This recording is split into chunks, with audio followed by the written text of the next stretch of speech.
Fascism and Social Revolution by R. Palme. We say to the workers, you will have to go through 15, 20, 50 years of civil wars and international wars, not only in order to change existing conditions, but also in order to change yourselves and fit yourselves for the exercise of political power. Marx, on the Communist Trial at Cologne, 1851. The bourgeoisie sees in Bolshevism only one side, insurrection, violence, terror. It endeavors, therefore, to prepare itself especially for resistance and opposition in that direction alone. It is possible that in single cases, in single countries, for more or less short periods, they will succeed. We must reckon with such a possibility, and there is absolutely nothing dreadful to us in the fact that the bourgeoisie might succeed in this. Communism springs up from positively all sides of social life, its sprouts are everywhere, without exception. The contagion, to use the favorite and pleasantest comparison of the bourgeoisie and the bourgeois police, has very thoroughly penetrated into the organism and has totally impregnated it. If one of the vents were to be stopped up with special care, contagion would find another, sometimes most unexpected vent. Life will assert itself.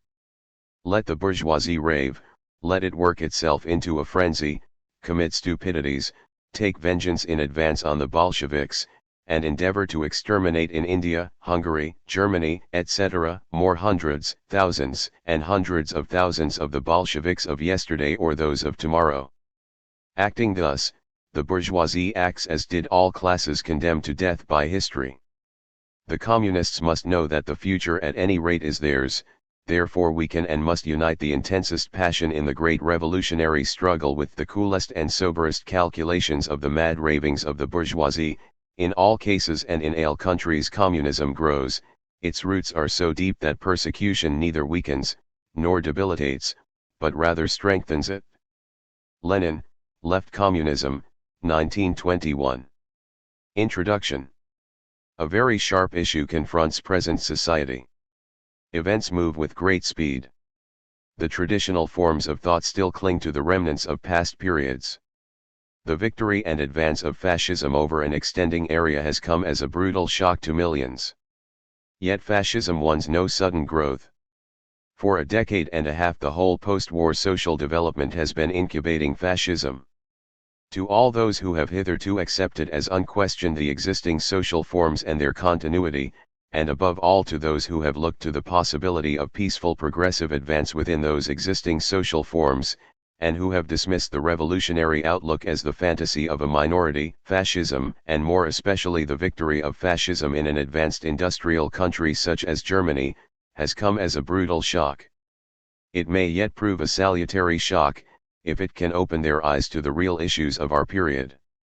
With every year, and with every month, that the long overdue social revolution in Western Europe and America, for which the World War of 1914 already gave the signal, that is, the ending of the private ownership of the means of production which inevitably produces the increasing contradictions, anarchy, destruction, and barbarism of the present day, is delayed, denied and postponed, the world's situation grows more desperate, and the whole future of society once brought into question.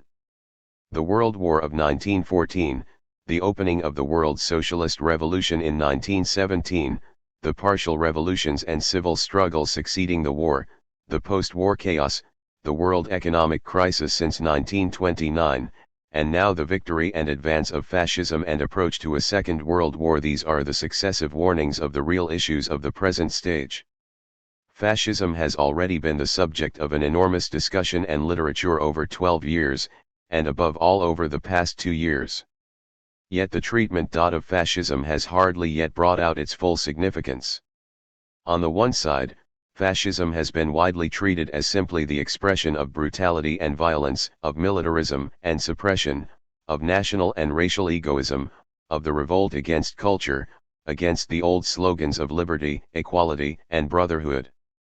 On the other side, fascism has been treated as the expression of national rebirth, of the emergence of youth, of the end of decadent liberalism and intellectualism, of the advance to a balanced and organized social order. In order to get closer to the true character of fascism, it was necessary to go deeper, to see fascism in relation to the whole character of modern social development, of which fascism was an expression and reflection, and above all to get down to the basic movement and driving forces of economy and technique, of which the social and political forms, including fascism, are only the reflection. Such an examination will reveal beyond dispute that the modern development of technique and productive power has reached a point at which the existing capitalist forms are more and more incompatible with the further development of production and utilization of technique. There is war between them, increasingly violent and open since 1914, and entering into a new and extreme stage in the world economic crisis and its outcome. One must end the other. Either the advance of the productive forces must end capitalism, or the maintenance of capitalism must end the advance of production and technique and begin a reverse movement. In fact, the delay of the revolution has meant that the reverse movement has already begun throughout the world outside the Soviet Union. Only two paths are therefore open before present society. One is to endeavor to strangle the powers of production, to arrest development, to destroy material and human forces, to fetter international exchange, to check science and invention, to crush the development of ideas and thought, and to concentrate on the organization of limited, self-sufficient, non-progressive hierarchic societies in a state of mutual war. In short, to force back society to a more primitive stage in order to maintain the existing class domination. This is the path of fascism, the path to which the bourgeoisie in all modern countries where it rules is increasingly turning, the path of human decay. The other alternative is to organize the new productive forces as social forces, as the commonwealth of the entire existing society for the rapid and enormous raising of the material basis of society, the destruction of poverty, ignorance, and disease, and of class and national separations, the unlimited carrying forward of science and culture, and the organization of the world communist society in which all human beings will for the first time be able to reach full stature and play their part in the collective development of the future humanity. This is the path of communism, the path to which the working masses, who are the living representatives of the productive forces and whose victory over capitalist class domination can alone achieve the realization of this path, are increasingly turning, the path which modern science and productive development makes both possible and necessary, and which opens up undreamed-of possibilities for the future development of the human race. Which of these alternatives will conquer? This is the sharp question confronting human society today. Revolutionary Marxism is confident that, because the productive forces are on the side of communism, communism will conquer, that the victory of communism, which is expressed in the victory of the proletariat, is ultimately inevitable as the sole possible final outcome of the existing contradictions, that the nightmare of the other alternative, of the Dark Ages whose creeping shadow begins already to haunt the imagination of current thinkers, will yet be defeated, will be defeated by the organized forces of international communism. But this inevitability is not independent of the human actor. On the contrary, it can only be realized through the human factor. Hence the urgency of the fight against fascism, and for the victory of the proletariat, on which the whole future of human society depends. The time grows shorter, the sands are running through the glass. To many, the alternative of fascism or communism is no welcome alternative, and they would prefer to deny it and to regard both as rival, and in their view even parallel, forms of extremism. They dream of a third alternative which shall be neither, and shall realize a peaceful harmonious progress with out class struggle, through the forms of capitalist democracy, planned capitalism, etc. This dream of a third alternative is in fact illusory. On the one side, it is the echo of the conceptions of a past period, of the period of liberal capitalism, which was already perishing with the advent of imperialism, and which cannot be revived.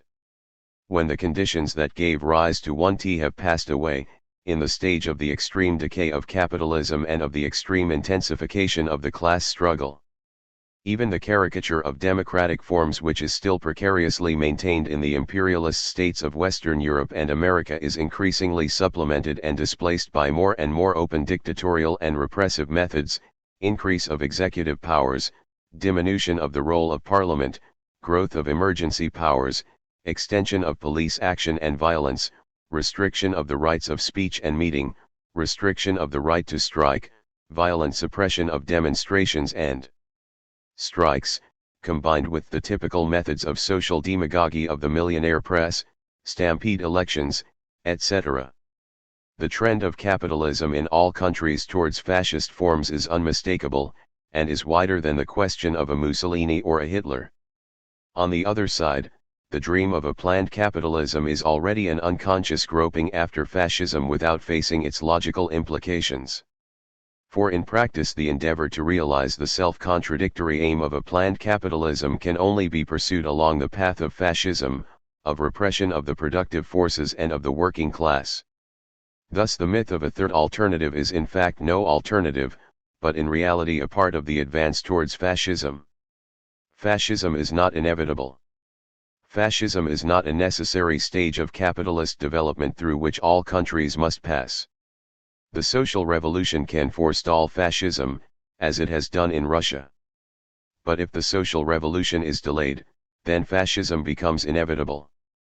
Fascism can be fought. Fascism can be fought and defeated. But fascism can only be fought and defeated if it is fought without illusions and with clear understanding of the issues. The causes of fascism lie deep-rooted in existing society. Capitalism in its decay breeds fascism. Capitalist democracy in decay breeds fascism. The only final guarantee against fascism, the only final wiping out of the causes of fascism, is the victory of the proletarian dictatorship. Fascism offers no solution of a possible stable social organization to replace the existing society in dissolution. On the contrary, fascism carries forward all the contradictions of existing class society, because fascism is only a form, a means of capitalist class rule in conditions of extreme decay. Not only that, but fascism carries forward the contradictions of existing class society to their most extreme point, when the contradictions are laid bare in open civil war and the organization of the entire capitalist state upon the basis of permanent civil war. Fascism is thus society at war within itself. On this basis, fascism, so far from being a solution of existing social problems, represents their extreme intensification to the point of final disruption. The only final outcome can be the victory of communism, because communism alone contains within itself the solution of the contradictions.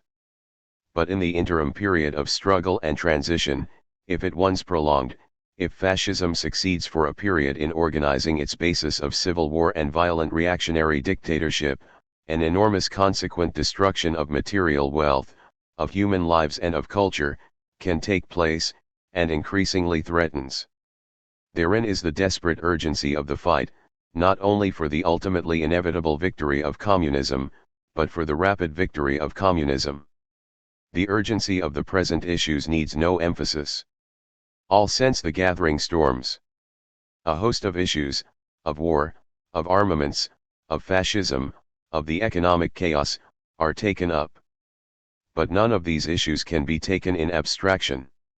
It is necessary to see them in relation to the whole social development, to the basic issue underlying all these forms, the issue of the rule of the bourgeoisie or of the proletariat, of capitalism or socialism, on which the future of the human race depends. Present society is ripe, is rotten ripe for the social revolution. Delay does not mean pacific waiting on the issue. The dialectic of reality knows no standing still. Delay means ever-extending destruction, decay, barbarism. The words of Lenin on the eve of October apply with gathering force to the present world situation: delay means death. May, 1934. RPD. Chapter I. Technique and Revolution. In the issue of the Automobile Engineer for March 1931, appeared an article on the machine tool, an analysis of the factors determining obsolescence. This article was not written as a criticism of existing society. It was written, with considerable detail statistical calculations, to assist employers or their technical managers to determine under what conditions the installation of new high-production machinery can be profitable. Nevertheless, the conclusions reached were in the highest degree revolutionary. The first conclusion was to the effect that, quoting the words of a paper of Mr. H.C.G. Armitage to the Institute of Automobile Engineers, high production machines that are being developed in America cannot be economically used in this country. The reason given was because existing British plants can already produce more rapidly than the products can be disposed of. The statement has been made many times that American factories in the main industries could more than supply the world's needs, even if all other supply sources closed down.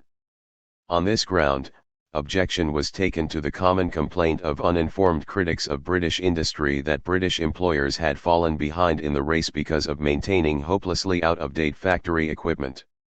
On the contrary, in fact, the British capitalists knew very well what they were doing when they left their German and American rivals during the decade after the war to install gigantic modern equipment of large-scale production at heavy expense, requiring heavy maintenance costs and an enormous market, while they themselves preferred mainly to concentrate on speeding up and driving harder their labor on relatively older machinery, requiring less maintenance costs and a smaller market. On this basis they have been better able to meet the crisis than their German and American rivals. 2. Fascism and social revolution. The second conclusion went even further and declared that this principle now applied also to American industry. The time has now arrived when Mr. Armitage's remarks may be widened to a statement that the latest machine tools now being developed in America cannot even be economically used in the United States. That is to say, the most modern developments of technique can no longer be utilized in even the most advanced countries of capitalism. The third conclusion provides the complement to the first two. One market, it is pointed out, still remains for the most advanced machine tools. That market is the Soviet Union. American machine tool makers, having a range of equipment sufficient to meet the needs of the American production plants, have supplied to Russia machine tools outside this range, specially designed to obtain still faster production. An excessive price has been demanded for these special machines on the ground that, while the tools show an improvement in output speed on their standard lines, they have no immediate prospects of finding other customers for them, there being no demand outside Russia for faster production than can be obtained with existing models. Thus, according to the testimony of this technical engineering journal, the most modern developments of technique, making possible the most extensive and rapid production with the minimum of labor, can no longer be utilized in the countries of capitalism, where they have originated, but can only be utilized today in the country of socialist construction, in the Soviet Union. The significance of this present stage of technique and society here revealed, and this example is only one of 10,000 constantly arising in every direction in the present period, requires no emphasis. Here, as in a single crystal, one's expressed the whole present stage of the general crisis of capitalism, of the exhaustion of the possibilities of productive advance within the fetters of the old private property ownership, and the necessity of the socialization of production as the sole condition for further development. In the situation that this picture reveals lies the real root of the issue of fascism or communism. In this situation lies the basic cause why precisely at the present stage of social development, the issue of fascism or communism inescapably confronts existing society. 1. The growth of the productive forces.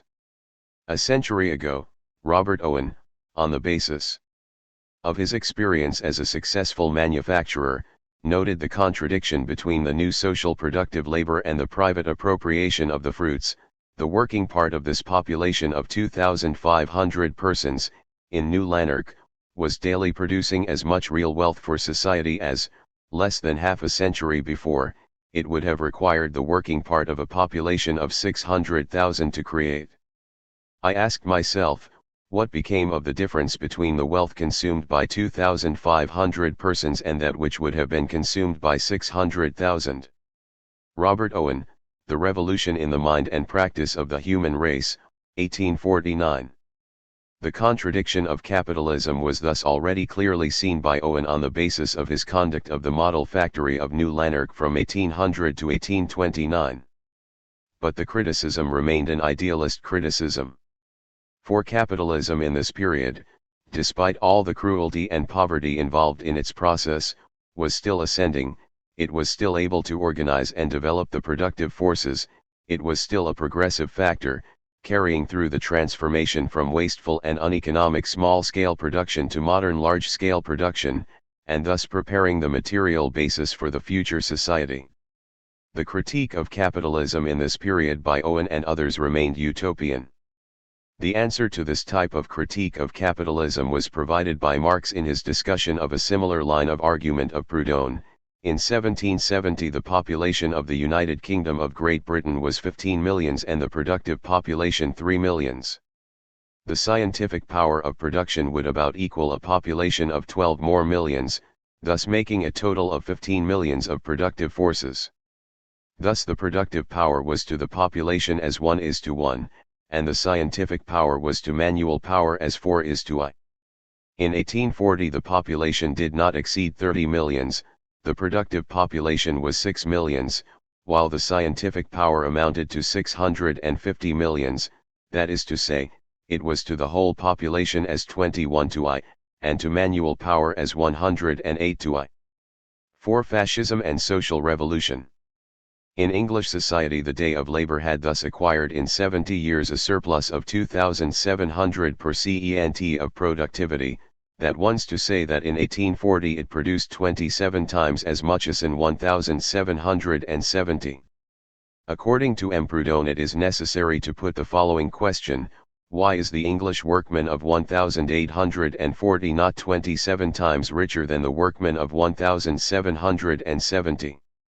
In putting such a question one would naturally suppose that the English had been able to produce these riches without the historical conditions in which they were produced, such as the private accumulation of capital, the modern division of labor, the automatic workshop, anarchic competition, the wage system, and, in fine, all that which is based upon the antagonism of classes having to exist.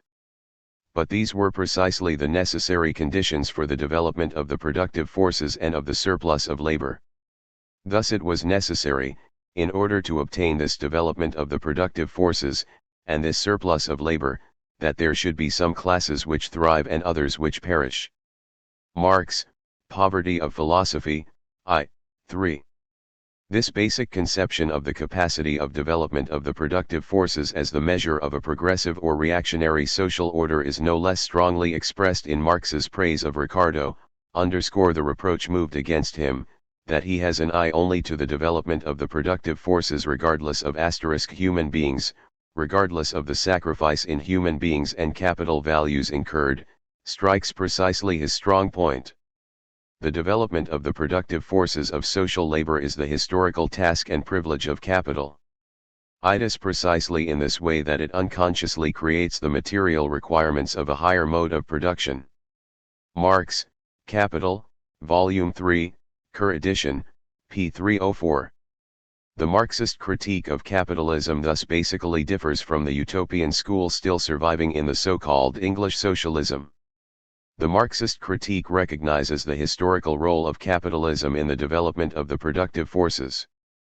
But the Marxist critique laid bare, already nearly a century ago when no other economists or thinkers had the slightest glimmering of the future line of development, that the inner laws of capitalist development would inevitably lead to a stage at which capitalism could no longer organize the productive forces, but could only result in successively more violent crises, stagnation, and decay, and at which only the new social class, the proletariat, freed from the limitations of private property, could alone organize the social productive forces to a higher level.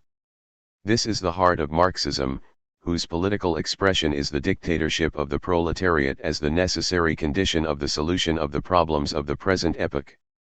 It is this culminating stage of capitalism that we are at present living through, the stage of imperialism or capitalism in decay, and, more particularly now since 1914, the stage of the general crisis of capitalism, or final phase within imperialism, when the forces of production are in ever more violent conflict with the cramping fetters of the existing property relations of production, when capitalism in more and more obvious decay is faced with the advance to victory of the proletarian social revolution, and when capitalism in decay is resorting to every device and expedient to maintain its power. Let us note first the gigantic growth of the productive forces since the early criticisms of a century ago. The following table gives the growth of industrial machine power, omitting motor transport power, in the past century, in millions of horsepower. 1 horsepower is commonly calculated as equivalent to the muscular power of 6 men.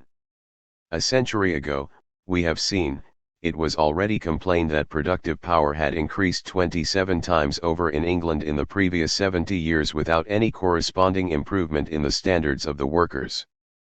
But in the century since 1835 industrial machine power multiplied a further 100 times over in England, and 600 times over in the whole world, and has ended in mass starvation and unemployment without equal.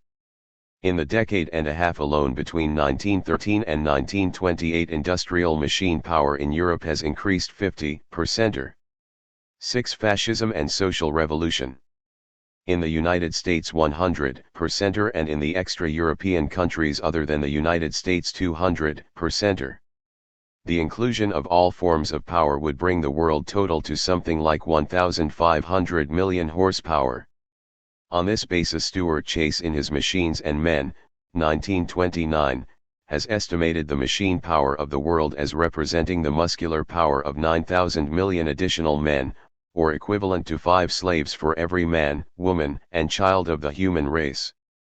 Between 1913 and 1927 electrical power production, according to the Report on Power Resources of the World presented to the World Power Conference in 1930, increased from 47,000 million units to 200,000 million units.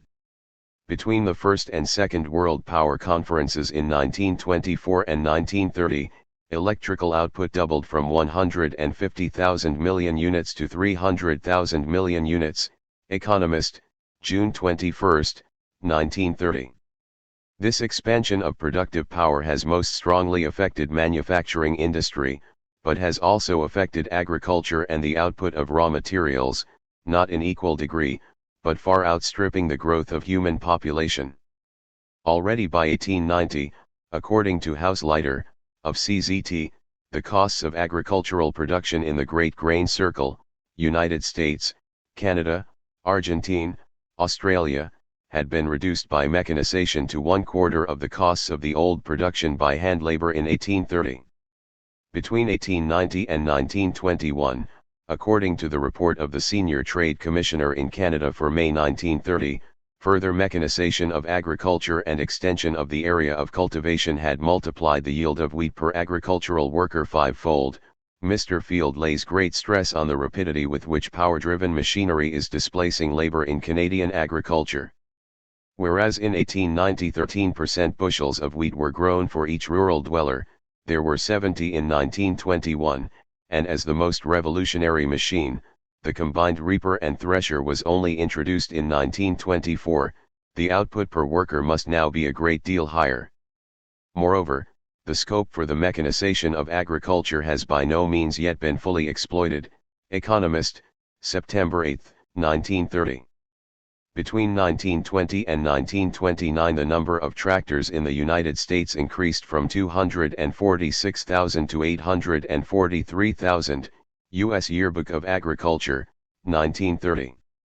Between 1900 and 1924-8 the harvests of all cereals increased in Australia 104%, in the Argentine 172%, and in Canada 330%.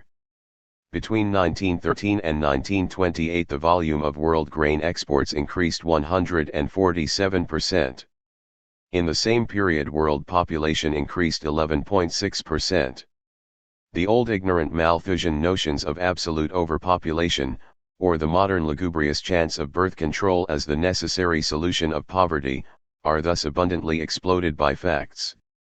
It is worth noting that this reactionary propaganda is still maintained, not only in clerical and conservative quarters, but also by the would-be progressive, actually, as we shall have occasion to see, one of the real bulwarks of conservatism in England, Labour Party. The Labour official organ writes, the figures published by the League of Nations show that the world population, already 2,012,000,000, one's increasing by 20 million a year. That means that unless the rate of increase is checked, it will have doubled in far less than a century, for the increase is, as it were, at compound interest. There is not the least reason for assuming that the march of progress will automatically provide ways and means of feeding and supporting that doubled population.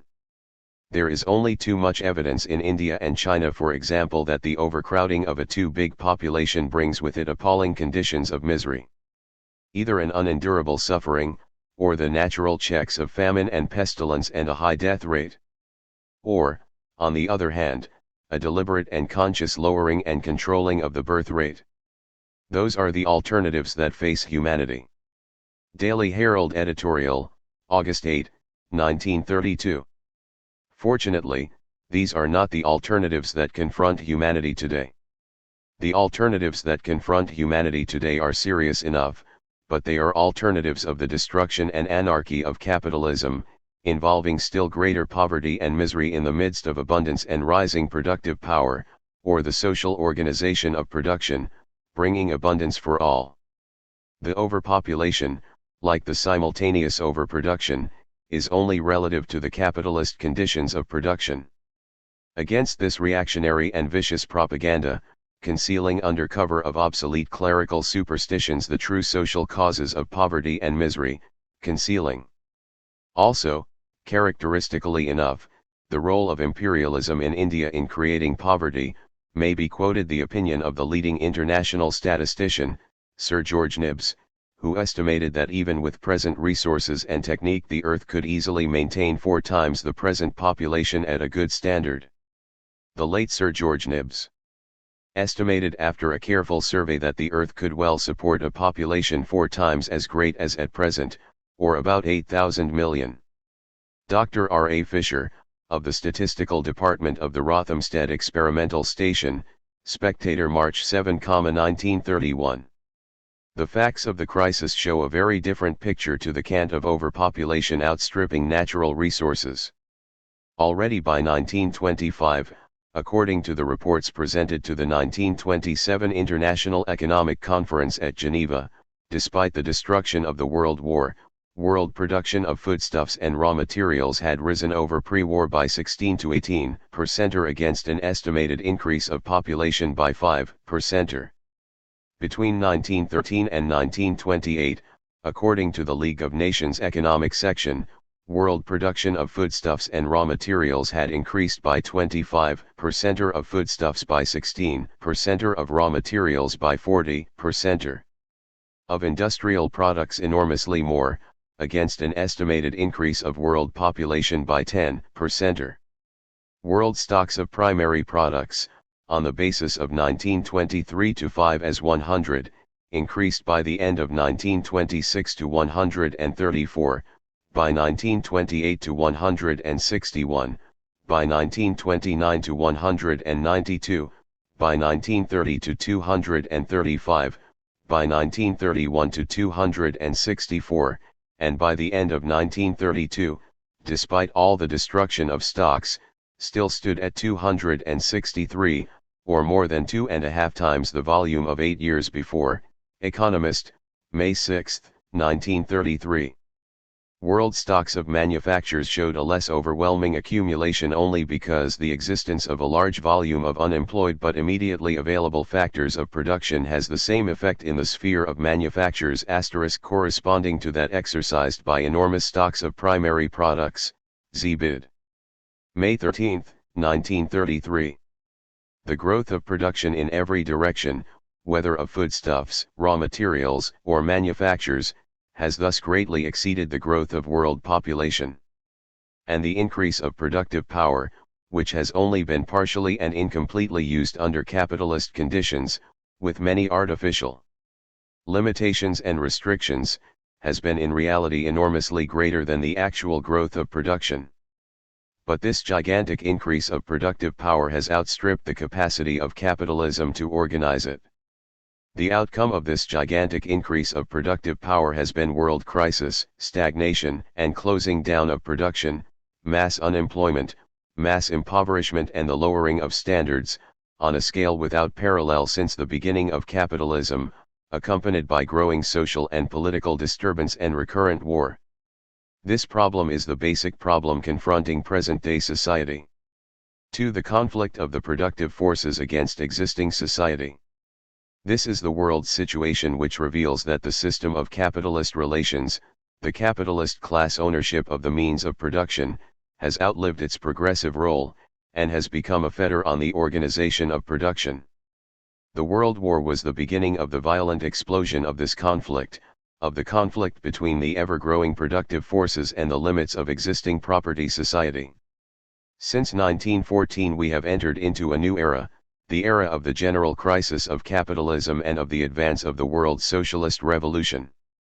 The world economic crisis which opened in 1929 has brought these issues of the present stage of society, and of the basic economic contradictions underlying them, more sharply to the general consciousness than ever before. But the significance of this world economic crisis is commonly seen through two narrow spectacles. It is seen as a special temporary disorganization breaking in on an otherwise harmonious and smoothly working economic mechanism. Alike in the pessimistic and the optimistic readings of its significance, the proportions have tended to be lost. Just as the extreme low depths of depression produced almost universal utterances of pessimism and apocalyptic gloom from the leaders and professors of capitalism, so the first signs of an upward movement produced a universal sigh of relief and reprieve, as if the worst were over and all might yet be well again. In fact, the devil was sick. But the real significance of the world economic crisis, which has so greatly exceeded in its scope all previous economic crises, can only be correctly understood in relation to the whole development of capitalism, and in particular the development of capitalism during the last 2 decades, that is, in relation to the general crisis of capitalism which opened in 1914. The general crisis of capitalism should not be confused with the old cyclical crises of capitalism which, although demonstrating the inherent contradictions of capitalist relations, nevertheless constituted an integral part and direct factor in the ascent of capitalism.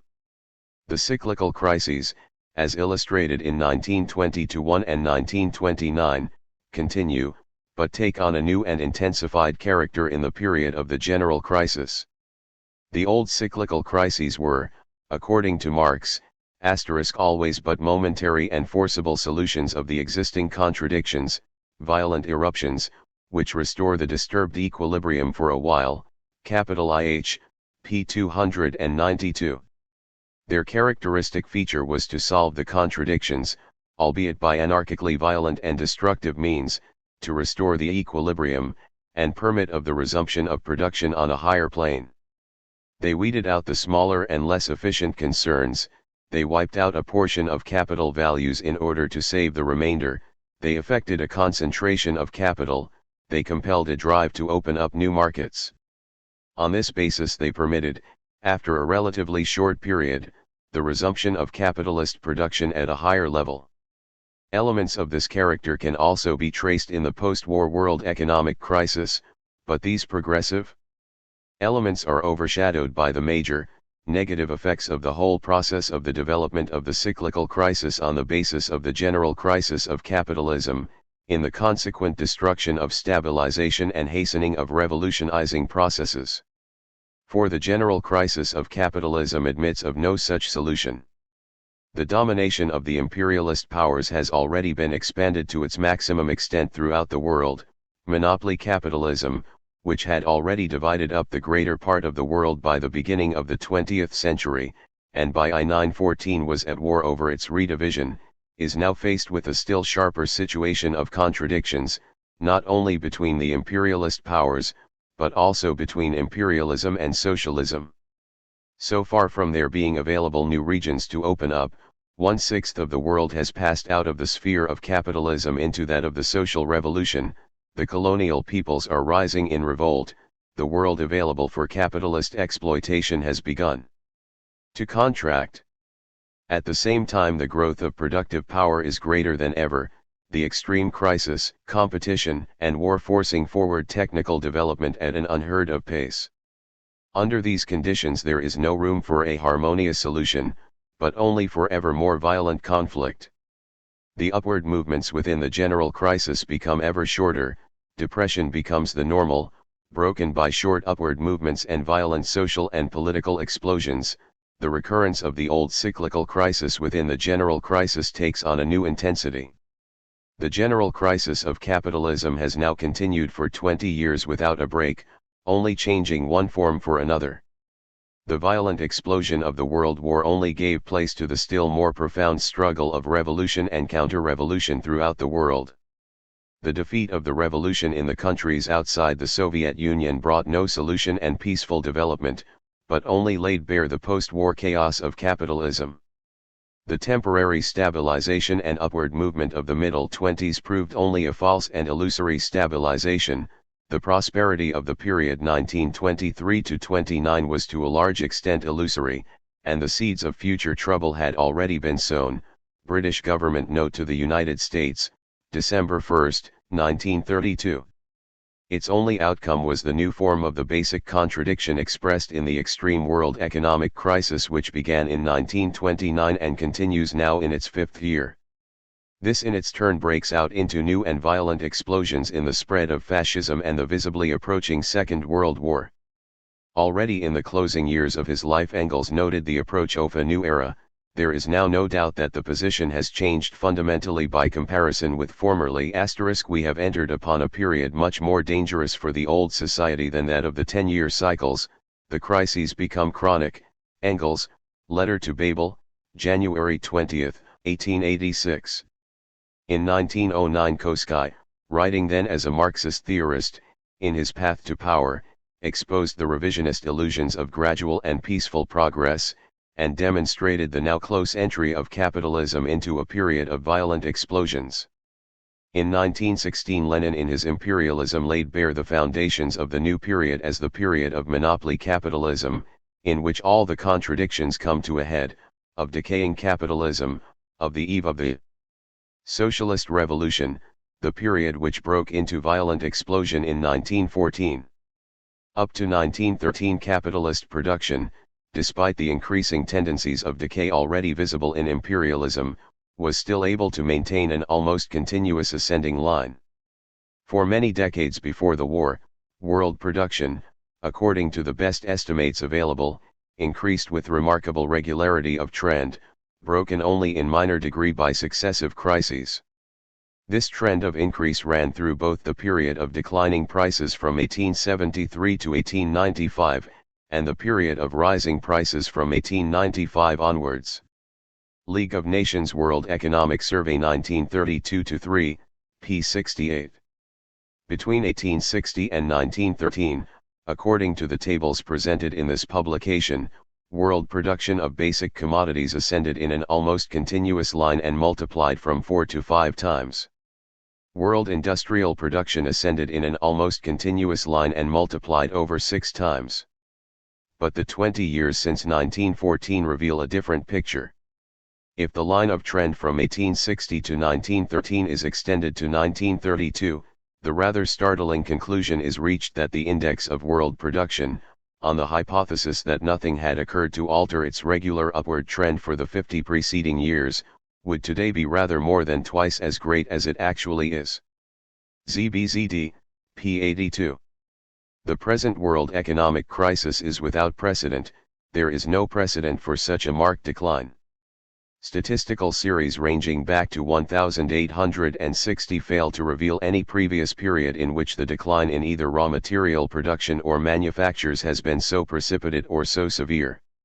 Independent estimates agree that in 1932 the level of industrial production in the world as a whole fell below that of 1913.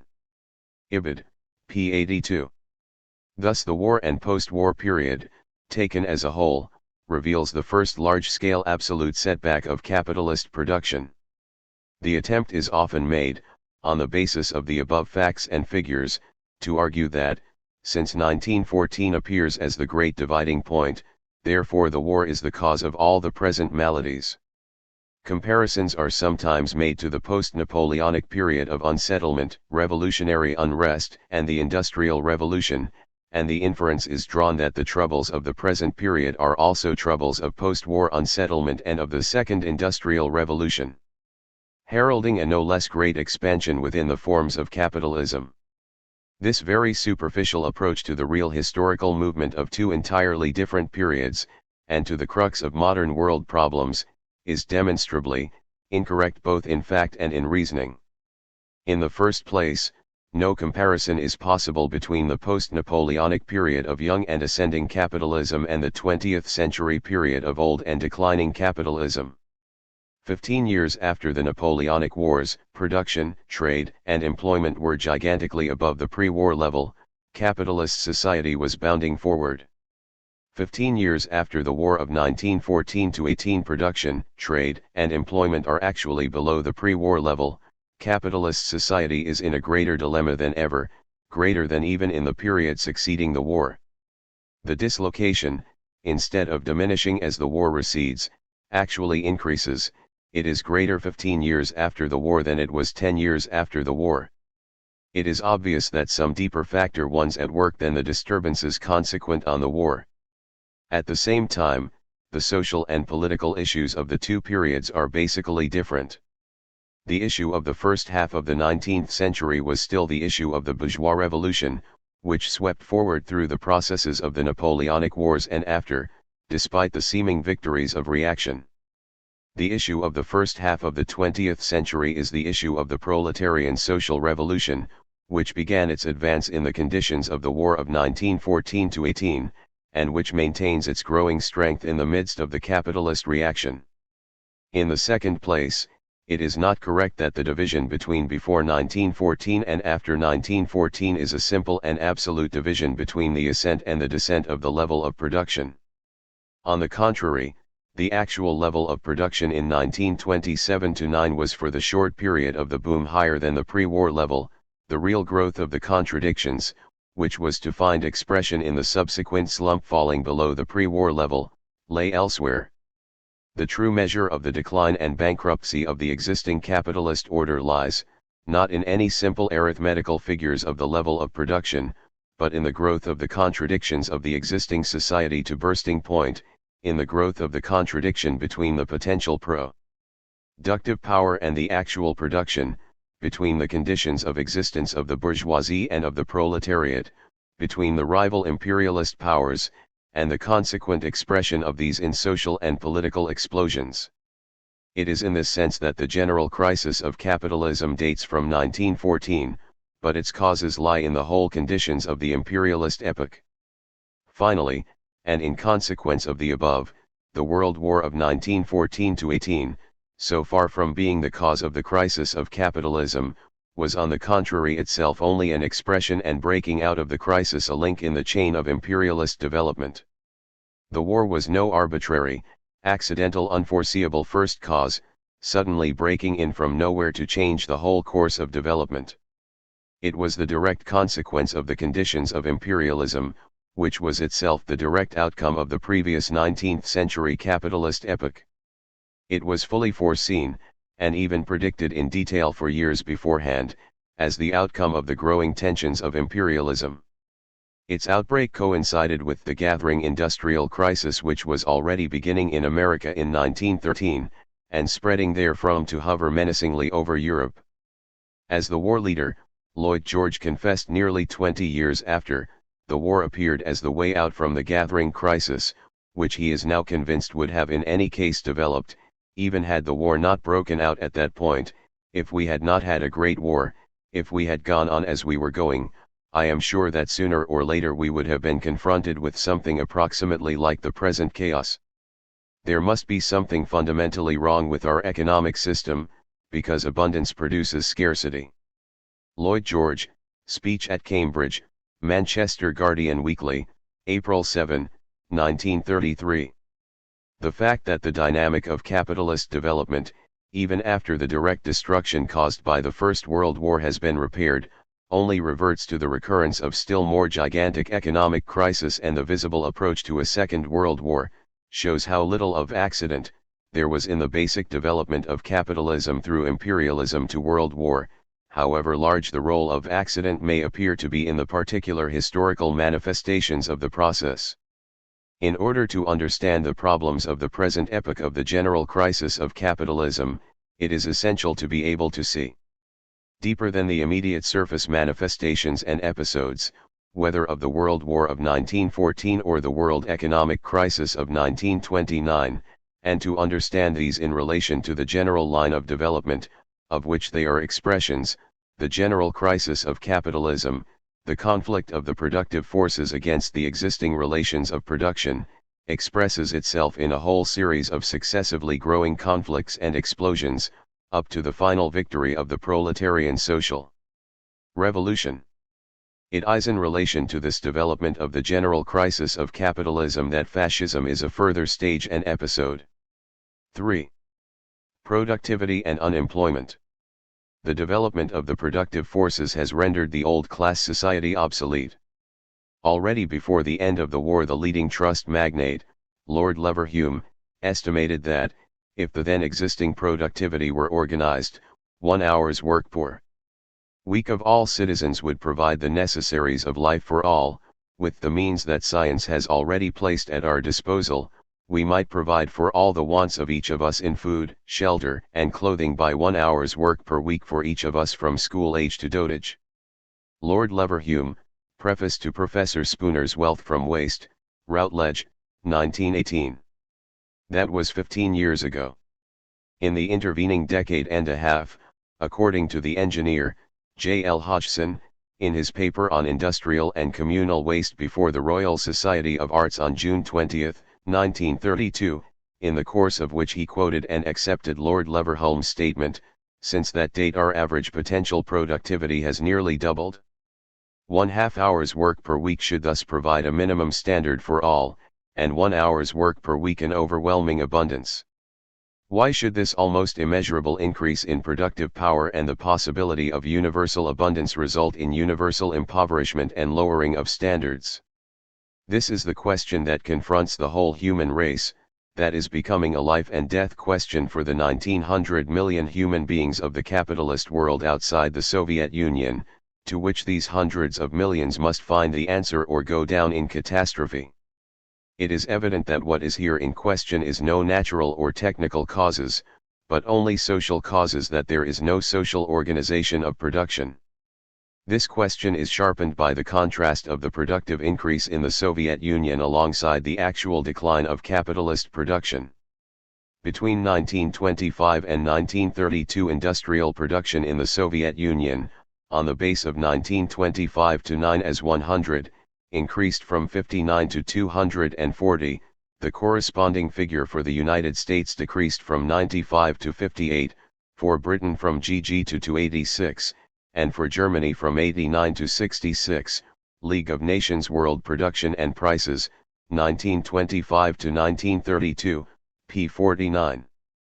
Between 1929 and 1932, industrial production in the Soviet Union increased by 65%, and in the capitalist world as a whole decreased by 37%. League of Nations World Economic Survey, 1932-1933, pages 85 and 71. The most glaring and direct living expression of this present stage of the contradiction between the growth of the productive forces and existing society one's the spread of mass unemployment throughout the capitalist world, already before the onset of the world economic crisis, and reaching a total at the height of the world economic crisis, in 1933, according to official figures, of 30 millions, and according to unofficial figures of 50 millions. Britain, the oldest capitalist country, and the most advanced in decay, first reached this basis of permanent mass unemployment. This situation revealed itself in the winter of 1920-21, and has continued up to the present without a break. In the beginning of 1933, the Chancellor of the Exchequer staggered the House of Commons by announcing that he calculated on the continuance of such mass unemployment for the next 10 years. The other countries in the succeeding years reached a similar and even more extreme basis, running at the highest point to 8 millions in Germany and 14 millions in the United States. Unemployment at a certain level has always been present in capitalism. The development of production in capitalist conditions has always displaced workers and independent producers, and thus created the Industrial Reserve Army, which was indispensable to meet the fluctuations of capitalist production and to maintain the proletariat in subjection. But this Industrial Reserve Army was a part of the machinery of expanding capitalist production. The absolute number of productive workers employed successively grew. It is only since the war that the new phenomenon appeared of a permanent unemployed army, grudgingly kept just alive at the lowest level of subsistence by the bourgeoisie, while the absolute number of productive workers employed has directly decreased. Of the possibility of such a stage of chronic unemployment and absolute decline of the productive workers, Marx wrote, a development of the productive forces which would diminish the absolute number of laborers, that is, which would enable the entire nation to accomplish its total production in a shorter time, would cause a revolution, because it would render the majority of the population superfluous. Marx, Capital, 3, p. 309. Engels wrote in 1886, America will smash up England's industrial monopoly, whatever there is left of it, but America cannot herself succeed to that monopoly. And unless one country has the monopoly of the markets of the world, at least in the decisive branches of trade, the conditions relatively favorable which existed here in England from 1848 to 1870, cannot anywhere be reproduced, and even in America the condition of the working class must gradually sink lower and lower. For if there are three countries, say, England, America and Germany, competing on comparatively equal terms for the possession of the world market, there is no chance but chronic overproduction, one of the three being capable of supplying the whole quantity required. Engels, Letter to Mrs. Wisniewski, February 3, 1886, reprinted in Brief von Becker, Dietzgen, Engels, Marx and Zarga und Andier, Stuttgart, 1921, p. 210. Today we are face to face with this situation. The position in America is reported as follows.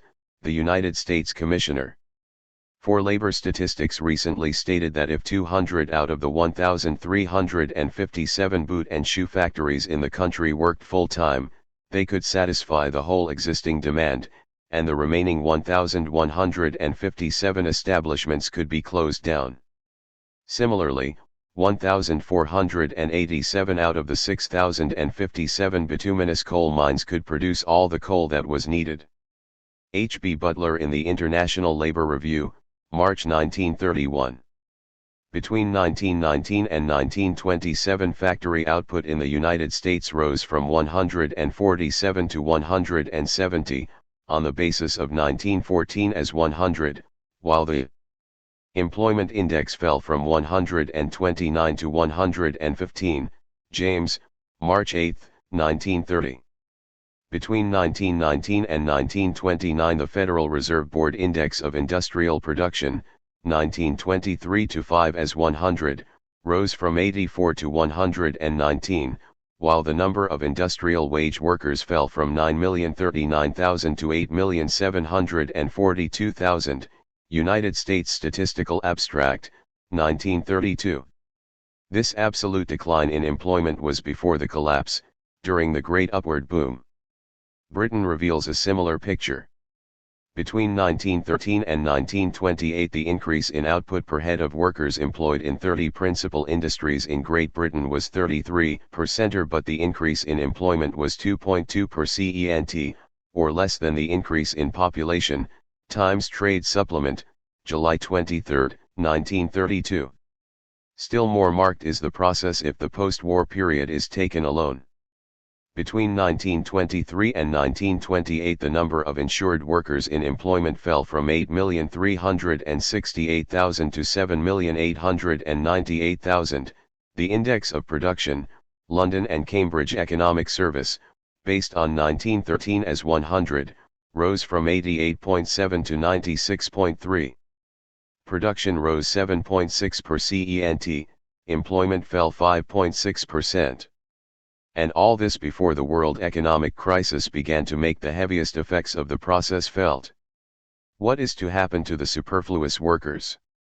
For long, the old theory of alternative employment was still endeavored to be put forward as applicable to this situation. The decline in the industrial productive workers was to be compensated by the increase of auxiliary services, and luxury occupations, clerical, distributive, advertising, commercial, and luxury services. Certainly, a very considerable increase in these auxiliary and in the main non-productive occupations is to be traced in the United States, Britain, and other countries during the post-war period, thus providing the basis of the rapid expansion of the so-called new middle class, which became one of the breeding grounds of fascism, just as the growth of the permanent unemployed army provided a further breeding ground. The expansion of the rentier class on the one side, and of luxury services and endlessly multiplied salesmanship services on the other, is a measure of the degeneration of capitalism. The capitalist mode of production, while on the one hand enforcing economy in each individual business, on the other hand begets by its anarchical system of competition the most outrageous squandering of labor power and of the social means of production. Not to mention the creation of a vast number of employments at present indispensable, but in themselves superfluous. Marx, Capital, p. 540. Nevertheless, this supposed compensation was soon revealed as a doubtful solution. In the first place, it was manifestly no solution for the millions of miners and heavy industry workers thrown out of work. In the second place, the extent of compensation had obvious limits which were soon reached. For in these occupations, too, rationalization begins to get to work and to repeat the process of throwing off the superfluous workers. Mechanization transforms clerical work, and begins increasingly to replace clerks by more and more elaborate calculating and bookkeeping machines. Centralization cuts down the number of competing businesses, staffs are reduced. The white-collar workers also find themselves increasingly thrown on the market alongside their industrial brothers. Increasing doubts of the whole process and its outcome, as well as of the stock explanations and solutions, found expression in an editorial of the London Isms in 1930 on American unemployment, characteristically endeavoring to treat the problem as an American problem, but in fact describing equally unemployment in Britain. It is difficult to avoid the conclusion that unemployment must henceforth be counted as a permanent American problem. To ascribe its occasional recurrence in an acute form to some special event is no less delusive than to explain it as a merely seasonal manifestation. The experience of recent years has gone to prove that recovery is less and less complete after each crisis, and to show that forces other than the seasonal and the accidental are at work. There is little reason to doubt that permanent unemployment is today the lot of an always growing number of American men and women. On this basis doubt is expressed of the whole system of mass production, 1.e, of capitalist large-scale production, the advantages residing in a system which relies on the mass production of standardist articles deserve more critical examination than they have yet been given. The current answers of the apologists of the system, that the reduced costs of production and therefore reduced price means increased demand and consequent reabsorption of the unemployed, are no longer altogether convincing. It is still doubtful whether the increased production can always be absorbed. It is a very large question whether new industries are created quickly enough to employ the displaced workers. In other words, it remains to be seen how perilously the machine has run ahead of man, and whether some readjustment of social condition may not ultimately be imperative. The question drives like rain to the roots of American life. ZZMES editorial, March 8, 1930. Under the thin disguise of America, it is obvious that the question drives like rain to the roots of capitalism in all countries, and not least in Britain, with its longest record of permanent mass unemployment. What prevents capitalism from carrying out the alternative solution universally proposed by all the myriad schools of reformers of capitalism, reformist socialists, social credit theorists, currency reformers, etc.? 1.e, the general raising of the standards of the workers to a point compatible with the consumption of the increased production alongside higher profits for the capitalists. The answer why capitalism is unable to carry out this apparently simple solution, but is in fact actively engaged in carrying out the opposite, lies in the whole character of capitalism. The reformist dream of grafting onto the capitalist mode of production an entirely different and incompatible system of distribution, whether by legislative means, raising wages, social services, a national dividend, or the like, only reveals its advocates' failure to understand the elementary workings of capitalism and the necessary conditions of the capitalist mode of production. The reformists apply in their fantasy the conceptions of an organized society directly to the jungle of capitalism, which, by the very conditions of private property and production for profit, cannot follow the principles of an organized economy, but can only follow entirely different laws. In fact, even the very limited measure of social reform which could be achieved, under the pressure of the working class, in the conditions of ascending capitalism become increasingly circumscribed and even in part diminished and withdrawn in the conditions of declining capitalism and of the epitalist crisis. The realities of capitalism are both in fact and in iron necessity entirely different. The greater the crisis, the greater becomes the need of the rival capitalist concerns to lower the costs of production, to increase the rate of exploitation, to drive the dwindling number of employed workers harder, to attack the workers' standards and the social services, in order to compete more successfully for the dwindling market. At the same time, the growth of unemployment facilitates these attacks. The development of the crisis has been accompanied in every country by successively renewed and intensified attacks on the workers' standards. The authentic voice of capitalism is the voice of the American capitalist magnate, Owen D. Young, the sponsor of the Young Plan, when he declared, "Let no man think that the living standards of America can be permanently maintained at a measurably higher level than those of the other civilized countries." Economist, April 12, 1930. The Roosevelt experiment, which has skillfully utilized the reformist propaganda of higher standards as the solution of the capitalist crisis, but utilized it in fact for the exactly opposite purpose, to carry through intensified exploitation and lowered standards, just as President Wilson of old utilized pacifist propaganda for the purposes of war, is proving in practice, as we shall later have occasion to see, only a more complete demonstration of this reality. The growth of productivity has been accompanied, not by an increase of the workers' share, but by a decrease of the workers' share. Between 1913 and 1928 the percentage of the national income going to wages fell in the United States from 36.4 to 36, and in the United Kingdom from 42.7 to 40.9, World Economic Survey 1932-3, p. 101. In the United States, between 1G21T and 1927, the value of the product of industry rose from $18.3 thousand million to $27.5 thousand million, U.S. Department of Commerce, Census of Manufactures, but in the same period the percentage of the value of the product of industry going to wages and salaries fell from 58.7% per cent in 1921, 54.2% per cent in 1914, to 51% in 1927, P. H. Douglas, Real Wages in the United States.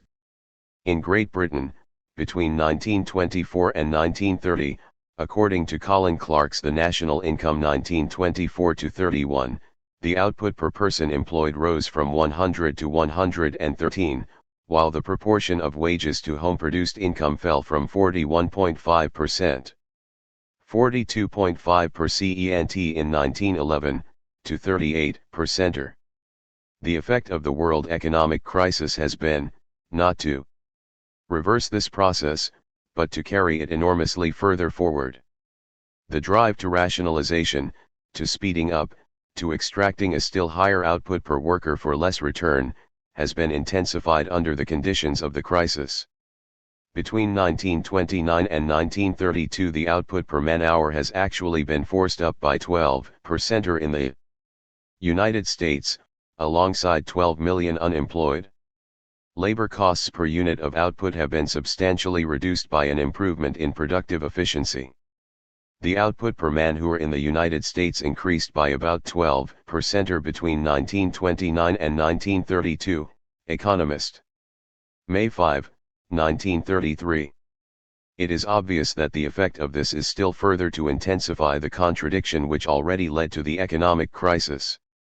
In the face of these facts, increasing doubts begin to assail the capitalists whether there can ever be full-scale employment again, even if the extreme intensity of the crisis of 1929-33 should give place to a considerable upward movement. Thus it is reported from America, American employment reached its highest point in 1918, American production in 1929, and it is carefully and accurately computable today that if by some magic a return could be made to the productive maximum of 3 years ago, there would still be no work for 45% of the present 12 million unemployed. Washington correspondent of the London TZMES, November 2, 1932. From Britain comes the same tale. If the 24 millions of unemployed were absorbed in factory occupations, the national output of manufactured articles would be on such a scale that the available buying markets would be inadequate to absorb it. Hence, if such a method of labor absorption could and did take place, it would only precipitate a new crisis. Times Trade Supplement, July 23, 1932.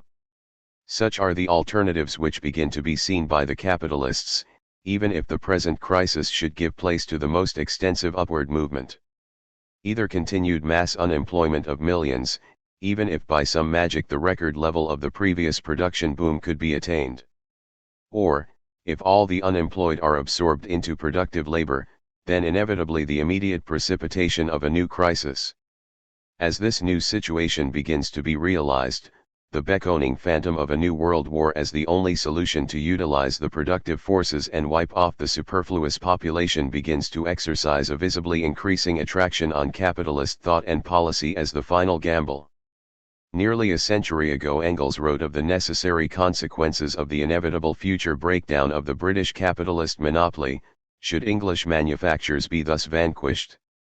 The majority of the proletariat must become forever superfluous and has no other choice than to starve or to rebel. Engels, Condition of the Working Class in England in 1844, ch. 11. In 1932, 87 years later, the British Prime Minister spoke in the House of Commons of the prospect, even if trade should recover and prosperity return, of having to find great bodies of men and women, perhaps even amounting to a couple of millions, to be, to all intents and purposes, in our society, superfluous scrap.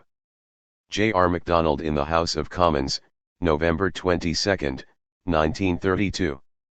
In 1933 the leader of British conservatism had to make the same melancholy admission: there is the great core of unemployment. We do not know what the numbers may be. There may be 1 million, 1.5 million, or less than 1 million, but there will be a vast number for whom there is but little hope of employment being found in this country. The gates of migration are closed against us. What can we do? That is a problem that has baffled the country completely up to now. Stanley Baldwin in the House of Commons, November 27, 1933. What can we do? This is the final answer of what was once the most powerful capitalism in the world, when faced today with the problem of millions who seek only to work and live. There could be no sharper expression of the bankruptcy of capitalism than when, in the midst of wealth and unexampled productive power, it can no longer even find the means to exploit a growing proportion of its slaves, and is compelled to proclaim millions of human beings, living, strong, and able and willing to labor, as superfluous scrap. The time draws close for the second half of the alternative to rebel as the only solution for the extending millions of producers cut off from production, no less than for the millions whose growing output is accompanied by growing poverty. For the alternative: social revolution or destruction. The alternatives which confront society at the present stage are thus clear. Capital can no longer utilize the productive forces. Capital can no longer utilize the full labor power of the productive population. Monopoly capitalism is more and more visibly choking the whole organization of production and exchange. The working masses can no longer find even the former limited conditions of existence within the conditions of capitalism. Increasing millions are thrown aside as superfluous. The standards of all are successively attacked. Intensification of labor of the dwindling numbers employed is accompanied by worsening of standards. The class struggle grows more intense. New forms of widening mass struggle develop. New and intenser methods of repression and coercion are brought into play by the ruling class. Against this situation, the knowledge and understanding, which begins to grow more and more widely spread, of the scientific and technical possibilities of unlimited production and abundance for all, confronts existing society like a mockery and a torment, creating on the one side, among a growing section of the dispossessed, revolutionary anger and determination, creating on the other side, among the doomed possessing classes, growing desperation and recklessness, the revolt against science. The revolt against mechanical technique, and readiness to embark on ever more frenzied courses of violence and destruction. Two alternatives, and only two, confront existing society at the present stage of development of the productive forces and of social organization. One is to throttle the development of the productive forces in order to save class society, to destroy material wealth, to destroy millions of superfluous human beings in the slow rot of starvation and the quick furnace of war, to crush down the working class movement with limitless violence, to arrest the development of science and culture and education and technique, to revert to more primitive forms of limited, isolated societies, and thus to save for a while the rule of the possessing classes at the expense of a return to barbarism and spreading decay. This is the path which finds its most complete and organized expression in fascism. The alternative revolution or destruction 25. The other is to organize the productive forces for the whole society by abolishing the class ownership of the means of production, and building up the classless communist society which can alone utilize and organize the modern productive forces. This is the path of communism, of the revolutionary working class. The issue of these two paths is the issue of the present epoch. It is to the former of these two alternatives that the existing capitalist world is today moving at an increasing pace, and to which it will more and more visibly develop in the period ahead, if the revolutionary working class does not succeed in time in saving the whole future of civilization and of human culture. Chapter 2. The End of Stabilization. The technical and economic situation described in the previous chapter finds its social and political expression in the storms of the present epoch, in the World War, in the revolutionary struggles, in the world economic crisis, in the advance to renewed world war and in fascism. The objective conditions for the social revolution were ripe already from the beginning of the period of imperialism, and more particularly since the opening of the general crisis of capitalism in 1914. But the living human factor was not yet ready. The minds of men were still dominated by the conceptions of the past epoch. The bursting of the contradictions in the World War and after broke on the majority of men like a natural catastrophe. The first aim was widely proclaimed on all sides to resume the broken thread of pre-war continuity. The proletariat in the leading capitalist countries, although advancing to social revolution, was not yet strong enough, not conscious enough, not organized enough, to overthrow the rule of the capitalist class. The revolts of the proletariat after the war, although drawing close to success and profoundly transforming the political situation, were finally defeated in all countries outside Russia. The capitalist class, having overcome the immediate menace to its rule, set itself the aim to restore the shaken mechanism of capitalist production and exchange, to return to pre-war or normalcy. The proletariat, following the leadership of social democracy, after the defeat of the revolution, sought to win improved conditions within the capitalist restoration. On this basis was built up the capitalist restoration or temporary stabilization of 1923-9. The illusory character of this basis, which sought to resurrect the vanished conditions of the old pre-war capitalism, was not at first realized by any save the Marxists. Only when a new cycle of capitalism on this basis had resulted with extreme speed in a more intense crisis than ever before, shattering one by one all the pillars of stabilization, did the recognition begin to become universal on all sides that the old conditions were past beyond resurrection, and that fundamental issues of social, economic, and political organization would have to be faced. From this point stabilization ends, and a transformation begins to develop in the whole of capitalist policy and in the consciousness of the proletariat. Social democracy, which had shared in the boom of capitalist restoration, goes through a series of inner crises and weakens before communism. Fascism, which had previously developed only in an experimental stage in a secondary capitalist country, now comes to the front as a world factor, dominating directly a major capitalist country, as well as in greater or less degree a whole series of other countries, and revealing itself as the most typical expression of modern capitalist policy. 1. The last attempt to restore pre-war capitalism. The basis of the attempted capitalist restoration after the war was the defeat of the proletarian revolution outside Russia. To this objective the principal concentration of world capitalist policy was directed in the period immediately after the war. This primary preoccupation was true, not only of the governments of Central Europe, where the revolution came closest to victory, but above all of the governments which held the world leadership of capitalism, of Britain, France, and the United States. Thus Hoover declared in 1921 the whole of American policies during the liquidation of the armistice was to contribute everything it could to prevent Europe from going Bolshevik or being overrun by their armies. Hoover, Letter to O. Garrison Villard, 1921, reprinted in the New York Nation, December 28, 1932. In the same way, for Britain, Sir William Good, British Director of Relief in Central Europe, wrote on European reconstruction in 1925, quoting from his official report in 1920, food was practically the only basis on which the governments of the hastily created states could be maintained in power. Half 28 Fascism and social revolution of Europe had hovered on the brink of Bolshevism. If it had not been for the £137 million in relief credits granted to Central and Eastern Europe between 1919 and 1921, it would have been impossible to provide food and coal and the sea and land transport for them. Without food and coal and transport, Austria and probably several other countries would have gone the way of Russia. 2.5 years after the armistice, the back of Bolshevism in Central Europe had been broken, largely by relief credits.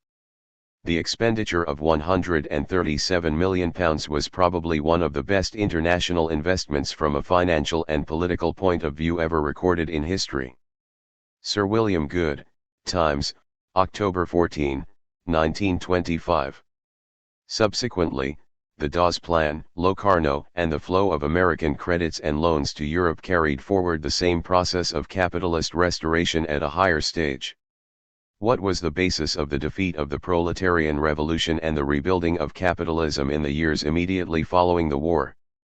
Fascism at this time did not exist as a factor save in Italy.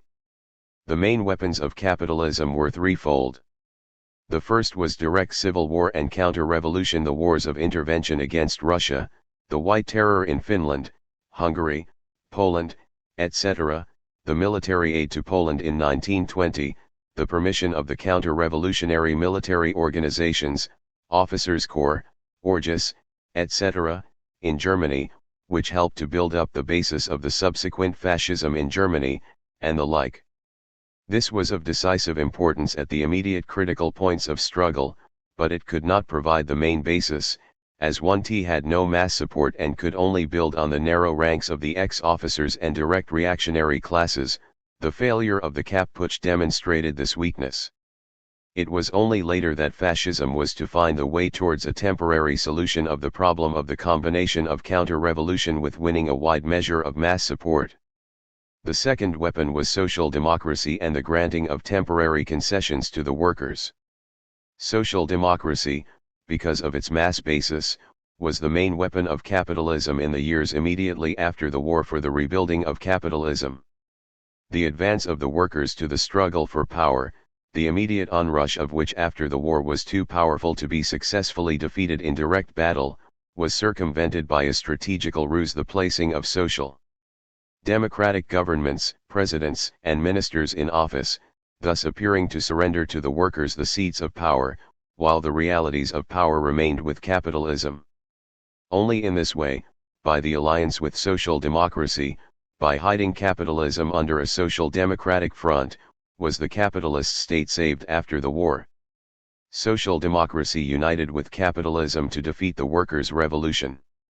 A great show of concessions to the workers was made, promises were lavishly broadcast, socialization commissions, nationalization commissions, Sankey commissions were set up, wages were increased and hours shortened. Subsequently, as soon as the power of capitalism was thus successfully re-established, a reverse action took place.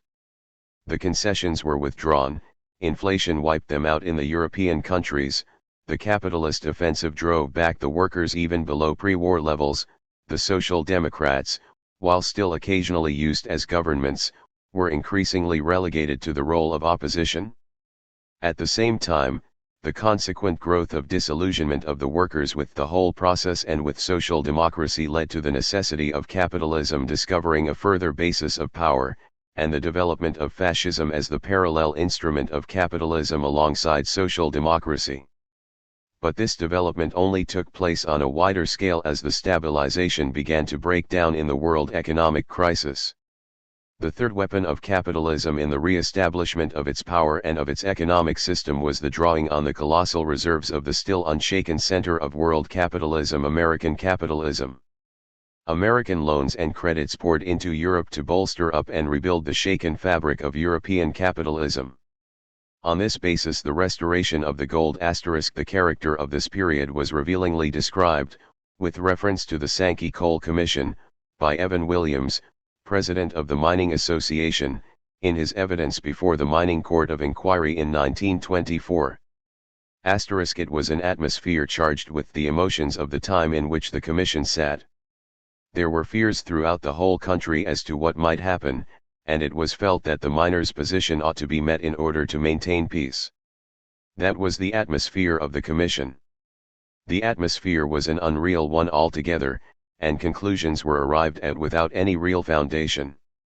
Two of my colleagues, mine owners, and myself, went on Mr. Williams with a smile, actually signed a report which recommended a reduction in the hours of work in mines. Daily Herald Report, April 26, 1924. The smile is the comment of capitalism on its own ruse, after the ruse has succeeded. Standard took place. The triumph of stabilization was celebrated by the bankers of the world. It was obvious that this basis was a false one, and would involve a boomerang outcome, as was predicted at the time by Marxists. On this basis was built the restoration of capitalism after the war, and subsequent upward movement and boom of 1927-9. It is evident to all today that this basis of stabilization was a hollow and rotten one. In the first place, the direct counter-revolutionary fighting organization was still built on the narrow circle of privileged strata and their immediate range of influence, and had no wider mass basis.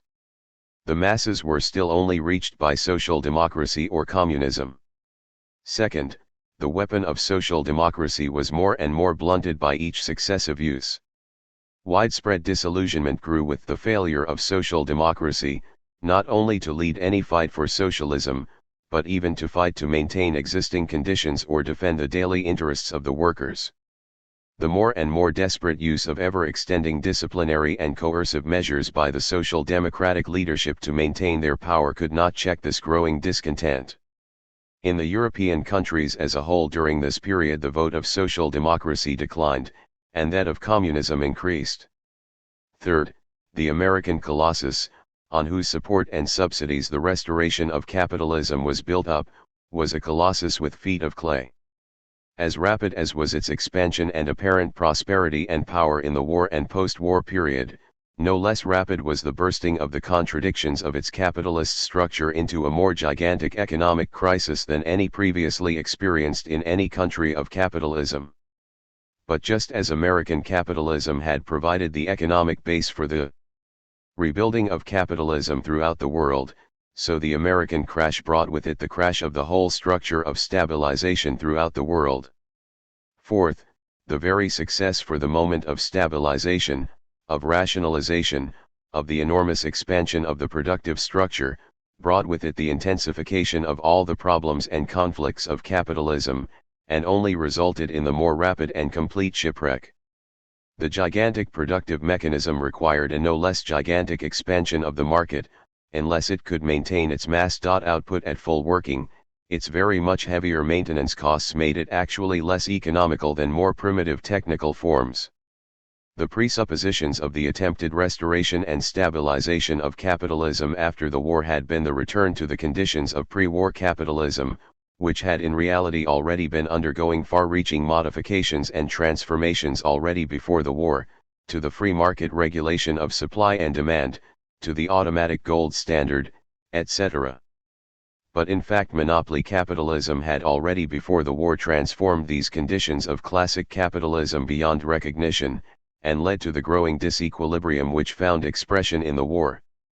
After the war, monopoly capitalism was enormously further developed, not only in the scale of the trusts and in the concentration of the financial oligarchies, but in the ever closer unification of the financial oligarchies and the state machine, in the growing state economic intervention and control, in the utilization of direct political means for economic ends, reparations, debts, loan policies, colonial policies, and the rising network of tariffs, subsidies, quotas, licenses, and all forms of restrictions to maintain the closed monopolist areas.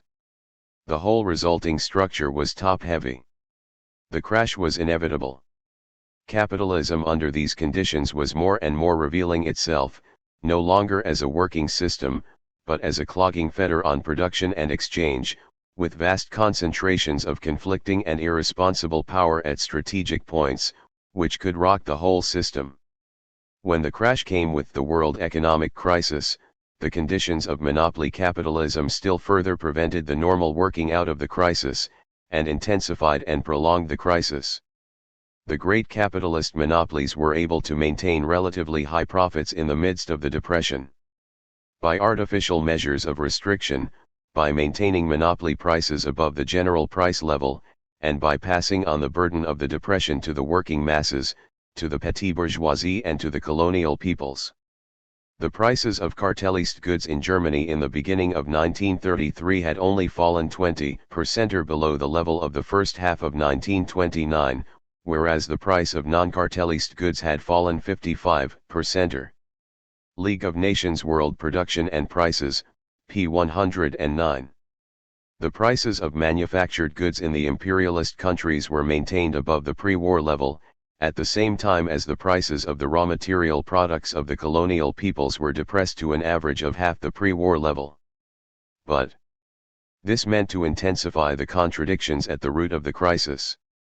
In this way the workings of monopoly capitalism hindered the normal solution of the crisis after the methods of healthy capitalism.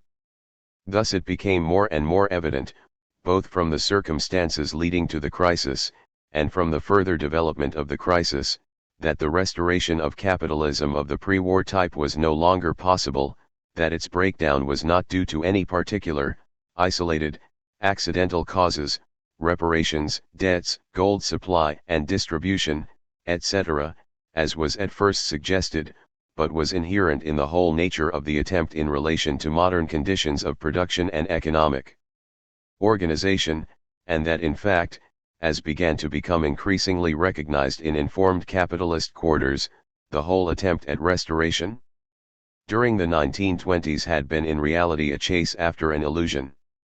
As the recognition of this begins to spread within the capitalist world, the conscious direction of capitalist policy begins to change more and more openly. The decisive point of change from the old to the new may be marked in 1933 with the advent of Roosevelt in the United States, with the advent of Hitler in Germany, and with the breakdown of the World Economic Conference and moves to new types of policy in accordance with the changed conditions, and corresponding new types of economic and political organization.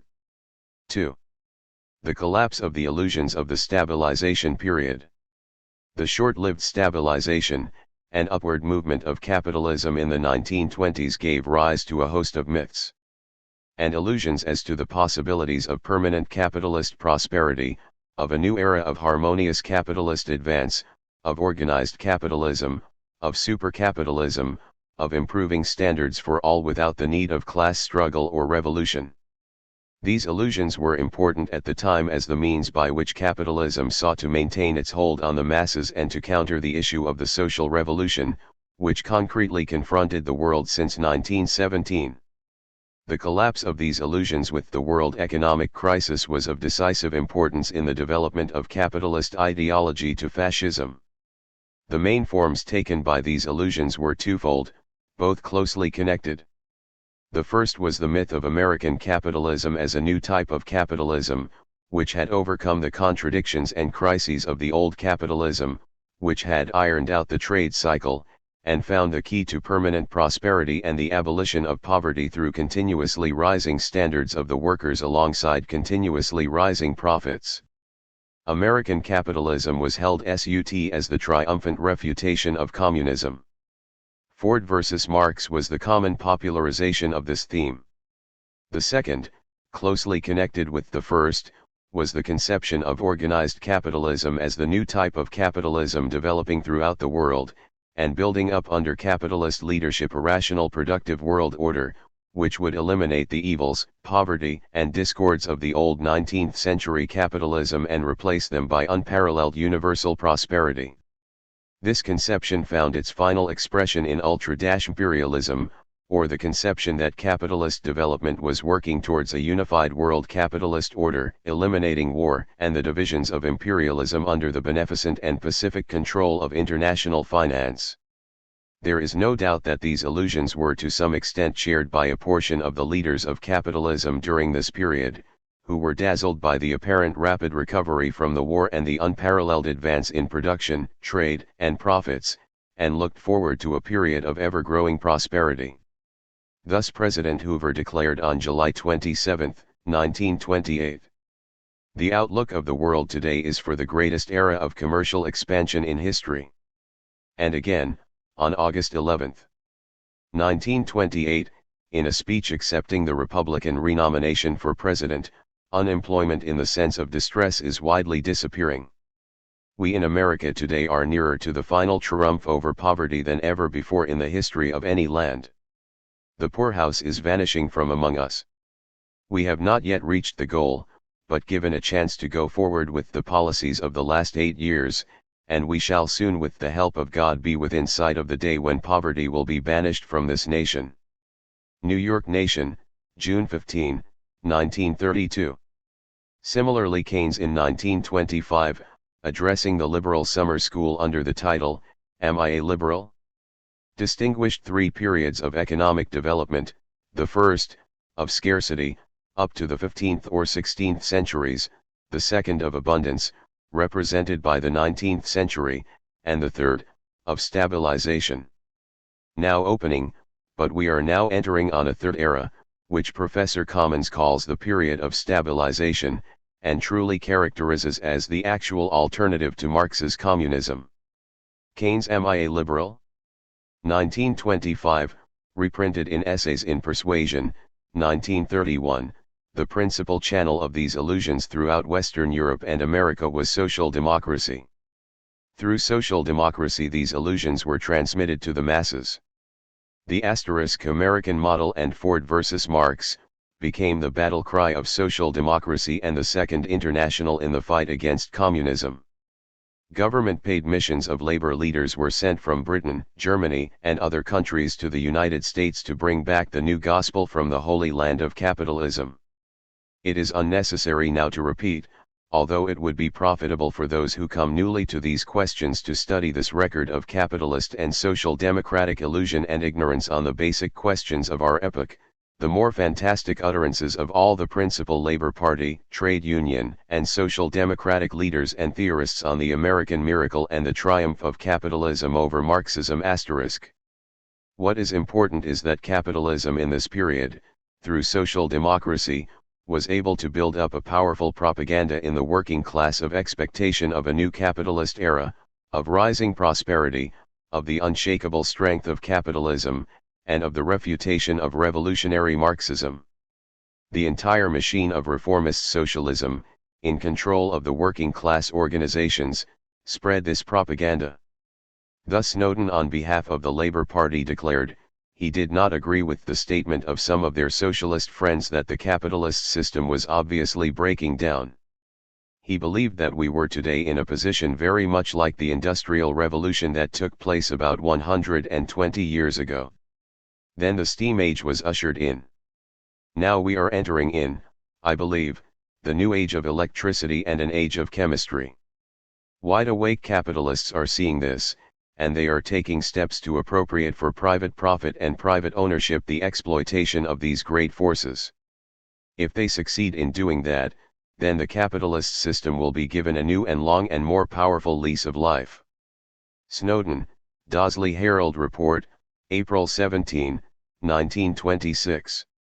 Citron, on behalf of the Trades Union Congress, defending the policy of *mondism or alliance with capitalism, explained that the policy of cooperation with the employers aims at using the organized powers of the workers to promote effective cooperation in developing more effective, less wasteful methods of production, eliminating unnecessary friction and unavoidable conflict in order to increase the wealth produced and provide a steady rising standard of social life and continuously improving conditions of employment for the workers. Citron, in the Labor Magazine, October 1927. In this way the expectation of a new and long and more powerful lease of life, of capitalism, and of a steady rising standard of social life and continuously improving conditions of employment for the workers within capitalism was preached by social democracy. Similarly, the theorist of German trade unionism, Tarnow, wrote that Marxism was now refuted by modern capitalism. We must distinguish two epochs in the development of capitalism. May be noted that labor press reviews of this book, which in 1927 exposed the clay feet and impending crash of the American Colossus, rejected its reasoning on the grounds that it was based on the obsolete theories of Marxism, which only had reference to 19th-century capitalism and were refuted by modern capitalism, as demonstrated in America. The epoch of British capitalism, which was limited in its possibilities of expansion, and the epoch of American capitalism, which on the basis of the latest technical advances can unendingly expand and develop. For the first epoch, Marx and Lassalle were typical. They maintained that wages are determined by certain economic laws, that they depend on the cost of labor power, etc. For the second epoch, Ford is typical. He proved that capitalism can prosper, while the worker need not at the same time remain poor. Along the same lines, another leading theorist of German trade unionism, Napthali, wrote, cyclical development, under which there was a regular succession of prosperity and crisis, of which Marx and Engels wrote, applies to the period of early capitalism. A younger theorist of the Labour Party wrote in a book appearing as late as 1931, there are grounds for thinking that the situation is changing for the good. The wave of world revolution, on which the advance of communism is depending, has subsided. Capitalism has been successful up to a point in stabilizing itself, though at the price of admitting into its structure socialist elements which will ultimately supersede it. There is a good deal in the classic communist picture of a world in the grip of ineluctable conflict that is out of date. A. L. Rouse, Politics and the Younger Generation, 1931, p. 294. This writer argued further that the most modern capitalist monopolies were showing an enlightened and benevolent tendency of scientific world organization which held out the prospect of an ultimate synthesis of common aims with socialism. Unfortunately for the writer, he chose as his example of this progressive tendency of modern monopolist capitalism and potential ally with socialism Kreuger. It.is noteworthy that one of the greatest and most progressive of modern finance corporations, the Swedish Kreuger and Tollco, in a brilliant review of world conditions comes to conclusions not dissimilar. A quotation from their report follows: when a great capitalist concern speaks in these terms, one seems to see a glimpse of the future in which the existing conflict between socialism and it is resolved in a synthesis of common aims. Lbid, pp 46-7. The preface of this book was dated July 29, 1931. The collapse and exposure of Kreuger and his swindles took place within 8 months. This writer for the younger generation was belated in his repetition of social democratic propaganda of a preceding period, which had already reached its climax and completed its main currency in 1927-9. What was the effect of this dominant line of propaganda and policy of social democracy during the short-lived boom period of post-war capitalism? First, it completely concealed the real character of post-war capitalism, the real issues of the period, and the real struggle confronting them, for the working class. Thus the workers were left confused and unprepared for the gigantic issues which faced them, and which the crisis laid bare. Second, the subsequent collapse of all these theories and of the entire line of leadership with the advent of the world economic crisis produced a tremendous disillusionment throughout the petty bourgeoisie and the working class who had followed the promises of social democracy. All the hopes which had been built up collapsed. Thus the path was laid open for the advance of fascism in the petty bourgeoisie and in certain strata of the working class. 3. After the collapse. At first the full extent of the collapse involved in the world economic crisis was not understood by the leaders of capitalism. It was attempted at first to regard the crash of the autumn of 1929 as a crisis of speculation on the American stock exchange, unrelated to the general economic situation. On October 29, 1929, President Hoover affirmed that the fundamental business of the country is on a sound and prosperous basis. The Assistant Secretary of Commerce, Dr. Klein, explained that a decline in security prices does not immediately affect the buying power of the community. The industrial and commercial structure of the nation is sound. On November 24, Dr. Klein stated that American business was healthy and vigorous and promises to be more so. On December 3, Hoover announced, "We have re-established confidence. A very large degree of unemployment which would otherwise have occurred has been prevented." On January 1, 1930, the Secretary of the Treasury, Mellon, prophesied, "I have every confidence that there will be a revival of activity in the spring." On January 1, Dr. Klein prophesied, "I believe that the turn will come about March or April." On March 8, Hoover prophesied that the crisis would be over in 60 days.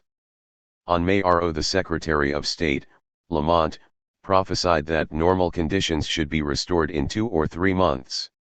On May 1, 1930, Hoover announced, "We have now passed the worst."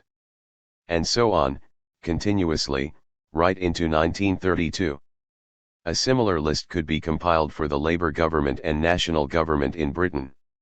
As late as 1930 appeared the well-known report of the Hoover Committee on Recent Economic Changes, still celebrating the American miracle and the economic balance achieved, and concluding, "Our situation is fortunate, our momentum is remarkable, and indeed had not all the professors proved that the prosperity must be permanent?" Thus Professor Carver, of Harvard, answering the question "How long will this diffusion of prosperity last?" replied, "There is absolutely no reason why the widely diffused prosperity which we are now witnessing should not permanently increase." Professor N. Carver, This Economic World, 1928, p. 396. Similarly, another of the professors of economics had declared, "There is no fundamental defect in the organization of the industrial system which would prevent business enterprises being operated constantly at a profit. Under the present industrial system, it is not only desirable to have, and to maintain constantly, profits, industrial progress and prosperity, but it is possible to attain this goal." Professor A. B. Adams, Progress, Profits, and Prosperity, 1927. Very different was the tone of President Hoover's next research committee into modern trends, which reported in the end of 1932, and found that, in the best years millions of families are limited to meager living. Unless there is a speeding up of social invention or a slowing down of mechanical invention, grave maladjustments are certain. The American standard of living for the near future must decline because of lower wages caused by unemployment. As the deeper and more lasting character of the crisis began to be recognized, the attempt began to be made to seek for some specific major cause, such as reparations and debts, the gold supply, tariffs, etc. These questions came to the front, as the intensity of the crisis began to center in Europe in 1931, with the Austrian bank crash and the inability of German debts payments. In the summer of 1931 the Hoover moratorium postponed all reparations and debt payments for 1 year. This did not prevent the collapse of the pound sterling in the autumn. In the summer of the following year the Lausanne settlement ended reparations. With the collapse of the Dawes and Young plans, and with the collapse of the gold standard in Britain and other countries, the two main pillars of the stabilization period had fallen. But the ending of reparations and debts payments did not mitigate the crisis. On the contrary, it grew more intense in 1932, thus demonstrating that there were deeper factors at work. A panic tone now began to pervade capitalist expression in 1932. Already by the end of 1931 the economist, Sir George Paysh, had prophesied that nothing can prevent a complete breakdown within the next 2 months, Manchester Guardian, December 10, 1931. In May 1932, the conservative politician, L.S. Amory, prophesied, "We are likely to have a complete collapse in Europe within the next few months," TZMES, May 28, 1932. In the same month Lloyd George declared at Llandudno, without some action international trade would collapse, and there would be famine in the midst of plenty. Russia with vast resources and a population schooled to hardship, might escape, but Europe was on the way to perish, Manchester Guardian Weekly, May 27, 1932. In October 1932, the Governor of the Bank of England, Montague Norman, made his famous declaration that the difficulties are so vast, the forces are so unlimited, precedents are so lacking, that I approach the whole subject in ignorance and in humility. It is too great for me. I will admit that for the moment the way, to me, is not clear. Times, October 21, 1932. And his possibly apocryphal alleged declaration to the Governor of the Bank of France was widely reported in the press to have prophesied collapse of the capitalist system within 12 months. The expectations of the bourgeoisie, in their moment of panic, of a sudden automatic collapse of capitalism were no more correctly founded than their previous expectations of a rapid automatic recovery. However unlimited the destruction that capitalism in decay and in crisis can cause, its final collapse can only take place through the action of the proletariat in overthrowing it. But in these expressions of the bourgeoisie we can see the ideological reflection of the end of stabilization, and the preparation of the ground for the transition to the desperate measures of fascism. In the third and fourth years of the crisis, as all the attempted remedies and hopes of recovery proved deceptive, attention began to be increasingly concentrated on the deeper issues of the whole advance of technique and its obvious outstripping of the existing forms of social organization. The expression *technological unemployment now found general currency as a seemingly scientific explanation which could be used to account for everything without raising the sharp problem of property relations. Typical of this period was the short-lived episode of technocracy, which was boomed throughout the world capitalist press during the last quarter of 1932 and the beginning of 1933. The advocates of technocracy, whose leaders were in reality former camp followers of the labor movement and had drawn such inspiration as they had from incompletely digested crumbs from the table of Marxism, brought a wealth of evidence to show the advance of productive power and its conflict with existing social forms.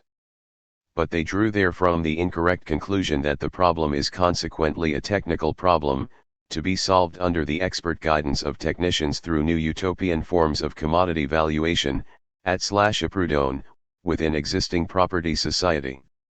Thus, while their evidence of the conflict of the advance of technique with existing society was based on familiar and in the main indisputable facts, they remained economically and politically at sea.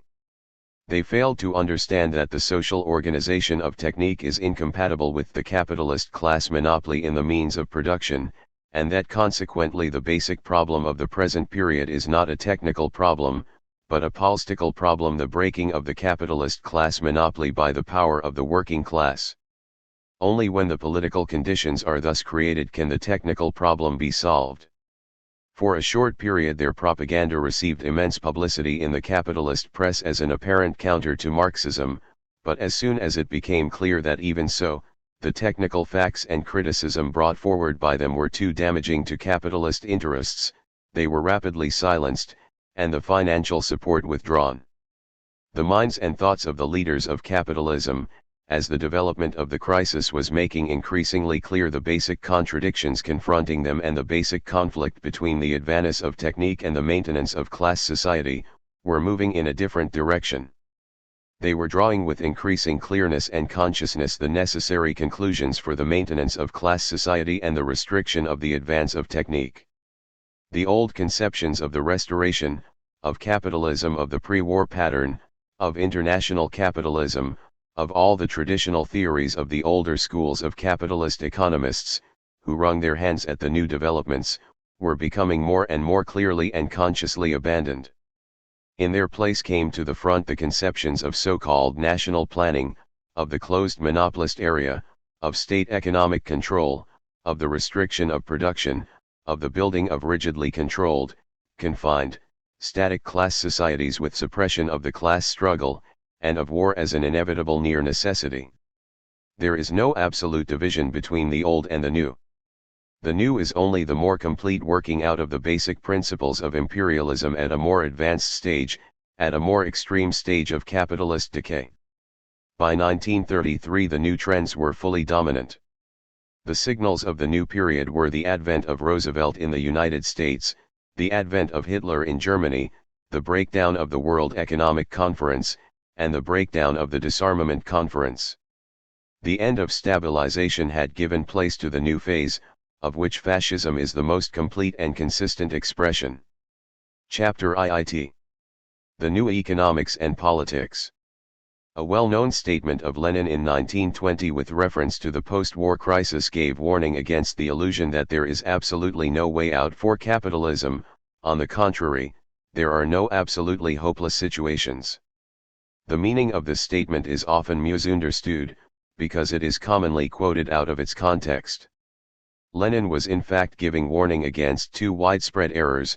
First, the error of the bourgeois economists, who fail to see the basic character of the crisis and regard it as a temporary unsettlement, and second, the error of the passive revolutionists, who expect an automatic collapse of capitalism.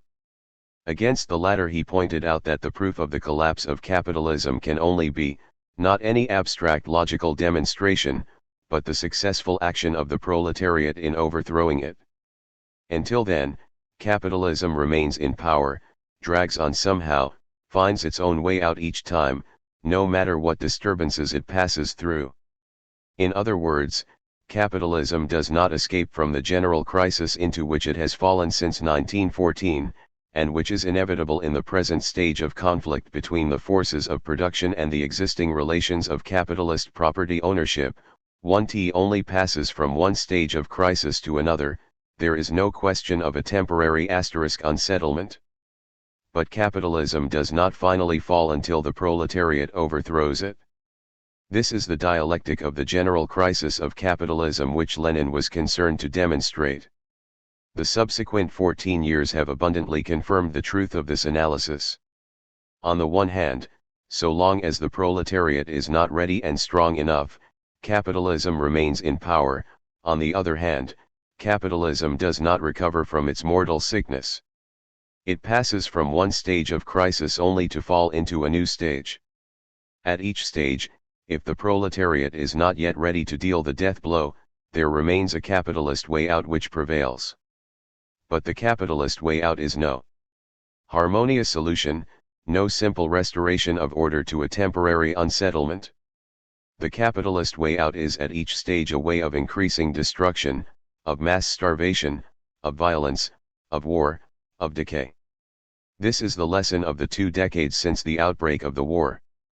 And this is the character of the present stage of the economics and politics of capitalism resulting from the world economic crisis, and carrying to an extreme point the whole development of imperialist decay. Destruction in place of construction, restricted production in place of increased production, closed national, 1.e, imperialist, economic blocks in place of the formal objective of international interdependence, social and political repression in place of liberalism. These are the characteristic watchwords of capitalism in the present period. 1. The destruction of the productive forces. The most direct, elementary, and typical expression of the present stage of capitalist policy is the organized collective destruction of wealth and of the productive forces. The purposeful destruction of commodities for economic reasons is in itself nothing new in capitalism, but an integral part of its daily working from the beginning. It was in 1799 that Fourier first became convinced of the necessity of a new form of social organization when he found himself entrusted with the task at Marseilles to superintend the destruction of a quantity of rice held for higher prices during a scarcity of food till it had become unfit for use. Nevertheless, this rice had at any rate been held back in the hope of sale, and was only destroyed because it had become unfit for use. This was not yet the modern principle of the wholesale destruction of good rice, good wheat, good cotton, good coffee, and good meat. In the same way, the endeavor by combination to limit stocks, restrict production, and maintain or raise prices is inherent, not merely in capitalism, but in commodity economy from the beginning.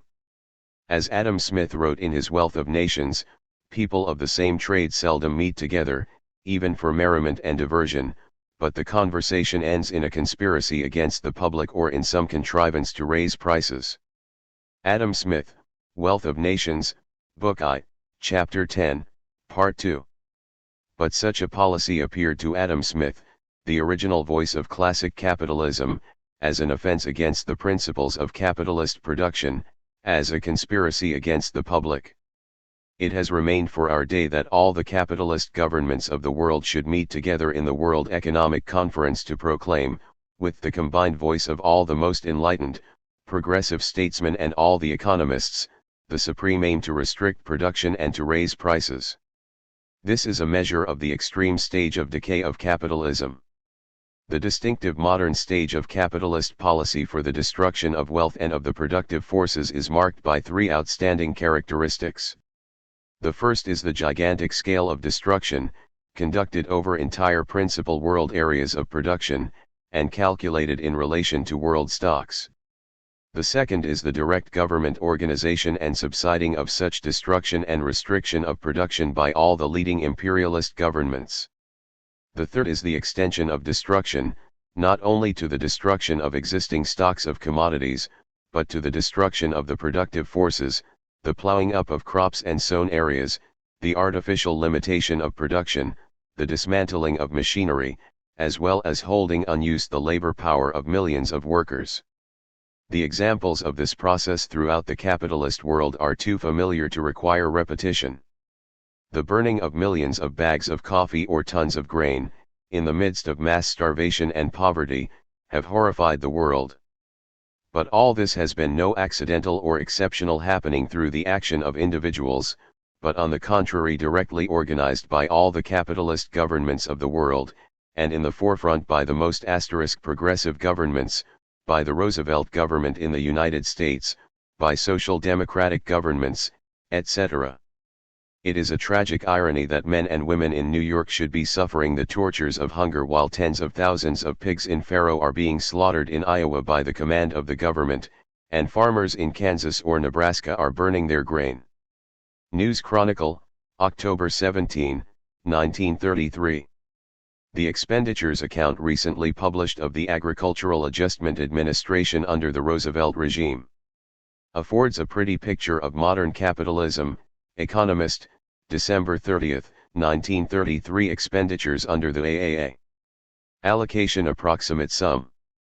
Cotton acreage plowed up $110 million 1934. Cotton acreage reduction 150-55. 9 emergency pig sow slaughter 33.55. Corn hog production control 350 equals 9 wheat acreage reduction 102 g 33. Tobacco acreage reduction 214. This inspiring combination of mammon and juggernaut, let it be remembered, is the worshipped idol of the Labour Party and of the Trades Union Congress, as proclaimed at their meetings at Hastings and Brighton in 1933. From Denmark it was reported in November 1933 that cattle were being slaughtered in the government abattoirs at the rate of 5,000 a week, for the carcasses to be burnt in the incinerators. The government established a special destruction fund, but so great was the cost of destruction that Parliament had to be approached for further credits for the construction of new slaughterhouses. This was under a social democratic government.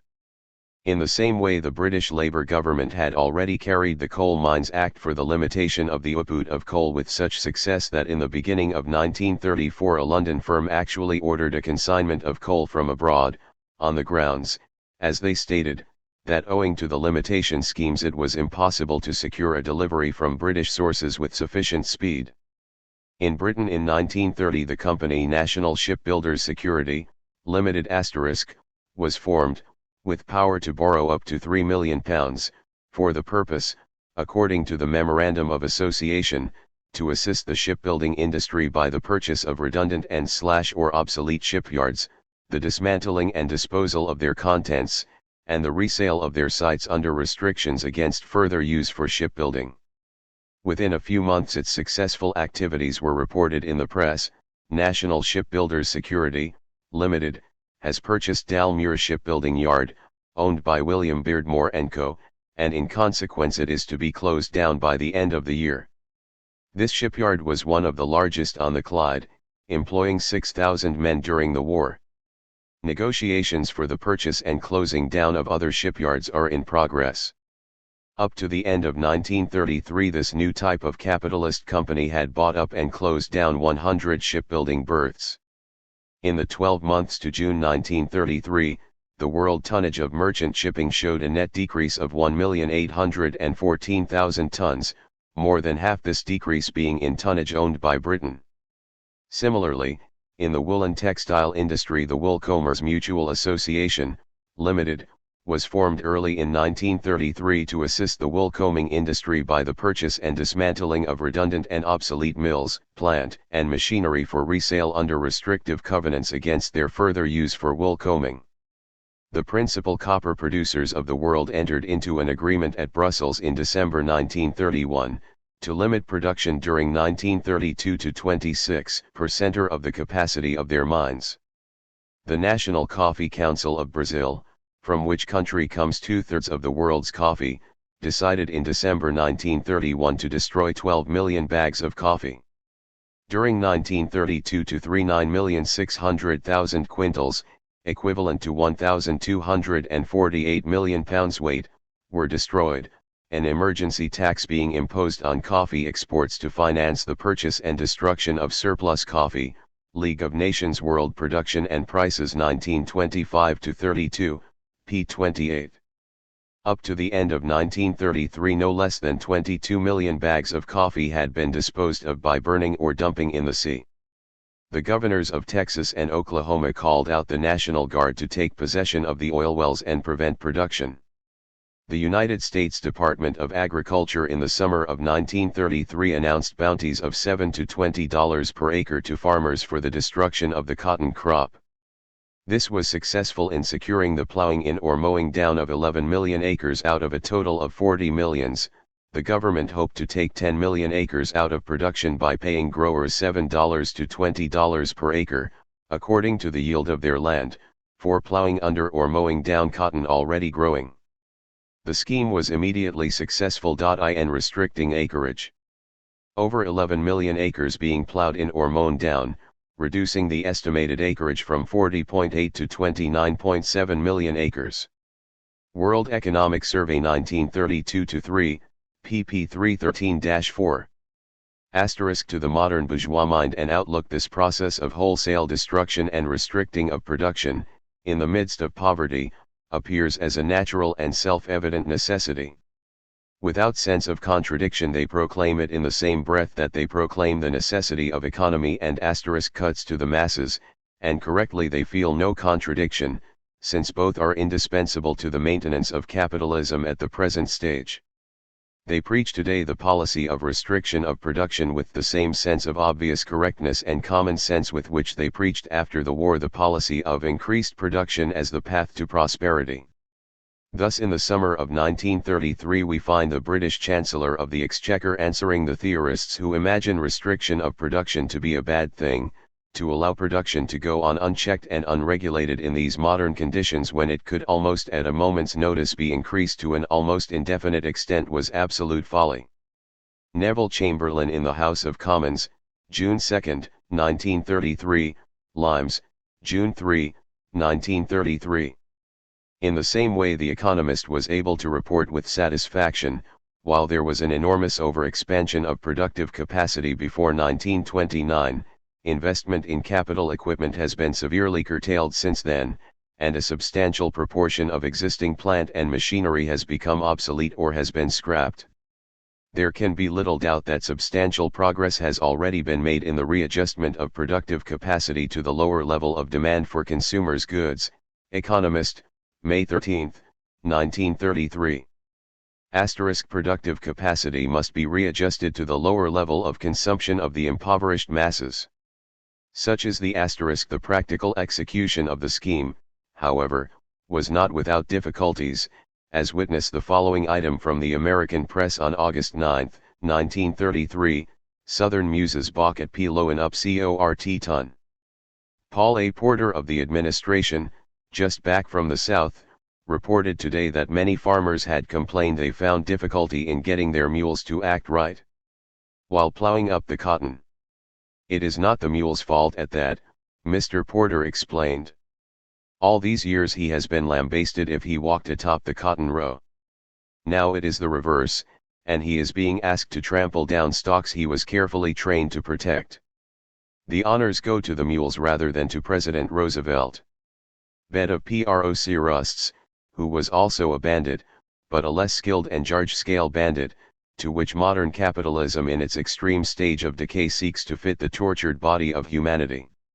The more obvious and glaring expressions of this process, the burning of foodstuffs, the dismantling of machinery that is still in good condition, strike the imagination of all.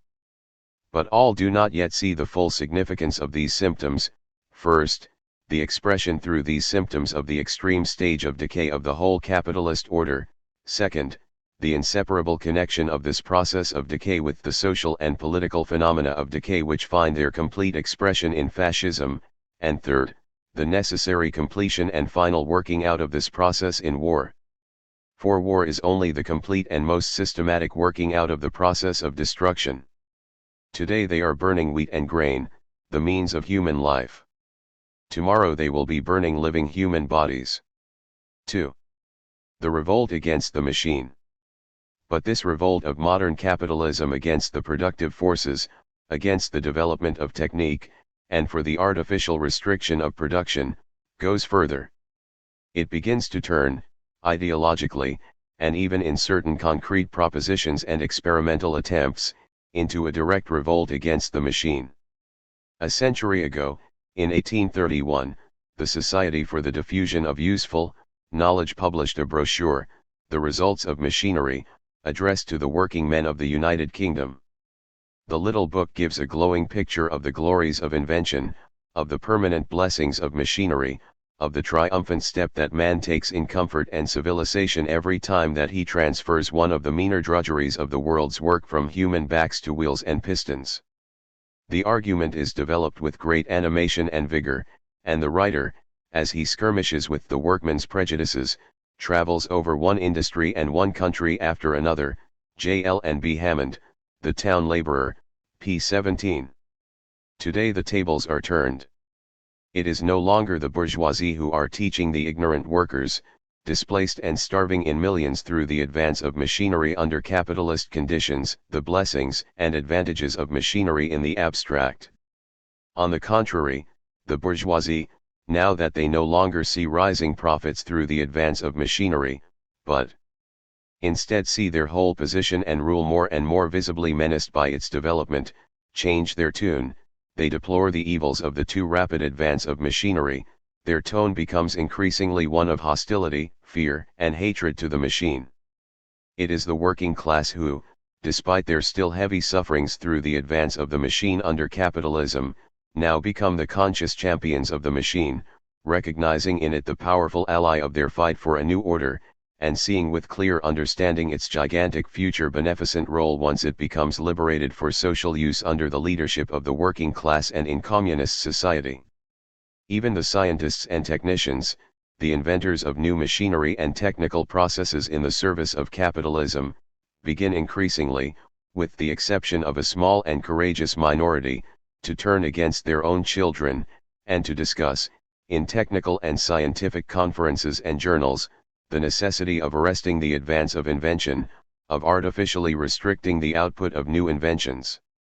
Thus the working class is revealed as the sole consistent progressive force of present society. The capitalists are the modern Luddites. This tendency of the capitalist reaction against the machine is not confined to the social philosophers and speculators, to a Bertrand Russell, with his idealization of the decaying Chinese pre-capitalist civilization in the moment of its dissolution before the advancing mass revolution, to a Spengler, the favorite and most quoted philosopher of fascism, with his unconcealed hatred of machine civilization and worship of his mythical primitive man roosting solitary as a vulture. Without any communal feeling, in complete freedom, with no we like a herd of mere generic specimens.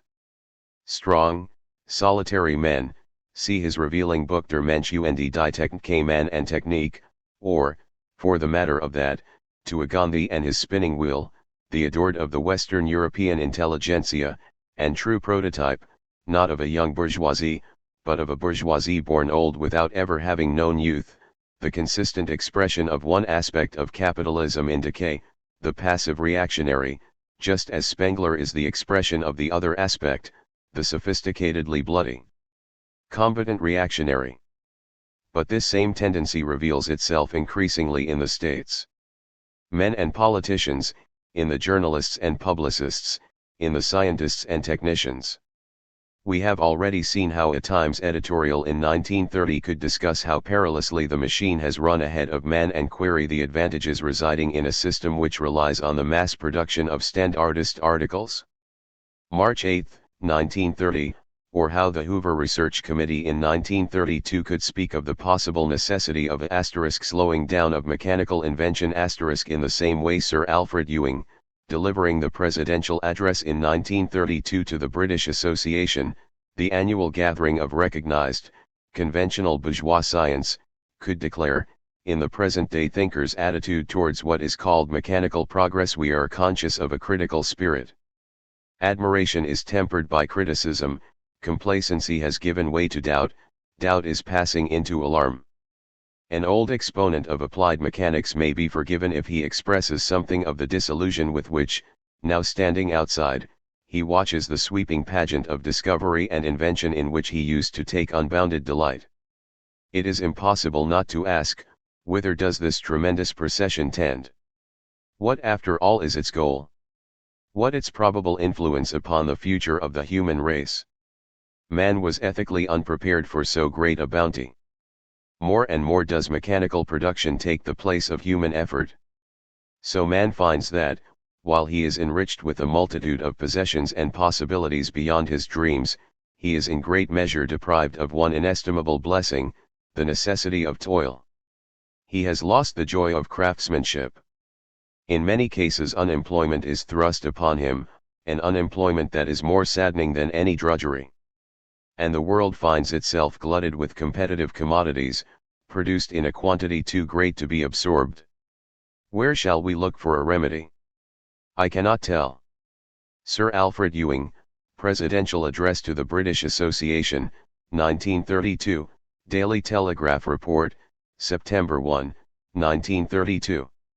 This is the confession of bankruptcy of official bourgeois science before the modern world's situation. Not the social conditions which lead to the abuse of the results of science and invention are seen as the problem, but instead the gifts of science and invention appear to this modern monk as gifts of the devil, for which man was ethically unprepared, as if ethics were independent of the social conditions from which in fact they take their character. For solution, this leader of modern bourgeois science confesses his impotence and ends characteristically with a prayer to God. Not only the leaders of bourgeois science, but the financial and political leaders of capitalism move in the same direction.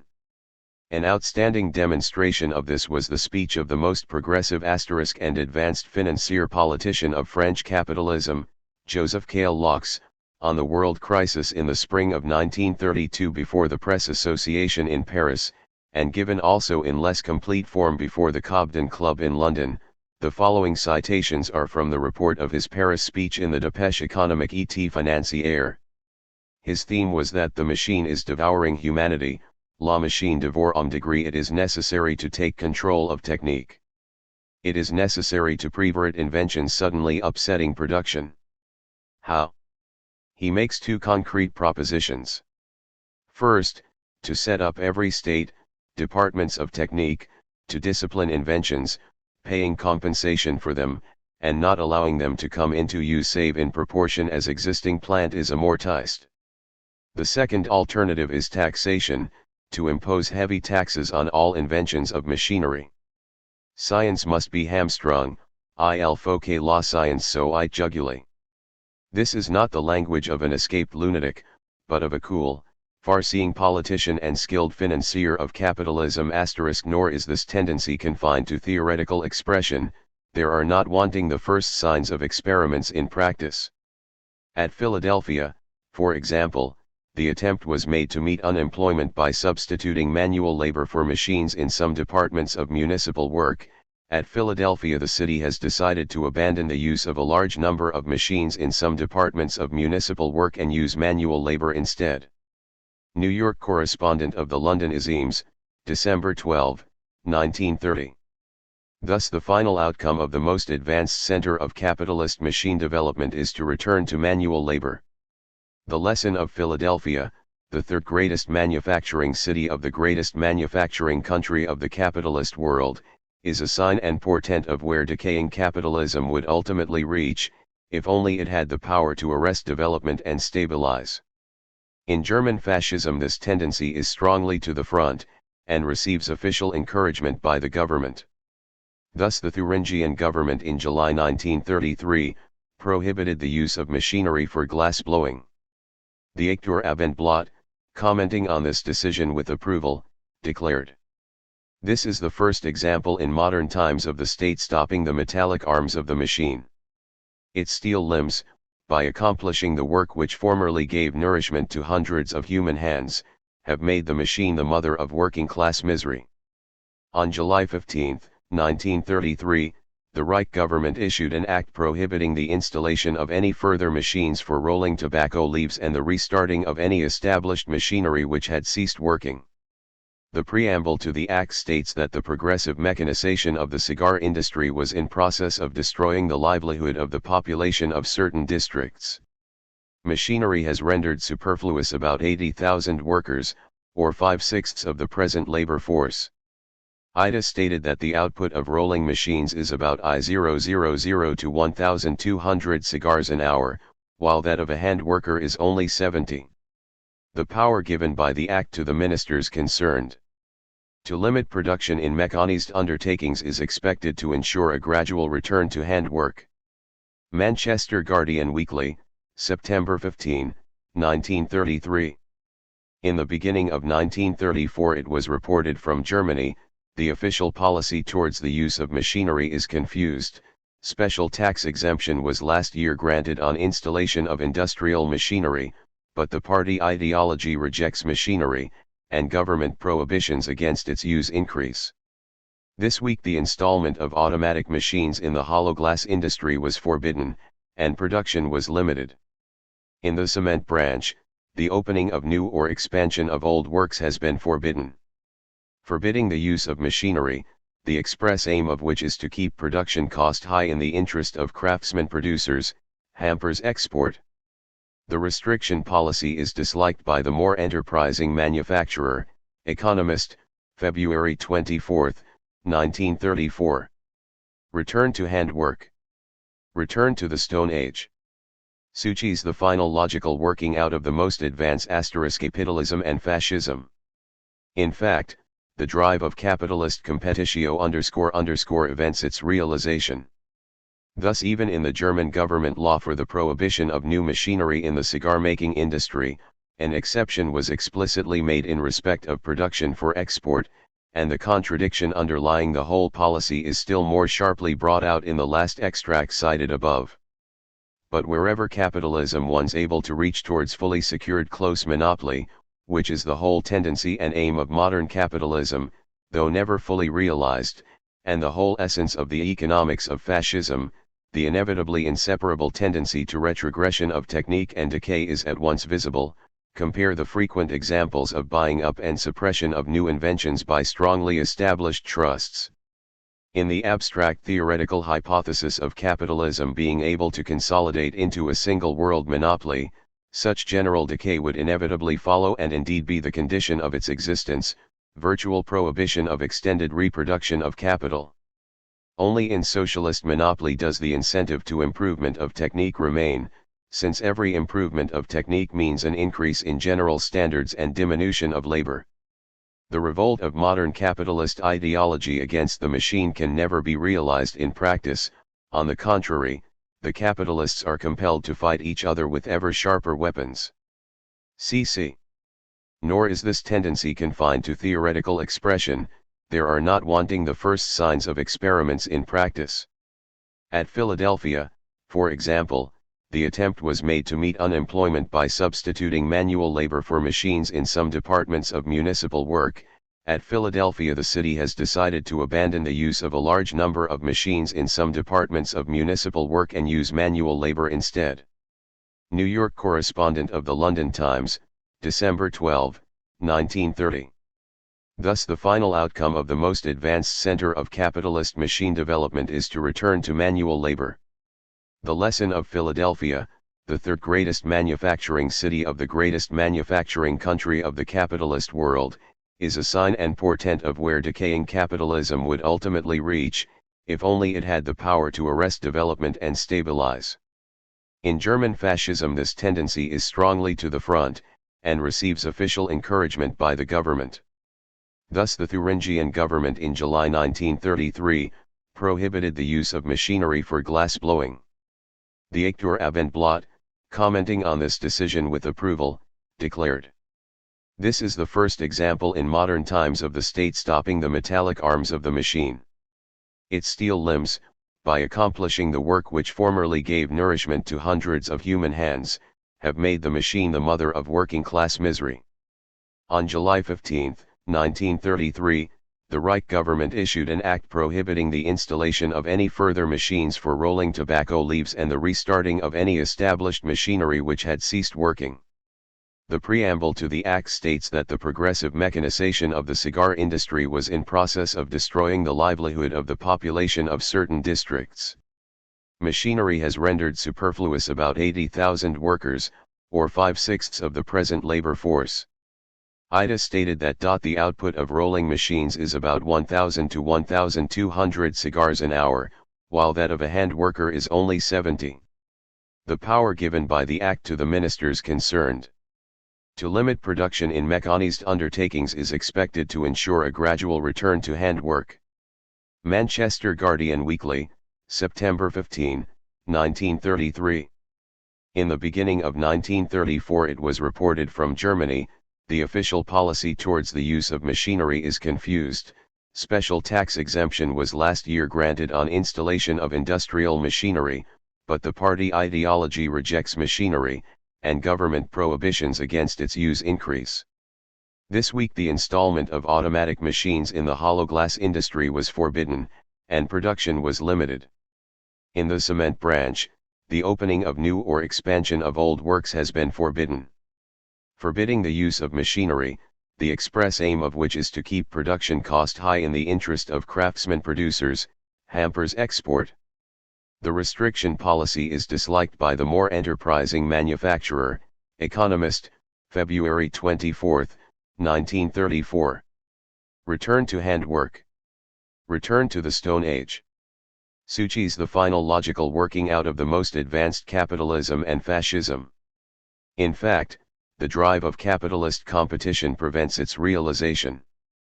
Thus even in the German government law for the prohibition of new machinery in the cigar-making industry, an exception was explicitly made in respect of production for export, and the contradiction underlying the whole policy is still more sharply brought out in the last extract cited above.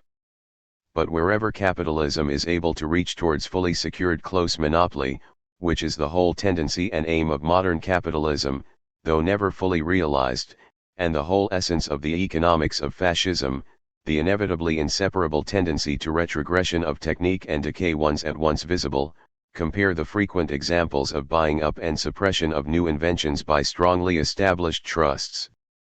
In the abstract theoretical hypothesis of capitalism being able to consolidate into a single world monopoly, such general decay would inevitably follow and indeed be the condition of its existence, virtual prohibition of extended reproduction of capital. Only in socialist monopoly does the incentive to improvement of technique remain, since every improvement of technique means an increase in general standards and diminution of labor. The revolt of modern capitalist ideology against the machine can never be realized in practice. On the contrary, the capitalists are compelled to fight each other with ever sharper weapons. cc. But this ever-growing, though unrealizable, aspiration of modern monopoly capitalism towards the cessation of all development of technique, is a symptom of an economic order in decay. Fascism, with its propaganda of the return to the primitive and the small scale, alongside actual service in practice to all the requirements of the most highly concentrated finance capital, is the complete and faithful expression of this profoundly reactionary character of modern monopoly capitalism, and of the deep contradiction at its root. 3. The revolt against science. The more and more conscious reactionary role of modern capitalism, and the growing ideological revolt against the machine and sense of antagonism to the development of technique, necessarily expresses itself on a wide front in the entire ideological field. A transformation in the dominant trends of capitalist ideology becomes more and more conspicuous.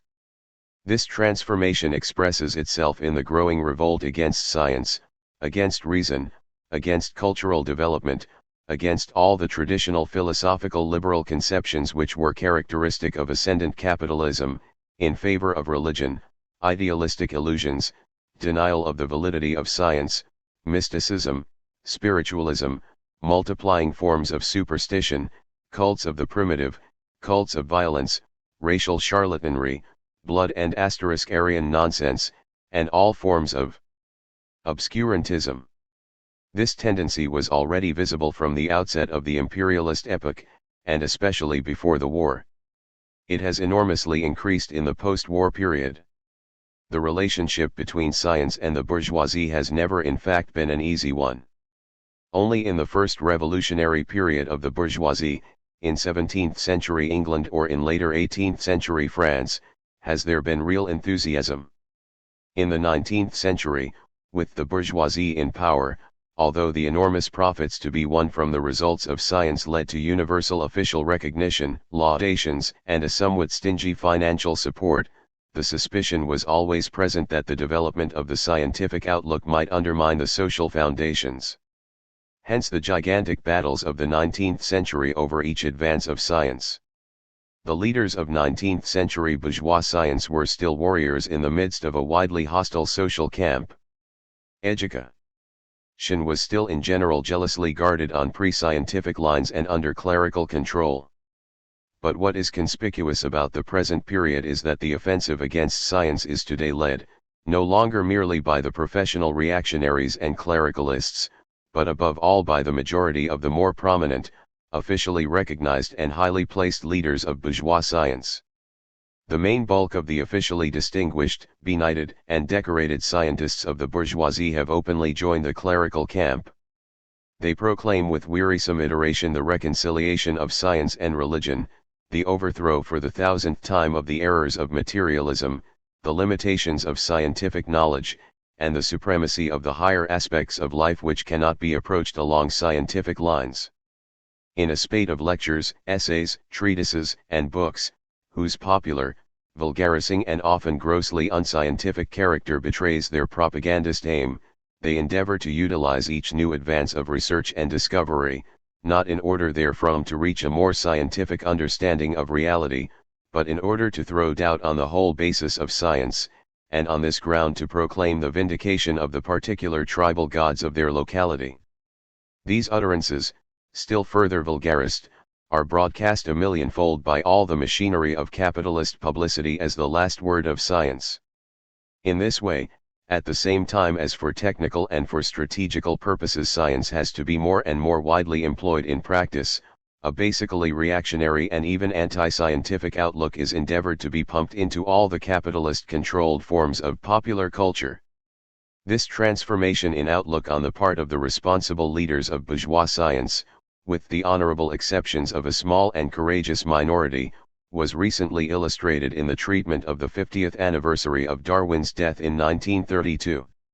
This anniversary provided the opportunity for the entire forces of capitalist culture to proclaim, either the complete obsolescence of the theories of the hated Darwin, or alternatively, the complete reconciliation of Darwinism with the religious conceptions which he fought, and the final refutation of the atheism to which he secretly, Darwin's letter to Marx, adhered. The distinguished scientist and leading authority on Darwinism in England, Sir J. A. Thomson, wrote for general public consumption in the Daily Telegraph, April 19, 1932, under the singular title, *Darwin 50 years after, we now accept evolution, yet believe in a creator. There are some changes in our ideas since the hot-headed days that followed the publication of The Origin of Species in 1859. Thus many of us are clear that there is no inconsistency in accepting the evolution idea and yet believing in a creator who ordained the original order of nature in some very simple form. The evolution theory does not try to explain things in the deeper sense. Evolutionists leave to philosophy and religion all questions of purpose and meaning. This is a change for the better. The shamefaced agnosticism of the 19th century scientists has given place in the 20th century to proclamation of a creator. This is an excellent example of the progress backwards of capitalism in decay. A further example of the transformation was afforded by an inquiry into the religion of scientists *, conducted by the Christian Evidence Society and published under this title in 1932. A questionnaire was sent to all Fellows of the Royal Society. Replies were received from 200. The results on some of the principal questions showed the following proportions: 1. Do you credit the existence of a spiritual domain? Favorable, 121, intermediate, 66, unfavorable, 13. 2. Is belief in evolution compatible with belief in a creator? Favorable, 142, intermediate, 52, unfavorable, 6. 3. Does science negative the idea of a personal God as taught by Jesus Christ? Favorable, to Christianity, 103, intermediate, 71, unfavorable, 26. Thus, omitting the intermediates, a spiritual domain, the expression is explained in the book as having been intended to mean the denial of materialism, wins by 9-1. God, a creator, wins by 23-4. Christianity wins by 4-1. These are the answers of a representative group of distinguished bourgeois scientists in 1932. We are not here concerned with the philosophical or theoretical significance of this transformation. What is important for present purposes is the social significance and role of this development. The general fact of this avowed transformation of outlook of the majority of outstanding official representatives of bourgeois science, the loudly heralded movement against materialism and the limitations of science, towards idealism and religion, is familiar ground. How far this alleged movement of opinion is really true of the best bourgeois scientists, or of the mass of younger working rank and file scientists, is less important than the fact that the dominant official influences both in the bourgeois scientific world, and in general bourgeois discussion, actively support, foster, patronize, encourage and in every possible way advertise and press forward this trend. What is not equally clear to all is the direct connection of this ideological trend with the whole process of capitalism in decay. It is at once its reflection, and helps to carry it forward. The revolt against science, which bourgeois society today encourages in the ideological sphere, at the same time as it utilizes science in practice, is not only the expression of a dying and doomed social class, it is an essential part of the campaign of reaction. This is the basis which helps to prepare the ground for all the quackeries and charlatan rise of chauvinism, racial theories, anti-Semitism, Aryan grandmothers, mystic swastikas, divine missions, strongman saviors, and all the rest of the nonsense through which alone capitalism today can try to maintain its hold a little longer. All this nonsense may appear on a cool view, when some particularly wild ebullition of a Hitler or a Goebbels about blood and the joy of the dagger and the Germanic man and the primeval forest, is produced, as highly irrational and even insane. But in fact it is as completely rational and calculated, for the present purposes of capitalism, as a machine gun or a Zinoviev letter election. There is method in the madness. For capitalism can no longer present any rational defense, any progressive role, any ideal whatever to reach the masses of the population. Therefore it can only endeavor to save itself on a wave of obscurantism, holding out fantastic symbols and painted substitutes for ideals in order to cover the reality of the universally hated money bags. Fascism is the final reduction of this process to a completely worked out technique. In unity with this revolt against science goes the general cultural reaction, the revolt against culture, the revolt against education, the cutting down of education in all capitalist countries, the increasing reactionary discipline and militarization in the universities and schools, and the final and complete symbol of the culminating stage revealed by fascism, the burning of the books *4. The revolt against democracy, and parliament. This economic, social, and ideological process finds also its political reflection. From the outset of the imperialist era, liberalism and parliamentarism has in fact been on the wane. Parliamentary democracy was essentially the form through which the rising bourgeoisie carried through its struggle against feudalism and against old privileged forms, carrying the working class in their wake in this struggle. On this basis was built up liberalism in its heyday in the 19th century. The workers were drawn in the tow of bourgeois liberal politics. It was the achievement of Marxism to cut through this bondage. In Britain, where the capitalist world monopoly gave the bourgeoisie superior resources and the possibility to create a privileged section of a minority of the workers, Marxism made the slowest progress, and liberal labor politics survived longest. As the class struggle of the proletariat against the bourgeoisie began to replace the old struggle against the pre-bourgeois forms, a political shifting followed. The old liberal parties began to wane before social democracy, the bourgeoisie increasingly coalesced with the remnants of the older, monarchist, militarist, Landowning, forces. Nevertheless, parliamentary democracy remained as the most useful basis of the bourgeoisie for the deception of the masses and holding in of the class struggle, so long as this means of restraining the workers was adequate. Today, when the intensification of the class struggle can no longer be held in by these forms, the bourgeoisie increasingly turns its back on parliamentary democracy in favor of more direct and open forms of coercion and the authoritarian state. This is a measure of the weakening of the bourgeoisie. The era of imperialism, of centralist monopoly capitalism, already increasingly made the parliamentary democratic forms a caricature.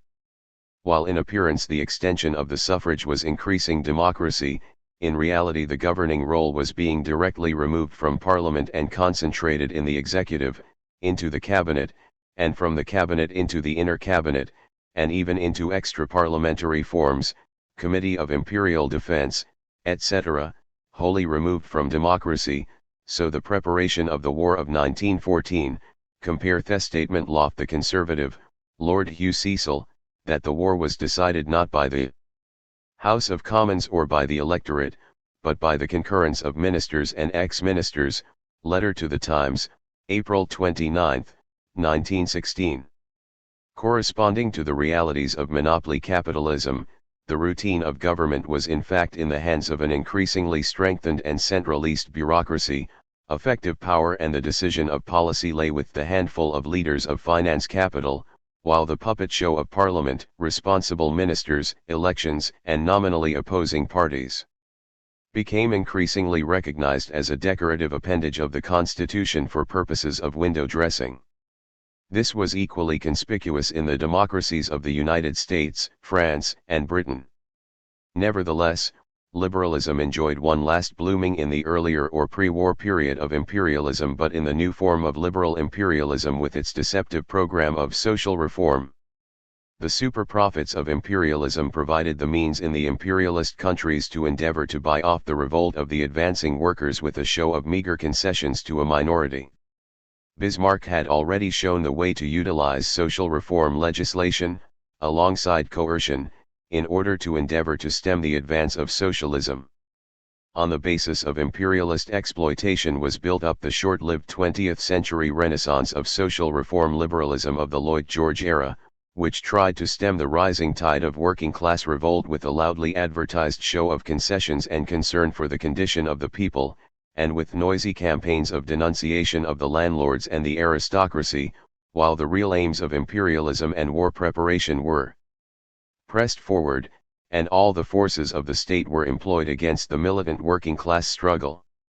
The Social Democratic and Labor parties after the war tried to carry forward the role of social reform liberal imperialism, but under basically changed conditions in a far more advanced stage of the class struggle, and in the midst of the crisis and decline of capitalism. Therefore they could not attain any corresponding measure of success. The appeal they could make to the masses on behalf of parliamentary reformism no longer evoked enthusiasm. The reforms they could achieve were limited by the economic crisis, the weakening national finances, and the weight of the war debts they had to carry. The repressive and coercive measures they had to exercise against the class struggle were far heavier. But even the limited measure of social reform concessions began to break down and dwindle under the pressure of the economic crisis. With the rising colonial revolts, the basis of imperialism began to weaken. The stream of super profits diminished, the conflict of the rival monopolist capitalisms became more intense. Thus a reverse movement set in, no longer to the extension of social concessions, but on the contrary to the cutting down and withdrawal of concessions already granted. This process received its powerful demonstration in the history and fall of the Second Labour government and the crisis of 1931. From this point the class struggle is forced increasingly into the open, bursting through the thin cover of liberal and parliamentary democratic illusions. Even social democracy is forced to speak of the collapse of reformism and the end of social reform, and the consequent inevitability of a frontal attack on capital. So the general propaganda line of the Leicester Labour Party conference in 1932, at the same time as it merges in practice still more completely into alliance with monopoly capitalism and repression of the workers, the public corporations line, etc. The confrontation of the working class and capitalism can no longer be covered by liberal and reformist pretenses of improving conditions under capitalism. From this point the demand becomes increasingly strong from the representatives of capitalism for the throwing aside or modification of the old parliamentary democratic forms, which no longer serve their purpose, and the establishment of open and strengthened forms of repression and dictatorship. The revolt against democracy and parliament, which was already marked in bourgeois circles before the war, but was still confined in direct expression to the narrower reactionary circles, now becomes general in all current expression. The demand of an Owen Young for a holiday of parliaments, if a holiday of armaments once good, a holiday of parliaments would be better? Speech at the Lotus Club, New York, on December 6, 1930, or of a Sir William Beveridge for a world dictator, Halley Stewart lecture in February 1932, or the announcement of a Gordon Selfridge to the American Chamber of Commerce in London on his return from the United States that as an American he spoke to 50 representative men in America, and did not find one who disagreed with his view that democracy in that great country could not possibly succeed as a system of government. A country should be managed as a great business was managed. Times, June 22, 1932. These and 1,000 similar expressions are typical of the present outlook of the representatives of finance capital, and are paralleled by the sceptical tone of the parliamentarians themselves. the openly anti-parliamentary tone of the press, or of the once progressive, literary intelligentsia, Shaw, Wells, no less than the direct attacks of a Churchill, Lloyd, or Tardieu. The Social Democratic and Labour parties, moving parallel with capitalism, undergo a similar transformation of outlook, and begin to speak increasingly of the limitations of Parliament and the necessity of strengthening discipline and authority in the state. Neo-socialism in France, the Socialist League propaganda in England, see also Lasky's Democracy in Crisis, 1933, and Vandervelde's L'Alternative, 1933 for the weakening of the old abstract democratic assumptions. The practice of modern capitalism moves increasingly away from parliamentary democratic forms to strengthened and more open coercion and class dictatorship. This applies not only to the directly fascist states, but also to the diminishing number of imperialist states which still remain nominally democratic. The Roosevelt emergency powers, and the national government in Britain, represent stages and phases of a process of transformation, corresponding in some respects to the Bryaning stage in Germany. Modern legislation increases the powers of the executive, of the bureaucracy and of the police, and more restricts the limits of the legal working class movement, of the right of meeting and association, and of the right to strike. This process of the transformation of democracy in the Western imperialist countries, and preparation of the ground for fascism, is further examined in a later chapter. The stream against parliamentary democracy is rising on all sides, although this does not mean that capitalism has yet exhausted its uses. But the real issue is commonly confused by the vulgar propagandist treatment that the attack on democracy is a parallel attack of communism and fascism. On the contrary, the critique of communism or Marxism against capitalist democracy is not that it is too democratic, but that it is not democratic enough, that it is in reality only a deceitful cover for capitalist dictatorship, and that real democracy for the workers can only be achieved when the proletarian dictatorship breaks the power of the capitalist class. The movement of modern capitalism, on the other hand, against parliamentary democracy is a movement to strengthen repression of the working class and establish the open and violent dictatorship of monopoly capital. The reality of this issue between oligarchic dictatorship and working class freedom breaks through the old illusory trappings of parliamentary democracy. 5. National self-sufficiency. A no less strongly marked expression of the modern tendencies of capitalism is the movement towards so-called national self-sufficiency, autarky, national planning, isolationism, etc. This tendency has come most strongly to the front since the world economic crisis, and the breakdown of the World Economic Conference revealed its strength. This development is the logical working out of imperialist decay. Of this tendency as the dominant tendency in the latest phase of world politics, the League of Nations economic expert, Sir Arthur Salter, wrote in his standard work Recovery in 1931.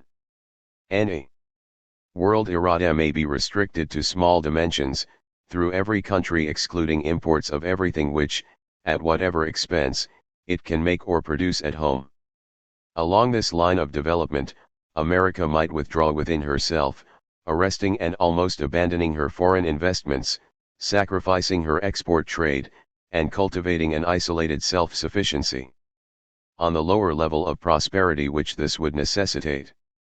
As the world closed against her, Great Britain might be forced to supplement such preferential trade with the dominions and India as may be practicable, with a policy of exploiting and closing in her non-self-governing empire from the rest of the world, against all the traditions and principles of her history.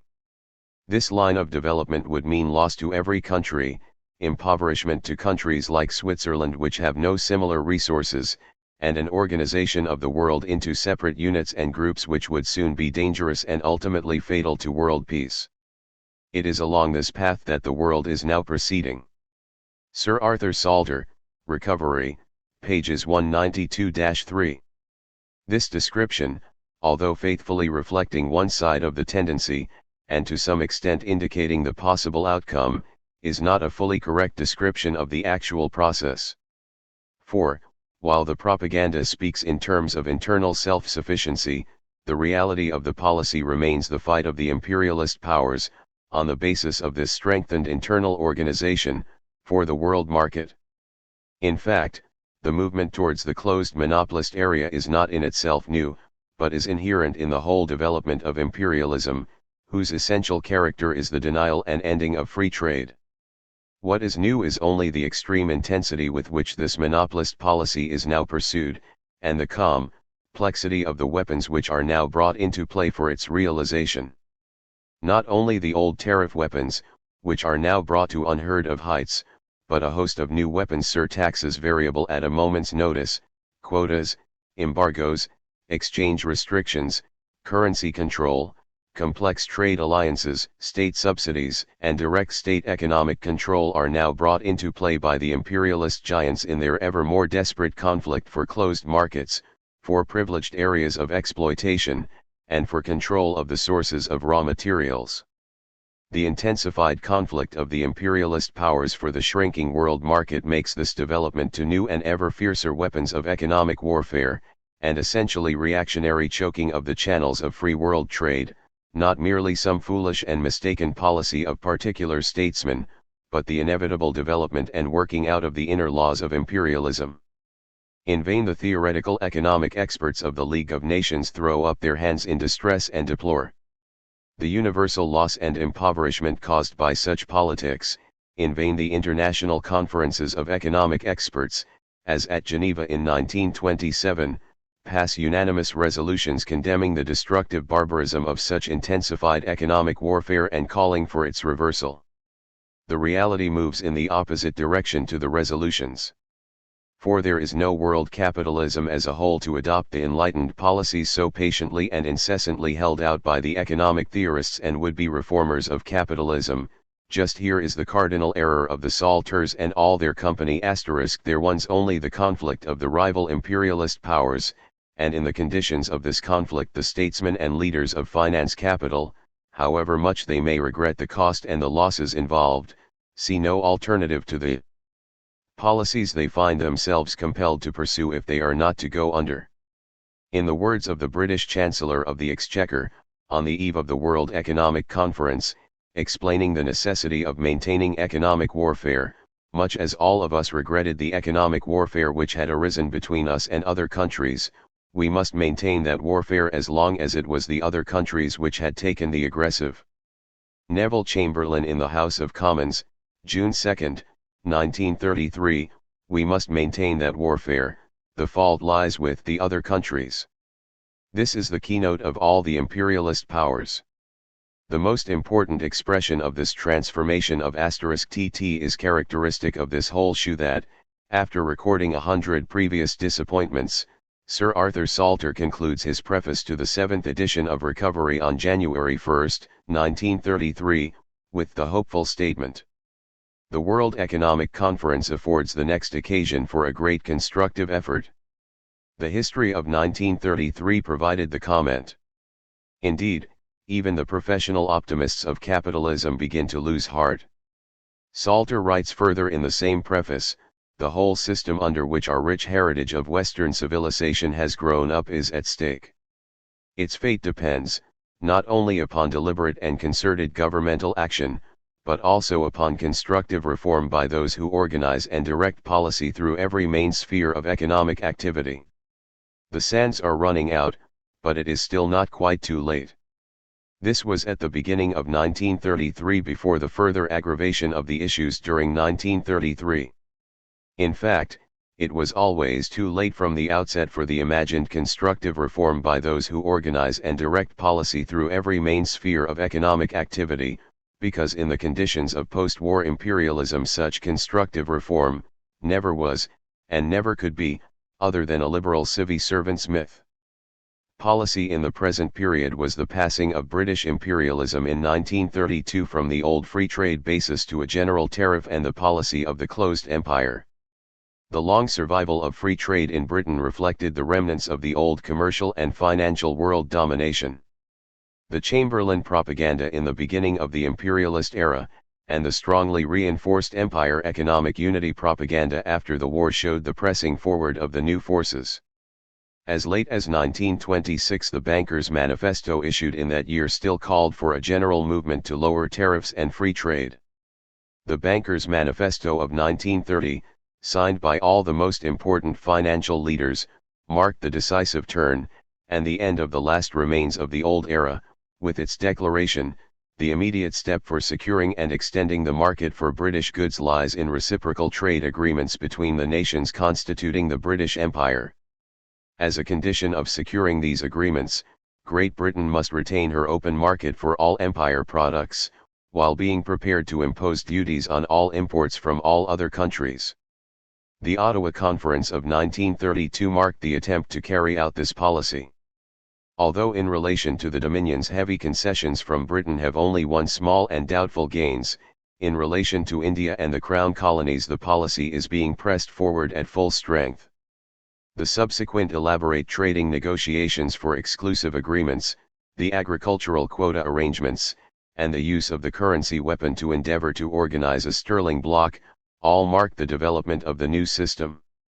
Attempts are frequently made to present the new phase of intensified monopolist conflict in idealist form under cover of the slogans of national planning, national self-sufficiency, etc., or to compare it with the entirely opposite process of socialist construction of the Soviet five-year plan.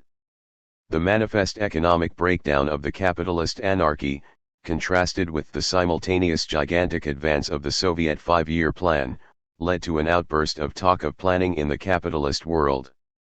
A World Planning Congress was held at Amsterdam in 1931. A myriad abortive schemes for 5-year plans, 10-year plans, and 20-year plans were put forward in all the capitalist countries.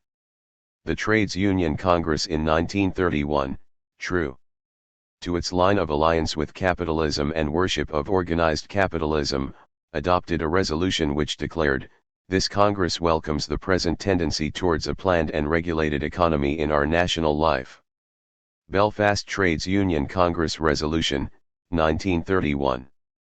Needless to say, this description of the real process which is taking place is a complete deception. The conditions of private ownership of the means of production, and of production for profit, negate the elementary conditions for any real scientific economic planning, which requires a single ownership of the means of production and the organization of production for use. The reality which is described under the euphemism of a planned and regulated economy in our national life is intensified monopolist organization in a given imperialist area, not national area, for the purposes of sharpened world imperialist conflict and increased exploitation of the workers. The complete passing over of the previous progressive elements in capitalism to the new reactionary policies is illustrated by the conversion of the former leading liberal economic theorist, Keynes, in his articles on national self-sufficiency, New Statesman and Nation, July 8 and 15, 1933. Keynes writes, "I was brought up, like most Englishmen, to respect free trade not only as an economic doctrine which a rational and instructed person could not doubt but almost as a part of the moral law. I regarded departures from it as being at the same time an imbecility and an outrage.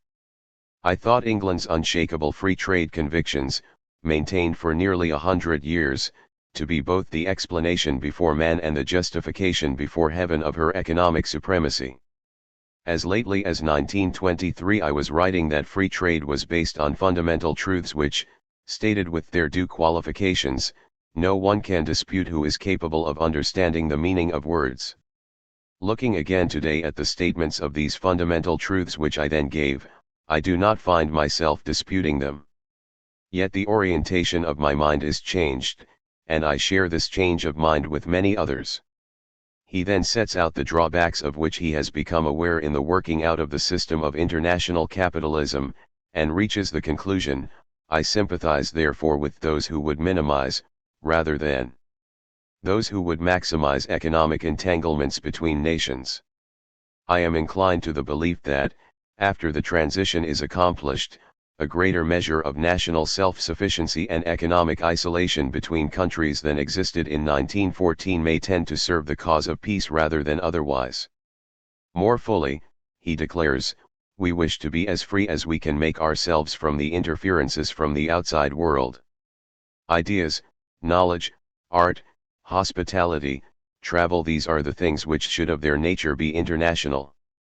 But let goods be homespun whenever it is reasonably and conveniently possible, and above all let finance be primarily national. It will be seen that the outlook of Keynes has begun to approximate to that of Hitler. This is a valuable measure of capitalism in decay. The reality behind the phraseology of a Keynes or other capitalist national planners must not be misunderstood. The belated discovery by Keynes of the naive, subjective, and uncritical assumptions on which the old traditional economic science of the bourgeoisie, especially in its center in England, was always based, does not here concern us.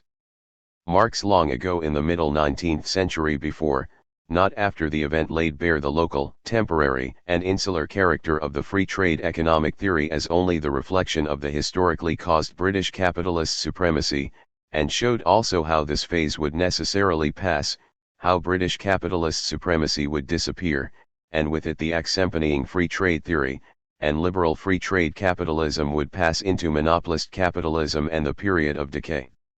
However, the empiricist can only learn from the behind side of history, only the impact of the event compels the bourgeois professors of economics to begin to grope for the source of their errors. Keynes, the faithful believer in the divine ordainment of free trade and British economic supremacy until 1923, in 1933 announces his disillusionment with the pride of a pioneer. What is important, however, is that this disillusionment or change of mind which he shares with many others is only the reflection of the change of capitalism, which he translates into universal conclusions in exactly the same subjective and uncritical way as the old free trade theory which he now condemns. For in fact, the issue is no longer between international free trade capitalism and monopolist capitalism in its modern forms. That issue has long been settled in practice. At the present time history has placed on the order of the day a different issue, of which he is unaware. The daring advance which he believes himself to have made in his thought, with his conversion from old liberal fetishes to national self-sufficiency, leaves him in reality still well in the rear of events as the faithful servitor of the ruling class. He has simply passed from being the servitor of one phase of capitalism to becoming the servitor of the next. In reality, national self-sufficiency is only the ideal cover for the modern forms of monopolist capitalism, extreme intensification of antagonisms, and advance to fascism and war. Just as the imperialist blocs cover their predatory wars for the spoils of the world under cover of the slogan of national defense, so they seek increasingly today to cover their monopolist economic organization and warfare under cover of the slogan of national self-sufficiency. It is this advance to war which is the essential significance concealed behind the slogan of national self-sufficiency. 6. War as the final solution. The culmination and final working out of all the new policies of capitalism under the stress of the world crisis is the advance to the Second World War. As the world economic crisis deepens and extends, it becomes more and more clear to the leaders of capitalism that no peaceful, constructive solution of the crisis is possible. International conference after international conference breaks down. Even such limited success as attends the measures of reorganization, of strengthening and tightening up of monopolist economy and aggressive power, within each imperialism, only leads to the intensification of the world crisis as a whole. There is a renewed and ever more feverish pressing forward of armaments on all sides, and of industries connected with armaments. The World Disarmament Conference breaks down. The issue of disarmament passes into the issue of rearmament. The war in the Far East, opened by Japan in 1931, develops with the development of the world economic crisis. The short-lived revival of world production in certain branches of industry in the summer of 1933 illustrated this process. This revival bore no relation to any solving of the basic contradictions underlying the crisis, which on the contrary became intensified. The disparity between production and consuming power increased. The revival was in fact openly a reflection of the gathering war process, a direct outcome of typical war measures of inflation, state mobilization of industry and increase of production of armaments and of industries associated with armaments. It was not accompanied by any corresponding revival of trade. For what market was this state-organized stimulation of production, most signally typified in the Roosevelt Plan, being directed? The answer became increasingly clear with the development of events. The future market was to be the market of war. The expression now begins to become open in capitalist circles that the only final solution of the crisis is war. In The Means to Prosperity, issued in 1933, Keynes notes the trend. Cynics conclude that nothing except a war can bring a major slump to its conclusion.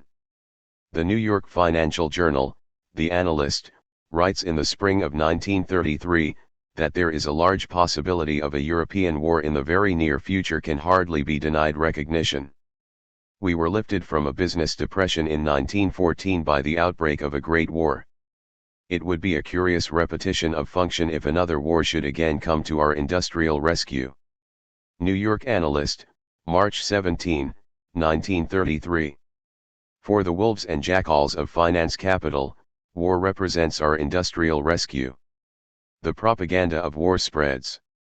War begins to be presented as the heroic alternative, the last hope, the way out from the unending nightmare of economic crisis, misery, and unemployment. Fascism, the most complete expression of modern capitalism, glorifies war. The filthy sophism war means work begins to be circulated by the poison agencies of imperialism, and filters down to the masses. As Carlyle, in whom many antecedents of fascism can be traced, wrote in his Sartor Resartus, the lower people everywhere desire war. Not so unwisely, there is then a demand for lower people to be shot. It wants a measure of the stage reached by capitalist civilization that today, before the leading capitalist countries other than Japan are yet directly involved in war, while there are still nominally conditions of peace, it is possible for such an argument to be seriously presented and widely repeated and actually discussed, that murder is the only way to provide men and women with work and livelihood. All today see the ever more visible approach of war. Rising alarm is expressed in many quarters of bourgeois opinion who see the ruin and destruction of the entire existing society involved in the menace of renewed world war. But these sections of anti-war opinion see only the question of war in isolation, and concentrate their efforts on capitalist machinery to avoid war, without realizing that such machinery of imperialism can only function as machinery to organize the future war in the name of ideal symbols. Bourgeois pacifism, attached to the official League of Nations, and preaching passivity and non-resistance to the masses, becomes an indispensable part of the war preparations of imperialism, and as such officially recognized and encouraged by all the war-making statesmen of imperialism. All the statesmen of imperialism, Roosevelt and MacDonald, Henderson and Paul Boncourt, Mussolini and Hitler, are today pacifists in their public utterances and are actively pressing forward the preparation of imperialist war. War is only the continuation and working out of the crisis of capitalism and of the present policies of capitalism. It is inseparable from these, and cannot be treated in isolation. All the policies of capitalist reorganization, all the policies of fascism, can only hasten the advance to war. This is equally true of the line of a Roosevelt, a MacDonald, or a Hitler. War is no sudden eruption of a new factor from outside, a vaguely future menace to be exorcised by special machinery, but is already in essence implicit in the existing factors, in the existing driving forces and policies of capitalism. All the existing policies of capitalism are policies of ever-sharpening war, of ever more formidably organized imperialist blocs, of tariff war, of gold war, of currency war, of war with every possible economic, diplomatic, and political weapon. It is no far step from these to the final stage of armed war. All the existing policies of capitalism are more and more dominantly policies of destruction. The capitalists are today the destructive force in human society. All their most typical modern policy, from super tariffs and debt enslavement of whole states to burning foodstuffs and devastating cotton plantations, from dismantling plant and machinery to throwing millions of skilled and able workers on the scrap heap of starvation, is a policy of destruction of human effort and labor, strangling of production, destruction of life. War is only a continuation of this policy. It is no far step from spending millions of pounds to buy up machinery in order to destroy it, to spending millions to produce guns and warships and munitions to be blown up into the air. It is no far step from condemning millions of human beings to the death in life of unemployment as superfluous, to the final solution of disposing of their lives and bodies by bomb and gas and chemical, for the greater profit of whatever group of capitalists can gain most in the redivision of the world by the Holocaust. But this does not mean that war, any more than fascism, presents the final solution of the crisis of capitalism. On the contrary, war, like fascism, is today the outcome of the intensified contradictions of capitalist society in decay, but neither solve those contradictions.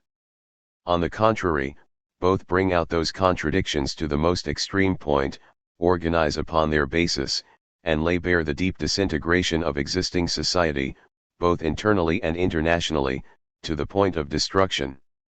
The crisis extends and develops through these forms to yet greater intensity, and thereby only reveals the more sharply that the sole final solution lies in the social revolution. Chapter 4. What is fascism? War is fascism. In the first 3 chapters of this book, attention has been deliberately concentrated on the developing tendencies of modern capitalist society as a whole since the war, in place of limiting attention to the distinctively fascist countries Italy, Germany, etc. Such a survey has revealed how close is the parallel which can be traced in every field, economic, political and ideological, between the increasingly dominant tendencies of theory and practice of all modern capitalism since the war and the professedly peculiar theory and practice of fascism. Fascism, in fact, is no peculiar, independent doctrine and system arising in opposition to existing capitalist society. Fascism, on the contrary, is the most complete and consistent working out, in certain conditions of extreme decay, of the most typical tendencies and policies of modern capitalism. What are these characteristics which are common, subject to a difference in degree, to all modern capitalism and to fascism? The most outstanding of these characteristics may be summarized as follows. 1. The basic aim of the maintenance of capitalism in the face of the revolution which the advance of productive technique and of class antagonisms threatens. 2. The consequent intensification of the capitalist dictatorship. 3. The limitation and repression of the independent working class movement, and building up of a system of organized class cooperation. 4. The revolt against, and increasing supersession of, parliamentary democracy. 5. The extending state monopolist organization of industry and finance. 6. The closer concentration of each imperialist bloc into a single economic political unit. 72. 7. The advance to war as the necessary accompaniment of the increasing imperialist antagonisms. All these characteristics are typical, in greater or lesser degree, of all modern capitalist states, no less than of the specifically fascist states. In this wider sense, it is possible to speak of the development towards fascism of all modern capitalist states. The examples of the Roosevelt and Browning regimes offer particular illustrations of near-fascist or pre-fascist stages of development towards complete fascism within the shell of the old forms. Nor is it necessarily the case that the development to fascism takes the same form in detail in each country. The sum total of the policies of modern capitalism provide already in essence and in germ the sum total of the policies of fascism. But they are not yet complete fascism. The completed fascist dictatorship is still only so far realized over a limited area. What is the specific character of complete fascism? The specific character of complete fascism lies in the means adopted towards the realization of these policies, in the new social and political mechanism built up for their realization. This is the specific or narrower significance of fascism in the sense of the fascist movements or the completed fascist dictatorships as realized in Italy, Germany, and other countries. Fascism in this specific or narrower sense is marked by definite familiar characteristics, in the case of the fascist movements, by the characteristics of terrorism, extra-legal fighting formations, anti-parliamentarism, national and social demagogy, etc., in the case of the completed fascist dictatorships, by the suppression of all other parties and organizations, and in particular the violent suppression of all independent working-class organization, the reign of terror, the totalitarian state, etc. It is to this specific sense of fascism, that wants to say, to fully complete fascism, that we now need to come. 1. The class content of fascism. What, then, is fascism in this specific or narrower sense? The definitions of fascism abound, and are marked by the greatest diversity and even contradictory character, despite the identity of the concrete reality which it is attempted to describe. Fascism, in the view of the fascists themselves, is a spiritual 74 fascism and social revolution reality. It is described by them in terms of ideology. It represents the principle of duty, of order, of authority, of the state, of the nation, of history, etc. Mussolini finds the essence of fascism in the conception of the state. The foundation of fascism is the conception of the state, its character, its duty, and its aim.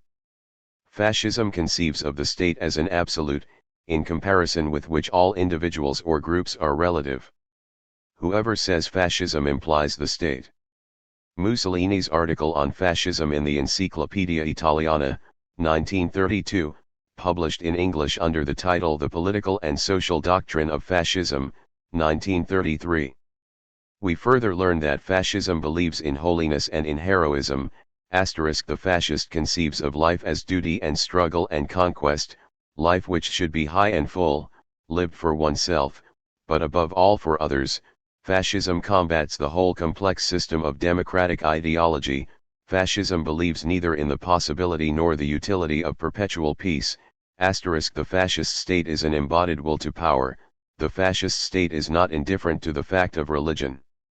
For fascism, the growth of empire is an essential manifestation of virility. Fascism denies the materialist conception of happiness as a possibility.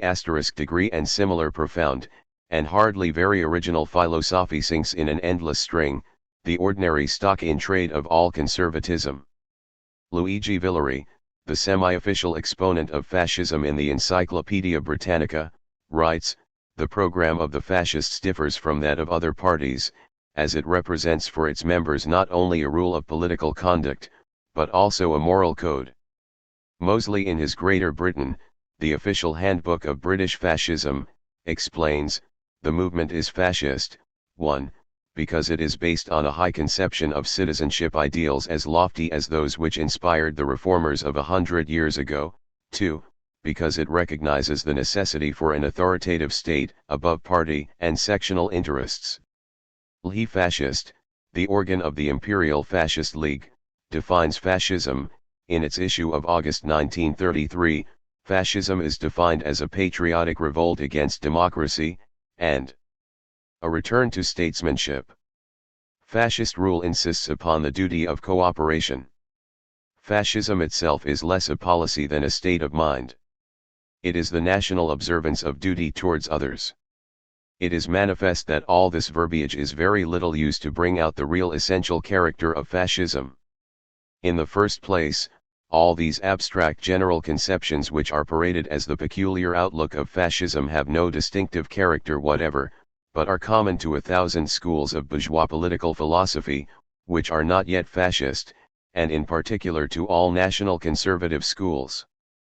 The generalizations of duty of cooperation, duty towards others, life as duty and struggle, a high conception of citizenship, the state above classes, the common interest before self, motto of the German National Socialist program, are the dreary commonplaces of all bourgeois politicians and petty moralizers to cover the realities of class domination and class exploitation.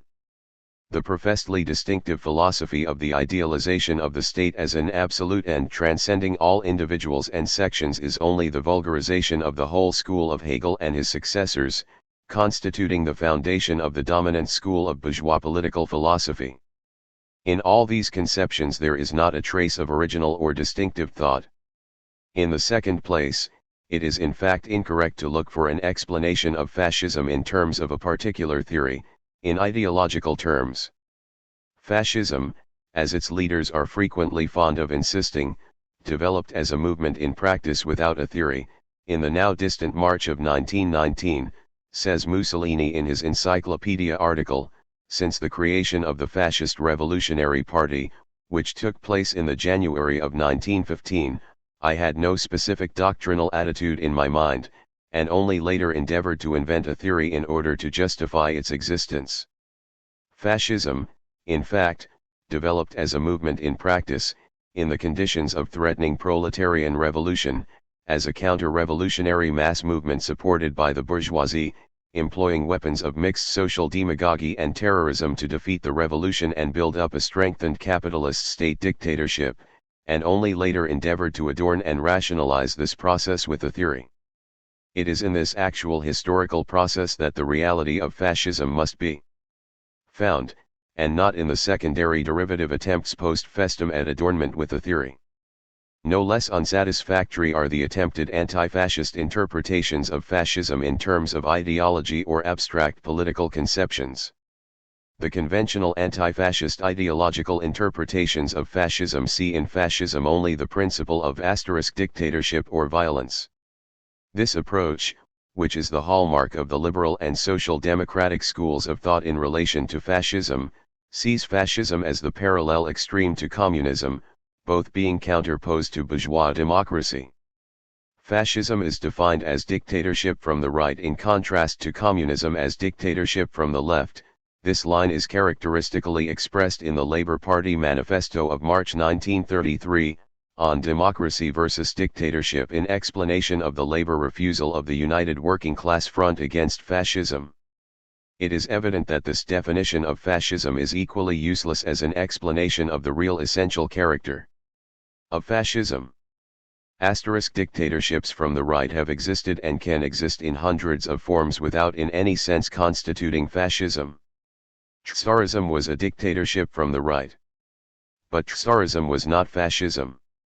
The White Guard dictatorships immediately after the war for crushing the revolution were dictatorships from the right. But these White Guard dictatorships were not yet fascism, and only subsequently began to develop fascist characteristics as they began to try to organize a more permanent basis, subsequent evolution in Hungary and Finland. Fascism may be in fact a reactionary dictatorship. But not every reactionary dictatorship is fascism. The specific character of fascism has still to be defined. Wherein, then, lies the specific character of fascism? The specific character of fascism cannot be defined in terms of abstract ideology or political first principles. The specific character of fascism can only be defined by laying bare its class basis, the system of class relations within which it develops and functions, and the class role which it performs. Only so can fascism be seen in its concrete reality, corresponding to a given historical stage of capitalist development and decay. As soon, however, as we endeavor to come to the class analysis of fascism, we find ourselves confronted with a diametrical opposition of two viewpoints. In the one viewpoint, fascism is presented as an independent movement of the middle class or petit-bourgeoisie, in opposition to both the proletariat and to large-scale capital. In the other viewpoint, fascism is presented as a weapon of finance capital, utilizing the support of the middle class, of the slum proletariat and of demoralized working class elements against the organized working class, but throughout acting as the instrument and effective representative of the interests of finance capital. Only when we have cleared this opposition, and what lies behind it, can we finally come to the real definition of fascism. 2. Middle class revolution or dictatorship of finance capital. Fascism is commonly presented as a middle class, petit bourgeois, movement. There is an obvious measure of truth in this, in the sense that fascism in its inception commonly originates from middle class, petit bourgeois, elements, directs a great deal of its appeal to the middle class, to small business and the professional classes against the organized working class and the trusts and big finance, draws a great part of its composition, and especially its leadership, from the middle class, and is soaked through with the ideology of the middle class, of the petit Bourgeoisie under conditions of crisis. So far, there is common agreement as to the obvious facts. But fascism is also often presented as a middle-class movement in the sense of an independent movement of the middle class, as a third party, independent of capital or labor, in opposition to both the organized working class and large-scale capital. The fascist dictatorship is accordingly presented as a conquest of power by the middle class in opposition to both the organized working class and to the previous domination of finance capital. This conception was common in liberal and social democratic treatment of fascism. Thus the liberal Labor New Statesman and Nation writes, October 28, 1933, the collapse of capitalism does not at all necessarily lead to the seizure of power by the proletarians, but more probably to the dictatorship of the middle class. This is surely the Achilles heel of communist theory. Brailsford, the leading theorist of English social democracy, writes, if the Marxist conception of history be sound, somewhere surely on the surface of this stricken planet the increasing misery of the workers should have produced some aggressive stirring. That is nowhere the case. There is, however, an aggressive class which has made in one great industrial country its revolutionary stroke. The German Nazis are emphatically the party of the small middle class. This class rose and captured the machinery of the state, because it was miserable and desperate. It shrank in terror from the menace of large-scale commerce. H. N. Brailsford, No Hands Wanted, New Clarion, July 8, 1933. And again, a militant middle class, with its daredevil younger generation to lead it, faces the organized workers. If on both sides there has developed a distrust in parliamentary procedure, and a contempt for its dilatory and irresolute ways, the issue between them can be decided only by force. The class which first decides to organize itself for this new phase will enter the contest with an overwhelming advantage. H. N. Brailsford, Will England Go Fascist? News Chronicle, November 28, 1933. The Socialist Review in January 1929 published an article entitled The Third Nation, arguing that the assumption at the root of all communist theory of a basic division between the capitalists and the proletariat as the decisive issue of modern society was false. Apart from the capitalists and the proletariat and between them there is a third class. Here, then, is the fundamental question for Marxists: does this class exhibit the characteristics of a subject class, about to make a bid for supremacy? A possible answer is that, in one country, Italy, they have already emerged as a revolutionary class. The fascist revolution was essentially a revolution of the third class. The American would-be Marxist journal, The Modern Monthly, says in an editorial on * what is fascism? The first task of the fascist dictatorship was to wrest state power from the hands of the private bankers, industrialists, and landlords who possessed it. The fascist dictatorship, it is clear, then, became possible only because of the two factors above noted: first, the crisis in imperialism and the consequent collapse of ruling class power and policy, and, secondly, the rise of a belligerent lower middle class. Which provided a mass basis for its assumption of power. V. F. Calverton in The Modern Monthly, July, 1933. Even Scott Nearing's otherwise fruitful and valuable study of * fascism is marred by this same basic theory of fascism as a petit bourgeois revolution. At the center of the fascist movement is the middle class, seeking to save itself from decimation or annihilation by seizing power and establishing its own political and social institutions. It therefore has the essential characteristics of a social revolutionary movement, since its success means the shift of the center of power from one class to another. Fascism arises out of the revolt of the middle class against the intolerable burdens of capitalist imperialism. Scott Nearing, Fascism, Vanguard Press, New York, pp. 42. This separation of fascism from the bourgeois dictatorship reaches its extreme point in the official Labor Party and Trades Union Congress organ, the Daily Herald, which, on May 2, 1933, after the full demonstration of the real character of Hitlerism in practice, still looked hopefully towards it to carry out some form of socialist program against big capital, the National Socialists, it is essential to remember, call themselves socialist as well as national.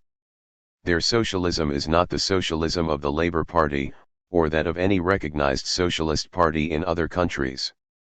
But in many ways it is a creed that is anathema to the big landlords, the big industrialists and the big financiers. And the Nazi leaders are bound to go forward with the socialist side of their program. Daily Herald editorial on Hitler's May Day, May 2, 1933. Thus fascism in the view of the Labour Party is almost a wing of socialism, a rather unorthodox variety of socialism, but anathema to the big landlords, the big industrialists and the big financiers, who, curiously enough, maintained it in funds. And finally placed it in power. The same day that this article appeared in the British Labour and Trade Union organ, this party whose creed was anathema to the big landlords, the big industrialists and the big financiers seized and closed down the workers' trade unions in Germany. It is evident that this view of fascism as a petit bourgeois revolution against the big bourgeoisie is incorrect in fact, and dangerous in the extreme to any serious understanding of the real character of fascism and of the fight against it. That it is incorrect in fact is manifest from the most elementary survey of the actual history, development, basis, and practice of fascism. The open and avowed supporters of fascism in every country are the representatives of big capital, the Thyssens, Krupps, Mons, Detertings, and Owen Youngs. Fascism, although in the early stages making a show of vague and patently disingenuous anti-capitalist propaganda to attract mass support, is from the outset fostered, nourished, maintained, and subsidized by the big bourgeoisie, by the big landlords, financiers, and industrialists. Further, fascism is only enabled to grow, and once saved from being wiped out in the early stages by the working class movement, solely through the direct protection of the bourgeois dictatorship. Fascism is able to count on the assistance of the greater part of the state forces, of the higher army staffs, of the police authorities, and of the law courts and magistracy, who exert all their force to crush working class opposition, while treating fascist illegality with open connivance, banning of the Red Front alongside permission of the storm troops. Finally, has fascism conquered power from the bourgeois state dictatorship? Fascism has never conquered power in any country. In every case fascism has been placed in power from above by the bourgeois dictatorship. In Italy fascism was placed in power by the king, who refused to sign the decree of martial law against it, and invited Mussolini to power. Mussolini's legendary march on Rome took place in a wagon-lit sleeping car. In Germany fascism was placed in power by the president, at a time when it was heavily sinking in support in the country, as shown by the elections. 7. The bourgeoisie, in fact, has in practice passed power from one hand to the other, and called it a revolution, while the only reality has been the intensified oppression of the working class. After the establishment of the full fascist dictatorship, the policy has been still more openly and completely, despite 82 fascism and social revolution. Show of a few gestures of assistance to small capital, the most unlimited and ruthless policy of monopolist capital, with the whole machinery of fascism mercilessly turned against those of its former supporters who have been innocent enough to expect some anti-capitalist action and called for a second revolution. Fascism, in short, is a movement of mixed elements, dominantly petit bourgeois, but also slum proletarian and demoralized working class, financed and directed by finance capital. By the big industrialists, landlords, and financiers, to defeat the working class revolution and smash the working class organizations. 3. The middle class and the proletariat. This question of the role of the middle class or petit bourgeoisie, in relation to the working class and to the big bourgeoisie, is so important for the whole dynamic of present capitalist society and the social revolution, that it deserves fuller clearing. The controversy over the role of the middle class, or many and varied intermediate strata between the bourgeoisie and the proletariat, small businessmen, small and middle peasantry, handicraftsmen, independent workers, small rentiers, liberal professions, technical, managerial and commercial employees, is no new one. In the 19th century, Marx had dealt very fully with the economic and political situation and tendencies of these elements. He had shown how these middle elements were increasingly ground between the advance of large capital and of the proletariat, with growing numbers from their ranks falling into proletarian or semi-proletarian conditions. He had shown their vacillating and unstable political role, now siding with the bourgeoisie and now with the proletariat, torn between their bourgeois prejudices, traditions and aspirations, and the actual process of ruination and proletarization at work among them, and he had shown how the proletariat should win the alliance of the lower strata of the peasantry and urban petit bourgeoisie under its leadership in order to conquer power. In the beginning of the imperialist era, the question of the middle class was anew raised sharply to the forefront by Bernstein and the revisionists in the last years of the 19th century and the first years of the 20th. The revisionists challenged Marx's teaching of the increasing proletarization of the middle strata and consequent increasing sharpness of the issue between capitalism and the proletariat. On the contrary, they argued that the middle class was growing, and pointed to the figures of income returns, property returns, and shareholding, to prove the growth of the middle class. On this basis they denied Marx's revolutionary teaching, saw instead the increasing harmony of classes and democratization of capital, and looked to the gradual peaceful advance towards socialism through capitalist reorganization, social reform, and state intervention. What the revisionists really represented, as is now abundantly clear, was the growth of the new middle class of salaried employees of capitalism. In fact, the process predicted by Marx was abundantly realized through the course of the 19th century. The concentration of capital went forward at an increasing pace. Large-scale capital pressed small-scale capital to the volley. The former small owners and independent workers became, as Marx said, overseers and underlings. In this way a new middle class came more and more to the front, based on the increasing disappearance of the old independent small owners. This new middle class resembled the old in its two-faced position and outlook, between the bourgeoisie and the proletariat, and its dreams of occupying an independent position above the class struggle, but it was already dependent for its livelihood on employment under large capital, and no longer primarily on its own property. Thus the development of this new middle class was in fact a stage in the process of proletarization, in the increasing divorce of the ever-widening mass of the population from an independent property basis, and its lower strata began to draw closer to the proletariat and to the proletarian movement, beginnings of middle-class trade unionism, recruiting to social democracy. The distinctive outlook of this new middle class was typically expressed in England by Fabianism and the leadership of the Independent Labour Party. Against the revisionists, the Marxists were easily able to show, not only that the development of this new middle class increasingly replacing the old was in reality a phase of the process of proletarization, but that further economic development was in turn affecting the position of this new middle class, and creating a crisis in its ranks and a new stage of proletarization. The overstocking of the professional market, the turning out from the universities and technical schools of increasing numbers beyond the possibilities of employment, and the cutting down of personnel through the further concentration of businesses, was already before the war creating a more and more sharp crisis of the new middle class. This crisis of the middle class, both old and new, has been carried enormously forward in the post-war period. The operations of finance, capital inflation, currency and exchange manipulations, share juggling, monopoly prices and heavy taxation have played havoc with small savings and investments, and with the old stability of middle-class incomes. At the same time, unemployment and redundancy in all the professions has reached desperate heights. Throughout the continent, wrote Keynes in his treatise on monetary reform, p. 16, pre-war savings of the middle class, so far as they were invested in bonds, mortgages or bank deposits, have been largely or entirely wiped out.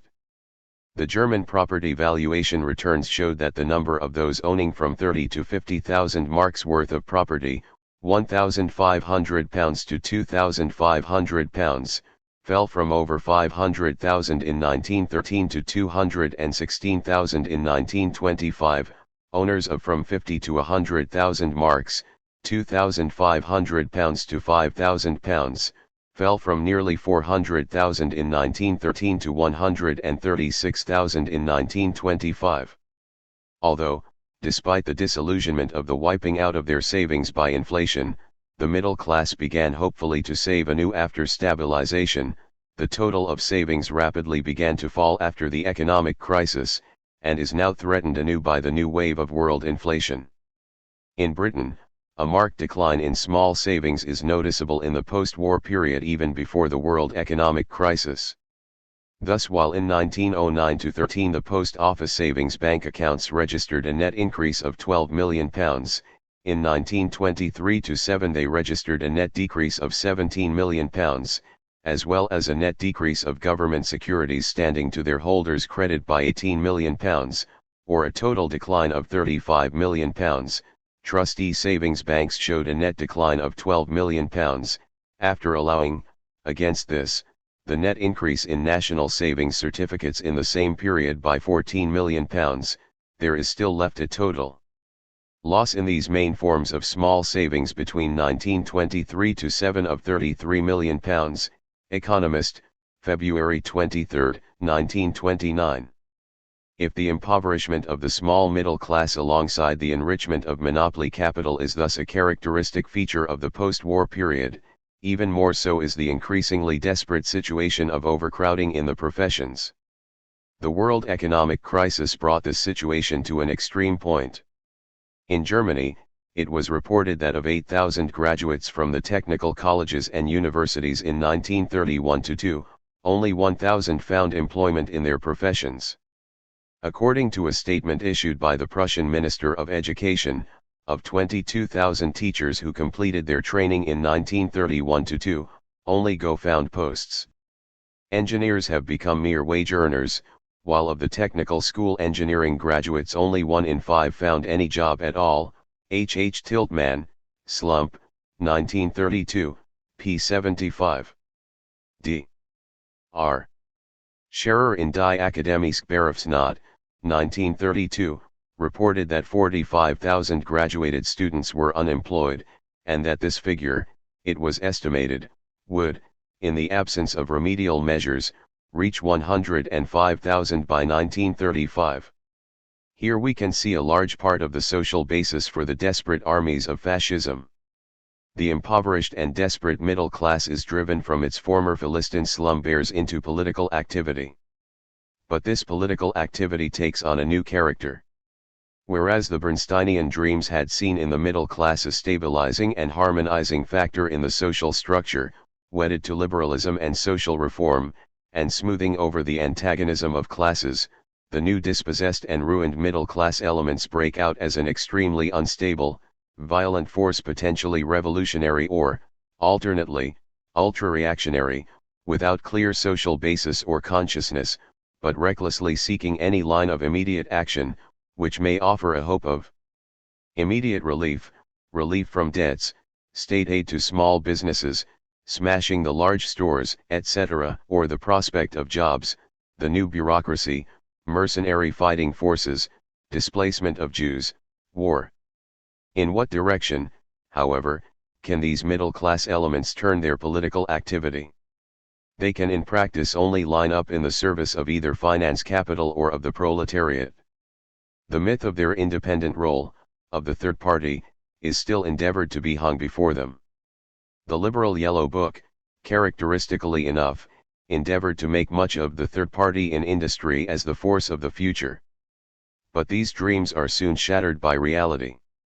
For the ownership of the means of production is decisive, and to this the middle class can never aspire.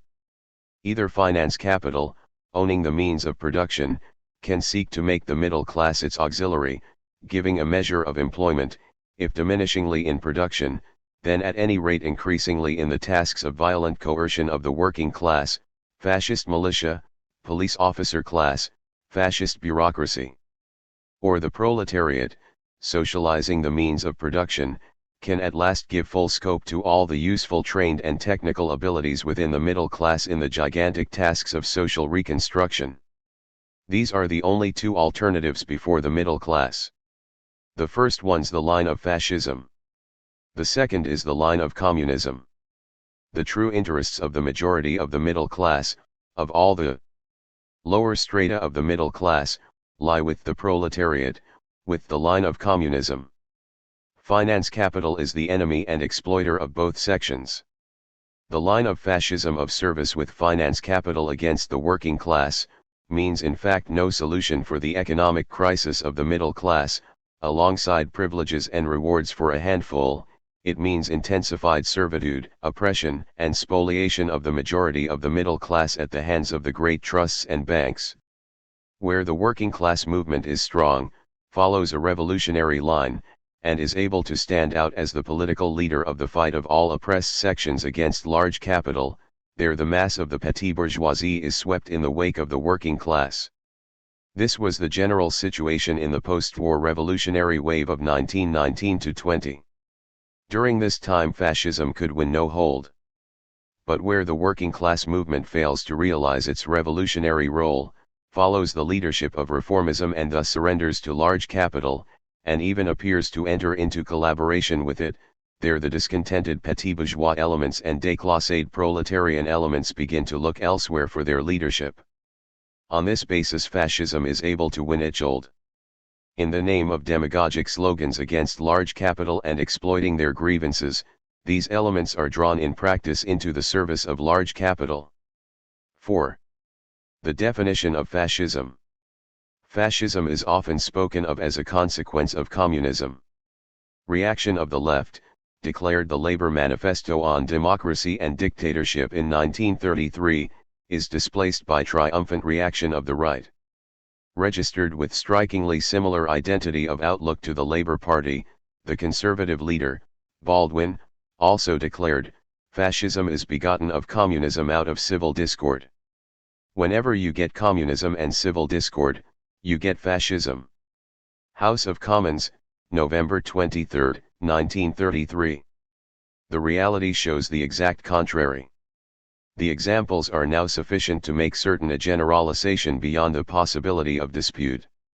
Where the majority of the working class has followed the line of communism, the Soviet Union, fascism has not been able to appear. Where the majority of the working class has followed the line of reformism, Germany, Italy, etc., there at a certain stage fascism invariably grows and conquers. What is the character of that stage? That stage arises when the breakdown of the old capitalist institutions and the advance of working class movement has reached a point at which the working class should advance to the seizure of power, but when the working class is held in by reformist leadership. In that case, owing to the failure of decisive working class leadership to rally all discontented strata, the discredited old regime is able to draw to its support under specious quasi-revolutionary slogans all the wavering elements, petty bourgeoisie, backward workers, etc., and on the very basis of the crisis and discontent which should have given allies to the revolution, build up the forces of reaction in the form of fascism. The continued hesitation and retreat of the reformist working class leadership at each point, policy of the lesser evil, encourages the growth of fascism. On this basis fascism is able finally to step in and seize the reins, not through its own strength, but through the failure of working class leadership. The collapse of bourgeois democracy is succeeded, not by the advance to proletarian democracy, but by the regression to fascist dictatorship. We are now in a position to reach our general definition of the character of fascism, the conditions of its development and its class rule. This definition has received its most complete scientific expression in the program of the Communist International in 1928. Under certain special historical conditions the progress of the bourgeois, imperialist, reactionary offensive assumes the form of fascism. These conditions are, instability of capitalist relationships, the existence of considerable déclassé social elements, the pauperization of broad strata of the urban petty bourgeoisie and of the intelligentsia, discontent among the rural petty bourgeoisie, and, finally, the constant menace of mass proletarian action. In order to stabilize and perpetuate its rule, the bourgeoisie is compelled to an increasing degree to abandon the parliamentary system in favor of the fascist system, which is independent of inter-party arrangements and combinations. The fascist system is a system of direct dictatorship, ideologically masked by the national idea and representation of the professions, in reality, representation of the various groups of the ruling class.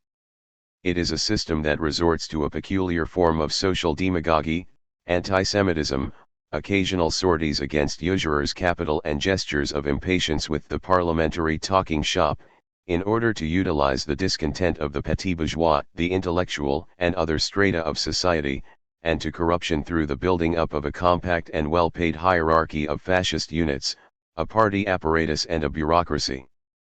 At the same time, fascism strives to permeate the working class by recruiting the most backward strata of the workers to its ranks, by playing upon their discontent, by taking advantage of the inaction of social democracy, etc. The principal aim of fascism is to destroy the revolutionary labor vanguard, i.e., the communist sections and leading units of the proletariat. The combination of social demagogy, corruption, and active white terror, in conjunction with extreme imperialist aggression in the sphere of foreign politics, are the characteristic features of fascism. In periods of acute crisis for the bourgeoisie, fascism resorts to anti-capitalist phraseology, but, after it has established itself at the helm of state, it casts aside its anti-capitalist rattle, and discloses itself as a terrorist dictatorship of big capital. Alongside of this may be placed the parallel analysis of fascism in the resolution on the international situation of the same Sixth Congress of the Communist International in 1928. The characteristic feature of fascism is that, as a consequence of the shock suffered by the capitalist economic system and of special objective and subjective circumstances, the bourgeoisie, in order to hinder the development of the revolution, utilizes the discontent of the petty and middle, urban and rural bourgeoisie and even of certain strata of the déclassé proletariat, for the purpose of creating a reactionary mass movement. Fascism resorts to methods of open violence in order to break the power of the labor organizations and those of the peasant poor, and to proceed to capture power. After capturing power, fascism strives to establish political and organizational unity among all the governing classes of capitalist society, the bankers, the big industrialists and the agrarians, and to establish their undivided, open, and consistent dictatorship. It places at the disposal of the governing classes armed forces specially trained for civil war, and establishes a new type of state, openly based on violence, coercion, and corruption, not only of the petit bourgeois strata, but even of certain elements of the working class, office employees, ex-reformist leaders who have become government officials, trade union officials and officials of the fascist party, and also poor peasants and déclassé proletarians recruited into the fascist militia. The further characteristics of fascism indicated in the above analysis, both in respect of its advance to power, and of its program and practice after power, it will now be necessary to examine. Chapter V. How Fascism Came in Italy. In the light of this general understanding of the character and role of fascism, and of the conditions of its development, it is now possible to examine more closely the concrete historical manifestations of fascism, and, in particular, its development in Italy and Germany. For this purpose it is necessary first to review the conditions of the transition to fascism in these countries. It is then necessary to examine more closely the program and practice of fascism, especially as demonstrated in these two leading countries. 1. The priority of Italian fascism. Why did fascism, the outstanding development of modern capitalist policy, develop its first distinctive and complete form in Italy, a secondary capitalist country? The question bears a certain analogy to the question often asked why the world proletarian revolution should have conquered first, not in the most advanced capitalist country, but in the relatively less developed Russia.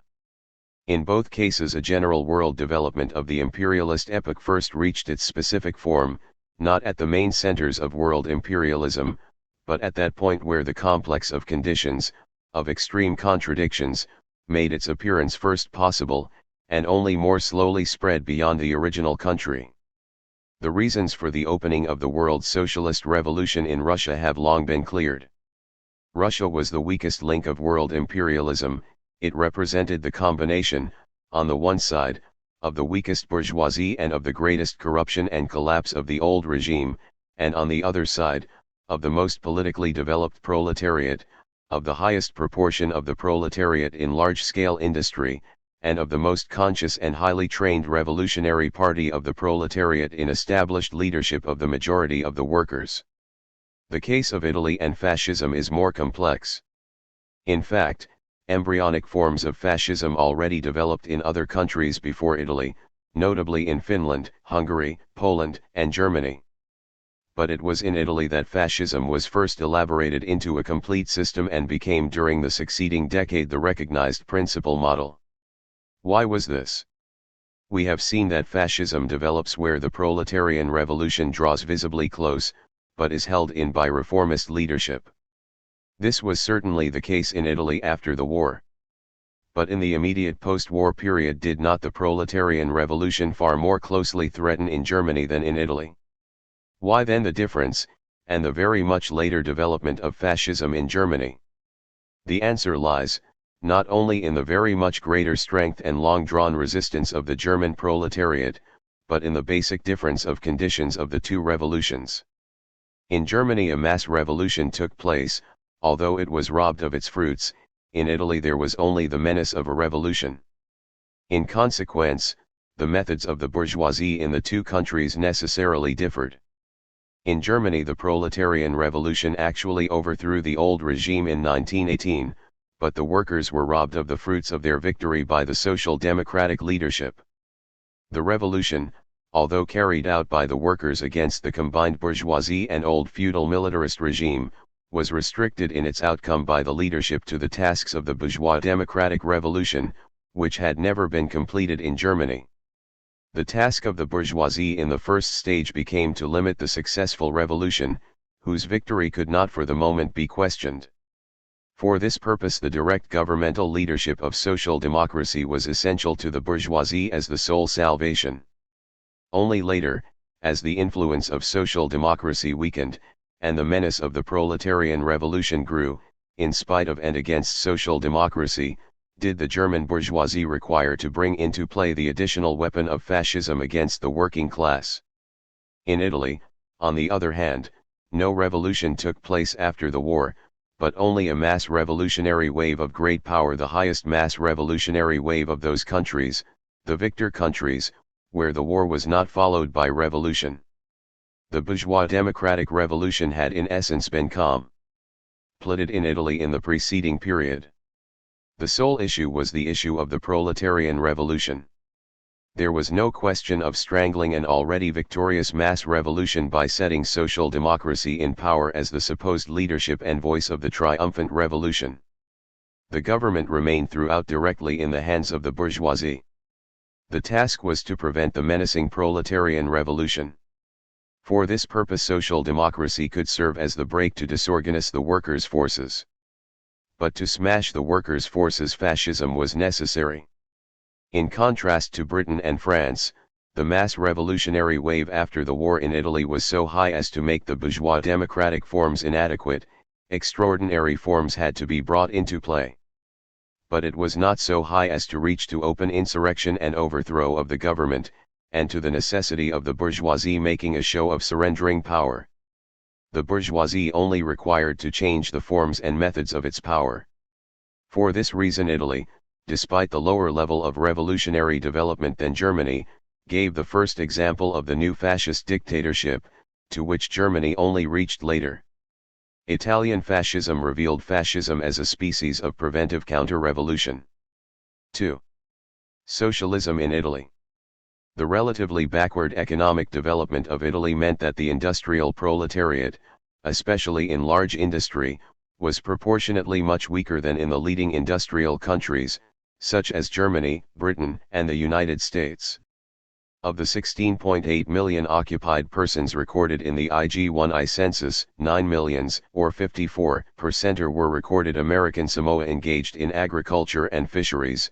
243,000 industrial establishments were recorded as employing 2.3 million workers. The 1927 census of industries reported 2.9 million industrial workers in manufacturing production, but 1.5 million of these were employed in establishments of less than 10 workers. Only 695 factories had over 500 workers, with a total of 692,000 workers. Nevertheless, the dominant numerical strength of the industrial and agricultural proletariat combined, especially together with the poor peasantry, should not be underestimated. On the basis of the 1911 census statistics, one was calculated that of the 16.8 million occupied persons, the agricultural proletariat numbered 6.2 millions, and the proletariat in industry and transport 4 millions, or a total of over 10 millions or over 60%. Further, socialism, on the basis of a revolutionary program, reached an overwhelming mass support after the war. The Italian Socialist Party, previously weak and dominated by reformism and collaborationist policies until 1910, began to move to the left in the fight against the Tripoli War in 1911. In IG-12 it strengthened itself by expelling the chauvinist reformists under Bonomi and Bisolati at the Reggio Emilia Congress. Thereafter the membership, previously dwindling from 36,000 in 1906 to 24,000 in 1910, shot up from 27,000 in 1912 to 48,000 in 1914. Thus strengthened, and with the added advantage of a delayed entry of Italy into the war only after a protracted dispute which divided also the bourgeoisie, the Italian Socialist Party was not swept in the wake of the war, but took the Zimmerwald line. It emerged from the war with an increased membership of 70,000 and high popularity and prestige. The revolutionary wave after the war reached very great heights in Italy, affecting all strata, the industrial workers, the demobilist soldiers, the agricultural proletariat and the poor peasantry. A widespread strike movement developed, both economic and political, land seizures by the peasantry, etc.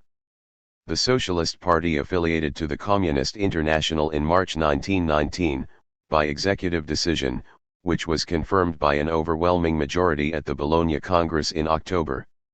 On this basis the party went to the elections in November 1919, on a communist program of dictatorship of the proletariat and Soviets, and for this program won over one-third of the total votes of the whole population, emerging as the strongest party with 156 seats out of 508 at the same time as Mussolini and his fascists were unable to win a single seat.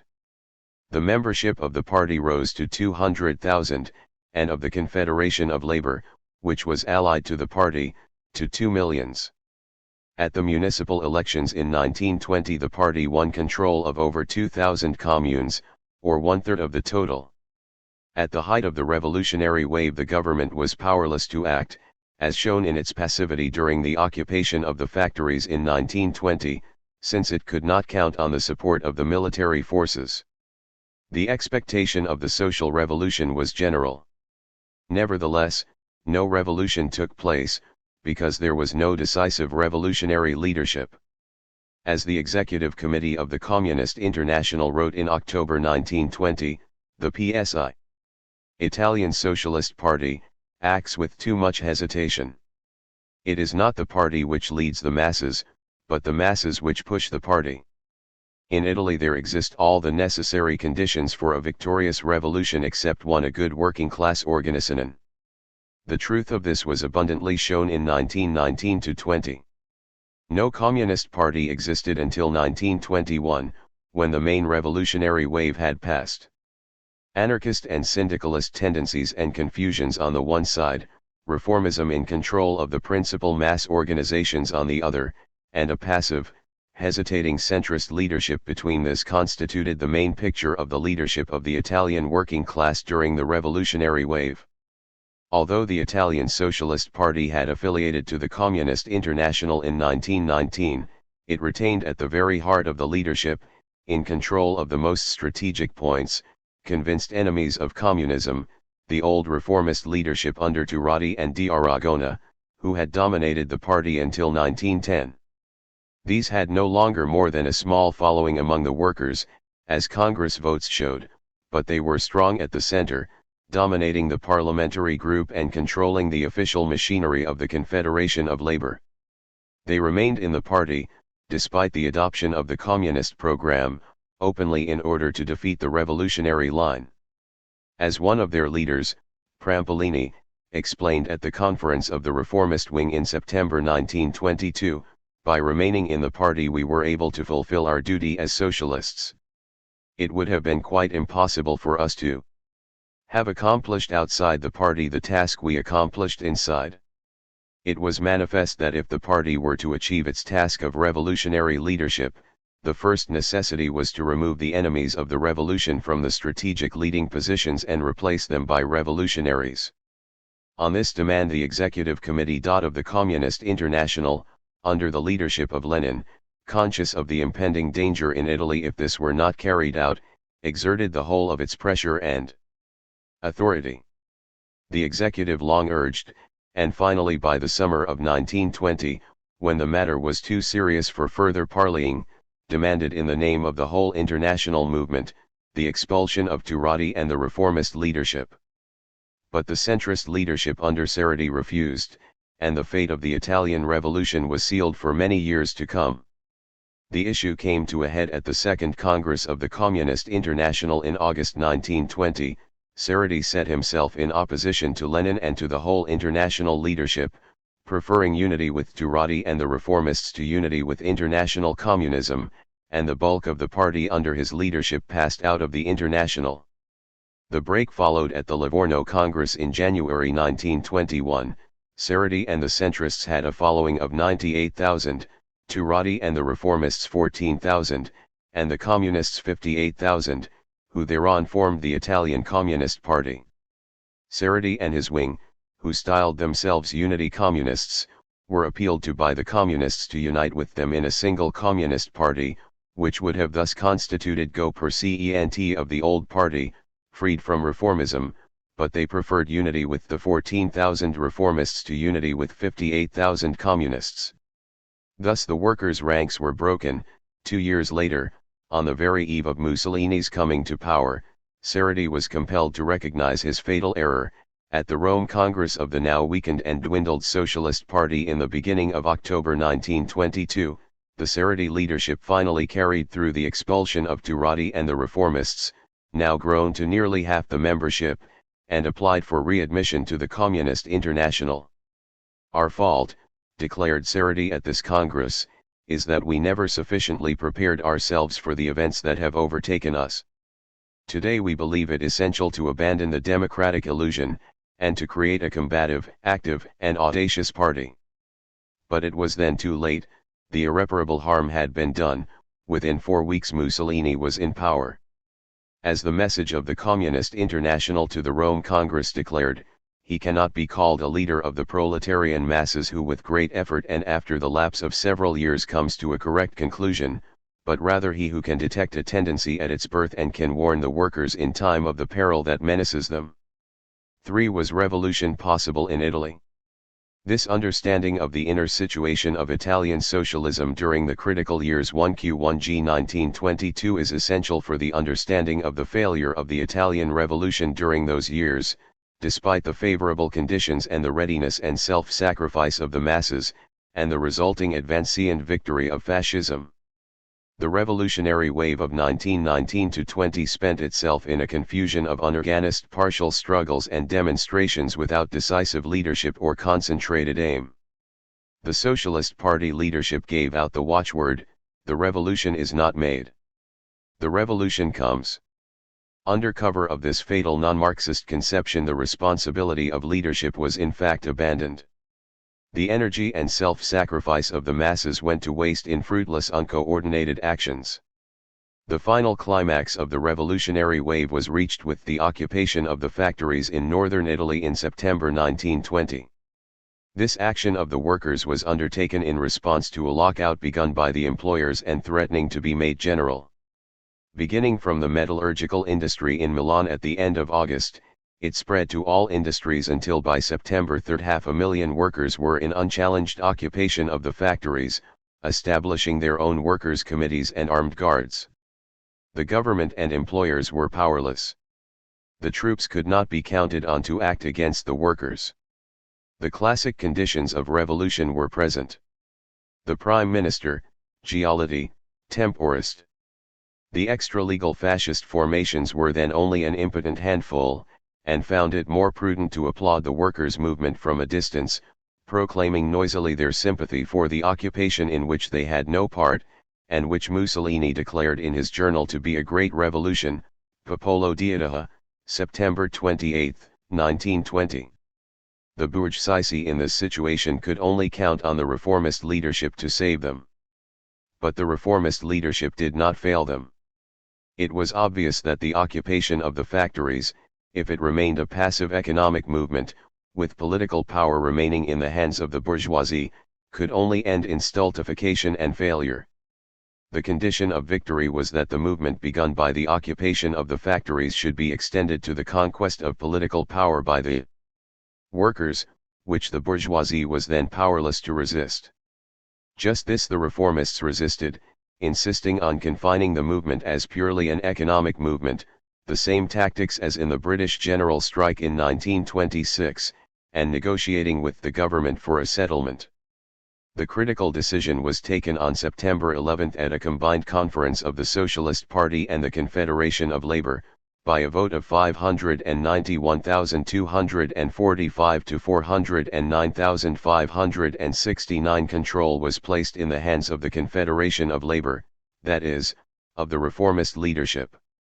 The reformist leadership entered into immediate negotiations with Giolitti, and on September 19 a settlement was reached, by which evacuation of the factories was conceded in return for a 20% wage increase and a promise of a share of workers' control. In industry, the promise went the way of all such promises. The subsequent Joint Commission established to work out the details of the scheme broke down. Finally, the government in 1921 introduced an emasculated Bill of Labor Control, similar to the German Works Councils Act. The essence of the settlement was the evacuation of the factories. The reformist leaders ordered the workers to leave the factories. What neither the employers, nor the government, nor the police, nor the armed forces could effect, this was effected by the reformist leadership to get the workers out of the factories and hand them back to capitalism. Was the victory of the working class revolution in Italy possible in the situation of September 1920? Of this there can be no doubt in the united evidence of all parties.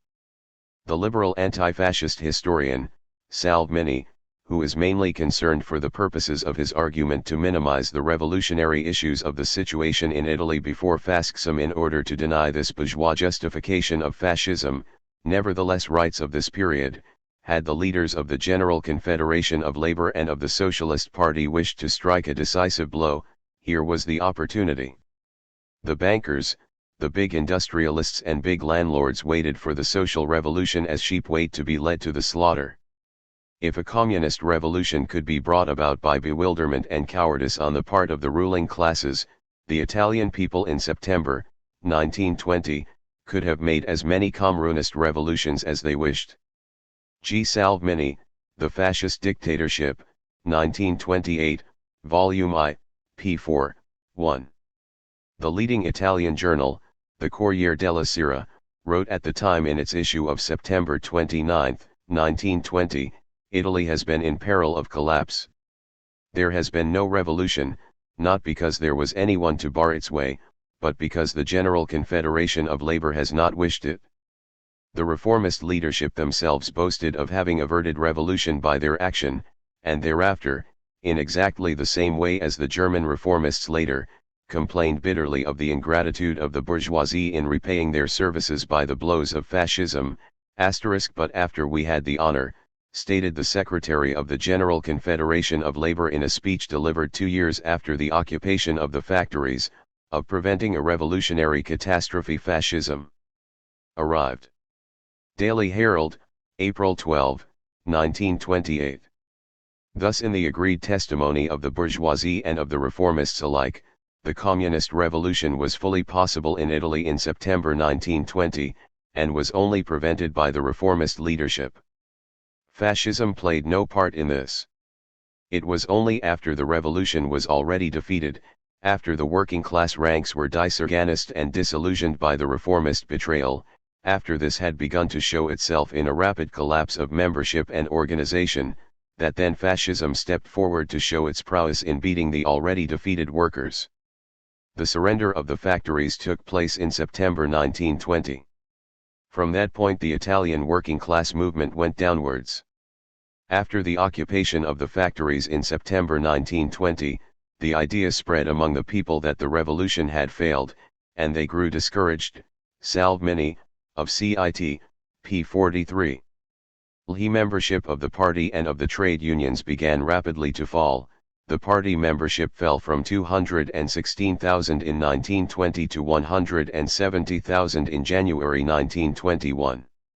In November 1920, the first fascist terrorist action of blood and fire against the workers was launched at Bologna. The sequence of dates is obvious. The fascist jackal strikes only the already wounded proletarian lion. Fascism was not the weapon of defense of the bourgeoisie against the advancing proletarian offensive, but the vengeance of the bourgeoisie against the retreating proletariat, after reformism had broken the workers' ranks, to follow up the victory by smashing the working class organizations.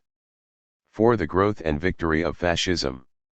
Fascism had existed in German Italy since the beginning of 1919, in fact since the hired interventionist campaign of 1915. The former Socialist Party agitator, Mussolini, who had throughout his career performed a doubtful role of advocacy of bomb attentats, Herweist extravagance, etc., changed his code with the usual zeal of social chauvinists, and passed within a few weeks from editing the socialist anti-war avenirs, wherein he had denounced the bourgeois war during August and September, to founding, with French government funds, the interventionist Popolo d'Italia in November. The Fascisti Interventista, which he founded at Milan in 1915, were the nucleus of future fascism. After the war, Mussolini and his followers, their previous campaigning basis gone with the end of the war, sought for a new one, and founded the first Fascio di Combattimento at Milan in March 1919, on a confused chauvinist, republican and revolutionary sounding program. His was the official starting point of fascism. The Fasci were constituted a political party in December 1920. During 1919 and up to the autumn of 1920, that is, during the revolutionary wave, fascism had no strength or popular support. The official authorities encouraged it. The Popolo Italia was distributed by the army authorities free among the troops in 1G19 and 1920. But fascism could win no support. At the elections in November 1919, fascism could not win a seat. Mussolini received 4,795 votes in Milan against the socialist 180,000. The total membership throughout the country was small. Fascism had to swim with the revolutionary stream. Its program called for the abolition of the monarchy and nobility, confiscation of war profits, international disarmament, abolition of the stock exchanges, the land for the peasants, workers' control of industry, etc. Its propaganda glorified strikes, food riots, calling for the hanging of speculators, the seizure of land by the peasantry, occupations of factories by the workers, Dalmine, and denounced the state as the enemy. Down with the state in all its forms. Popolo d'Italia, April 6, 1920. During this period fascism was still in preparation and had no important place among the weapons of the bourgeoisie to meet the proletarian offensive. In the face of the strength of the revolutionary wave, the bourgeoisie had to use other methods. So far as an attempt was made to build up an alternative new party to counter and outbid the Socialist Party, this attempt was concentrated on the Catholic Popular Party, which was constituted in 1919 with a demagogic program, and was utilized to split the rural proletariat and peasantry, winning 100 seats in 1919 against the Socialist 156. But the main method of the bourgeoisie was the method of liberalism and concessions, so long as their forces were unprepared, the granting of shorter hours, wage increases, the labor control bill and similar legislation. This was the line of the successive governments of Nitti, Giolitti, Bonamai and Facta. They calculated on the reformist socialist leadership to break the revolutionary offensive. Meanwhile, under cover of this policy of seeming weakness and retreat, they were preparing the armed counter-revolution. The gendarmerie, or carabinieri, were increased from 28,000 at the end of the war to 60,000 by the summer of 1920. A new special force, the Royal Guard, was created, 25,000 strong. At the same time the fascist hooligan bands were being equipped and armed by the authorities. Thus the transfer from the policy of a Giolitti to the policy of a Mussolini was no sudden volte-face of the Italian bourgeoisie. They were the two halves of a single policy. Mussolini was the foster child and creation of Giolitti, just as Hitler was the foster child of Browning. The task of Giolitti and the liberal democratic governments was to fool the proletariat with sham concessions, so long as the proletarian forces were too strong to be defeated, and assist the reformist leadership to break them up from within. Meanwhile these liberal democratic governments were secretly equipping and arming fascism. When this first stage was completed, and the proletarian forces had been disorganized by reformism, the violent counter-revolution was let loose. The violent offensive of fascism was carried forward under the benevolent protection of Giolitti and his successors. This second stage continued from the autumn of 1920 to the autumn of 1922. Reformism continued to retreat and trust in parliamentarism for defense. When the second stage had done its work, and the proletarian forces had been smashed and beaten up, the final transference to open fascism was accomplished. Giolitti and his successors peaceably made way for Mussolini. The cycle was complete. The continuity of policy runs in practice right through. This mechanism of the transition to fascism, exactly repeated in Germany, is the essential key to the correct understanding of the real relationship of bourgeois democracy and fascism. Fascism grew up and grew strong after the autumn of 1920, and was able to exercise its wholesale violence, only under the direct protection and assistance of the bourgeois democratic governments, of the military authorities, of the police, of the magistracy and of the big bourgeoisie. From the autumn of 1920 the big landlords and the big industrialists poured support to the fascist bands to exercise terrorism against the peasantry and the proletariat. The membership shot up, according to Mussolini, from 20,000 in 1920 to 248,000 in 1921. The army authorities supplied arms. Professional officers trained the bands and directed operations. The General Staff issued a circular, October 20, 1920, instructing divisional commanders to support the fascist organizations. The workers and peasants were rigorously disarmed, the fascists carried arms with impunity. The police and gendarmerie either directly assisted the fascists or remained passive. The magistracy habitually subjected to savage sentences workers who attempted to defend themselves, while releasing fascists. The conscious policy of Giolitti and Bonamai in permitting and supporting fascist violence has been already noted, p. 81. The semi-official spokesman of fascism, Luigi Sixgialeri, in his Awakening of Italy, p. 123, notes that Giolitti refused to interfere with the repressive actions of the fascists, illegal though they were. The pro-fascist Zerbaglio, in his standard Il Fascismo, 1922, wrote, "The government more or less openly made use of fascism." The socialist press are piling up proofs of government tolerance towards the fascists, and it cannot honestly be disputed that some of this evidence appears convincing. The leading American journalist, Maurer, recorded, in the presence of murder, violence, and arson, the police remained neutral. When armed bands compelled the socialists to resign from office under pain of death, or regularly tried, and condemned their enemies to blows, banishment or execution, the functionaries merely shrugged their shoulders. Sometimes carabineers and royal guards openly made common cause with the fascists, and paralysed the resistance of the peasants. Against the fascists alone the latter might have held their own. Against the fascists and the police together they were helpless, and their complaints merely caused the authorities to arrest them as guilty of attempting to defend themselves. Socialists were condemned for alleged crimes committed months, years before.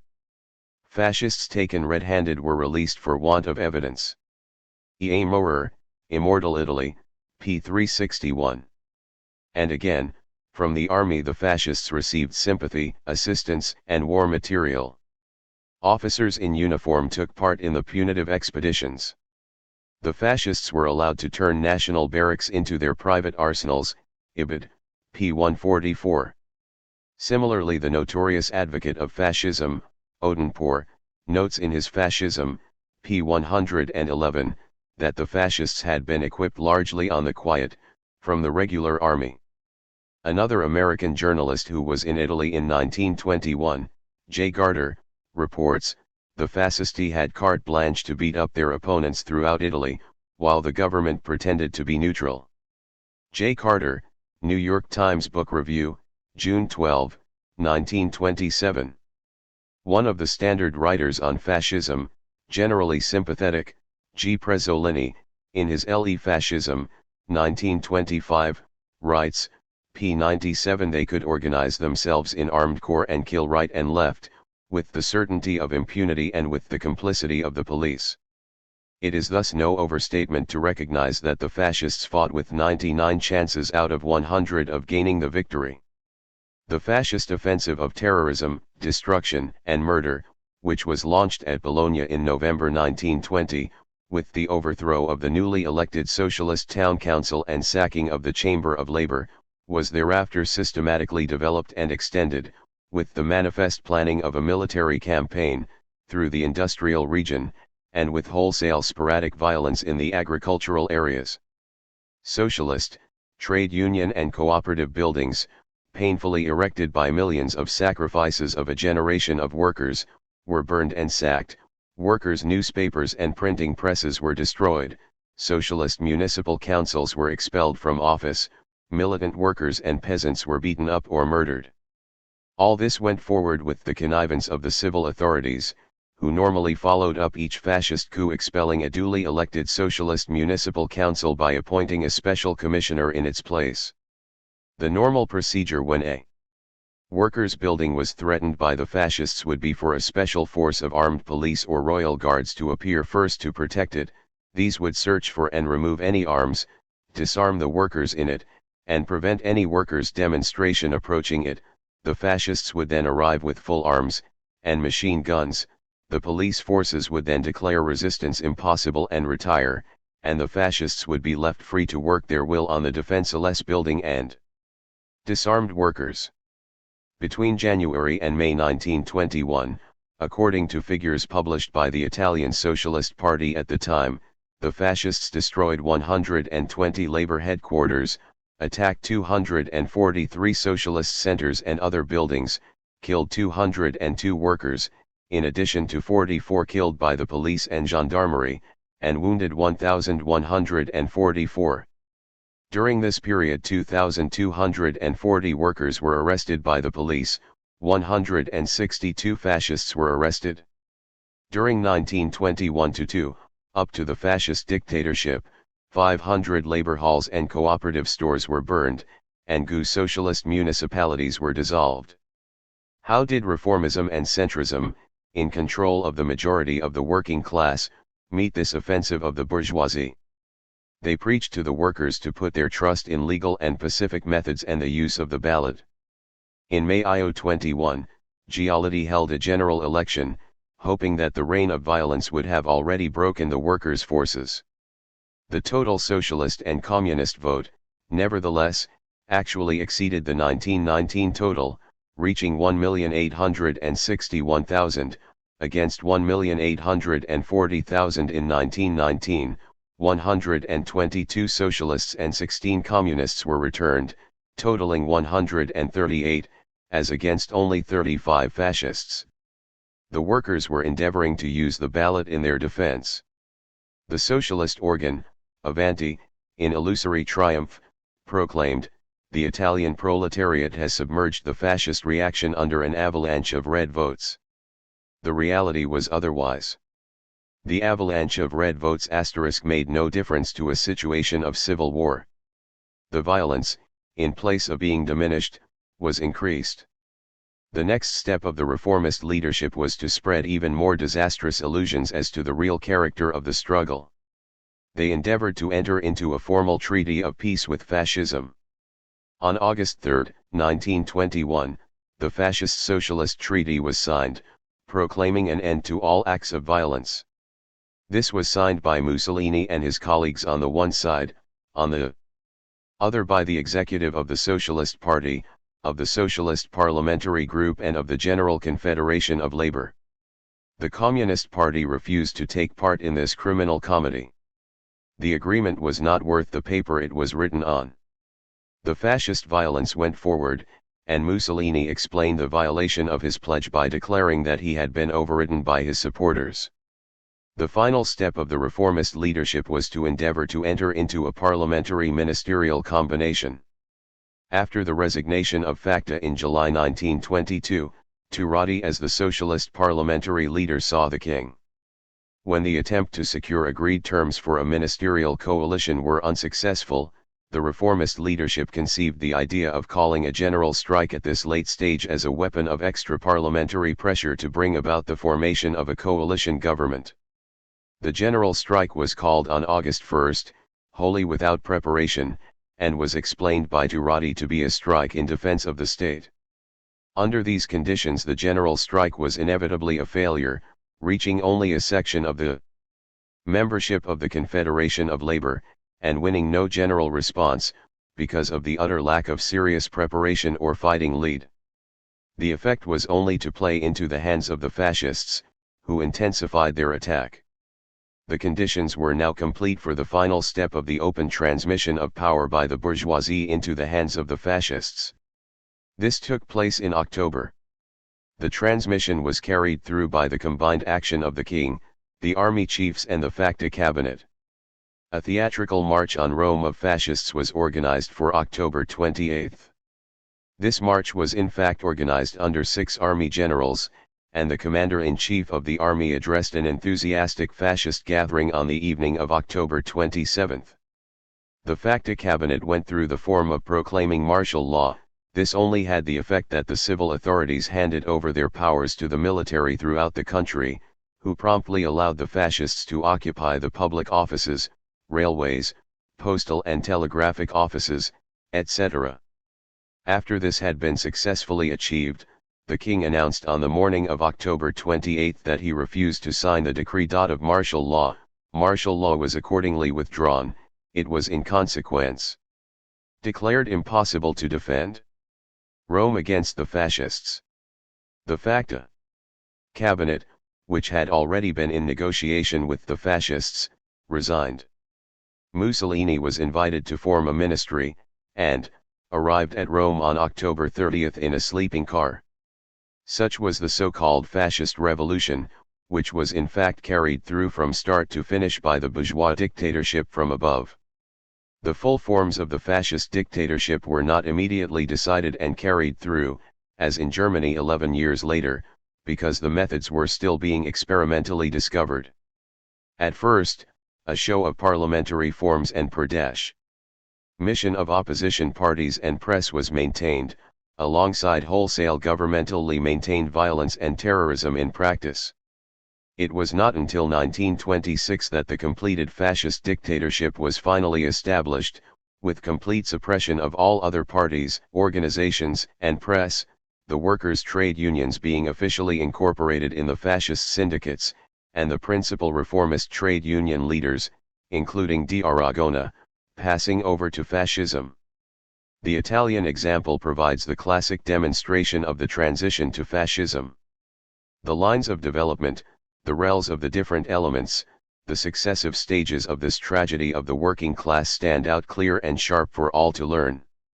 What are the principal conclusions that stand out? First, the revolutionary wave in Italy was broken, not by the bourgeoisie, not by fascism, but by its own inner weakness and lack of revolutionary leadership, by reformism. Second, Fascism only came to the front after the proletarian advance was already broken from within and disillusionment had been spread. Fascism appeared on the scene after the battle in order to play the hero, under police and military protection, in harassing and slaughtering an army already in retreat. Third, the transition to open fascist dictatorship was no sudden abrupt break and reversal of bourgeois policy, but a continuation of bourgeois policy into new forms. Fascism was prepared and fostered within the conditions of bourgeois democracy, alongside a show of liberalism and concessions, so long as the bourgeois forces were unprepared, to be placed in power when the conditions were ripe. All these lessons were demonstrated in the classic example of Italian fascism. Nevertheless, they were not yet learned by the international working class. They were to be demonstrated anew on a yet wider scale in the next decade in Germany. Chapter 6. How Fascism Came in Germany. The victory of fascism in Germany opened a new page in the whole development of fascism. Up to that time the view had still been generally expressed, in liberal democratic and social democratic circles, that fascism and dictatorship in general was a phenomenon of backward countries, of industrially less developed countries without a strong industrial proletariat, of Southern and Eastern Europe. But Germany was the country with the most highly advanced and concentrated industrial development in Europe, and with the most highly organized and politically conscious industrial proletariat in the whole capitalist world. Yet the most brutal and barbarous fascist dictatorship yet known, leaving the Italian in the shade, triumphed in Germany in 1933. How was this possible? How did it arise? This question is of vital concern to the countries of Western Europe and America, with their closely parallel conditions. The answer is to be found, not simply in the events of 1933, but in the whole 15 years development of the German Revolution. The establishment of the fascist dictatorship was only the culminating step of a long process, which began already in 1918 when Ebert and Hindenburg drew up the terms of their Treaty of Alliance against the Proletarian Revolution. Superficial critics, with their eyes only on the events of 1933, speak often of the sudden collapse, of the inglorious defeat without a battle of the powerful and highly organized German working class. They speak of the ease with which fascism won its victory, and of the incapacity of the German working class to fight. This picture is a false one, as the whole past history of the German Revolution has already proved, and as its future will still more abundantly prove. The battle of the German working class against the advancing counter-revolution lasted for 15 years before the fascist dictatorship could be established. In that battle tens of thousands of German workers gave their lives under the bullets of the enemy, and if in the end the working class forces had to retreat and could not prevent the establishment of the fascist dictatorship, this was not due to any superior fighting strength of fascism, but was solely because the action of the workers was paralyzed and prevented by their own majority leadership, and by their own mistaken discipline and loyalty under that leadership. But the speed with which the vanguard of the working class has adapted itself to the new conditions, and taken up the struggle with renewed force under the leadership of the Communist Party in the face of all the terrorism and suppression, is the surest guarantee that the Hitler dictatorship will be only an episode in the long-drawn battle of the German working class and in its advance to the final victory of the proletarian revolution. 1. The strangling of the 1918 revolution. The seeds of Hitler's victory were sown in 1918. The German workers and soldiers had overthrown the old state and won complete power. The workers' and soldiers' councils were supreme throughout the country.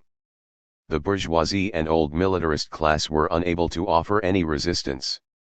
All the conditions were present for building an impregnable Soviet republic, save that no revolutionary party existed to lead the workers. The Communist Party of Germany was only formed in December 1918. The completeness of the proletarian power at the beginning of the revolution, before social democracy had squandered and destroyed it, is attested by the principal social democratic witnesses themselves.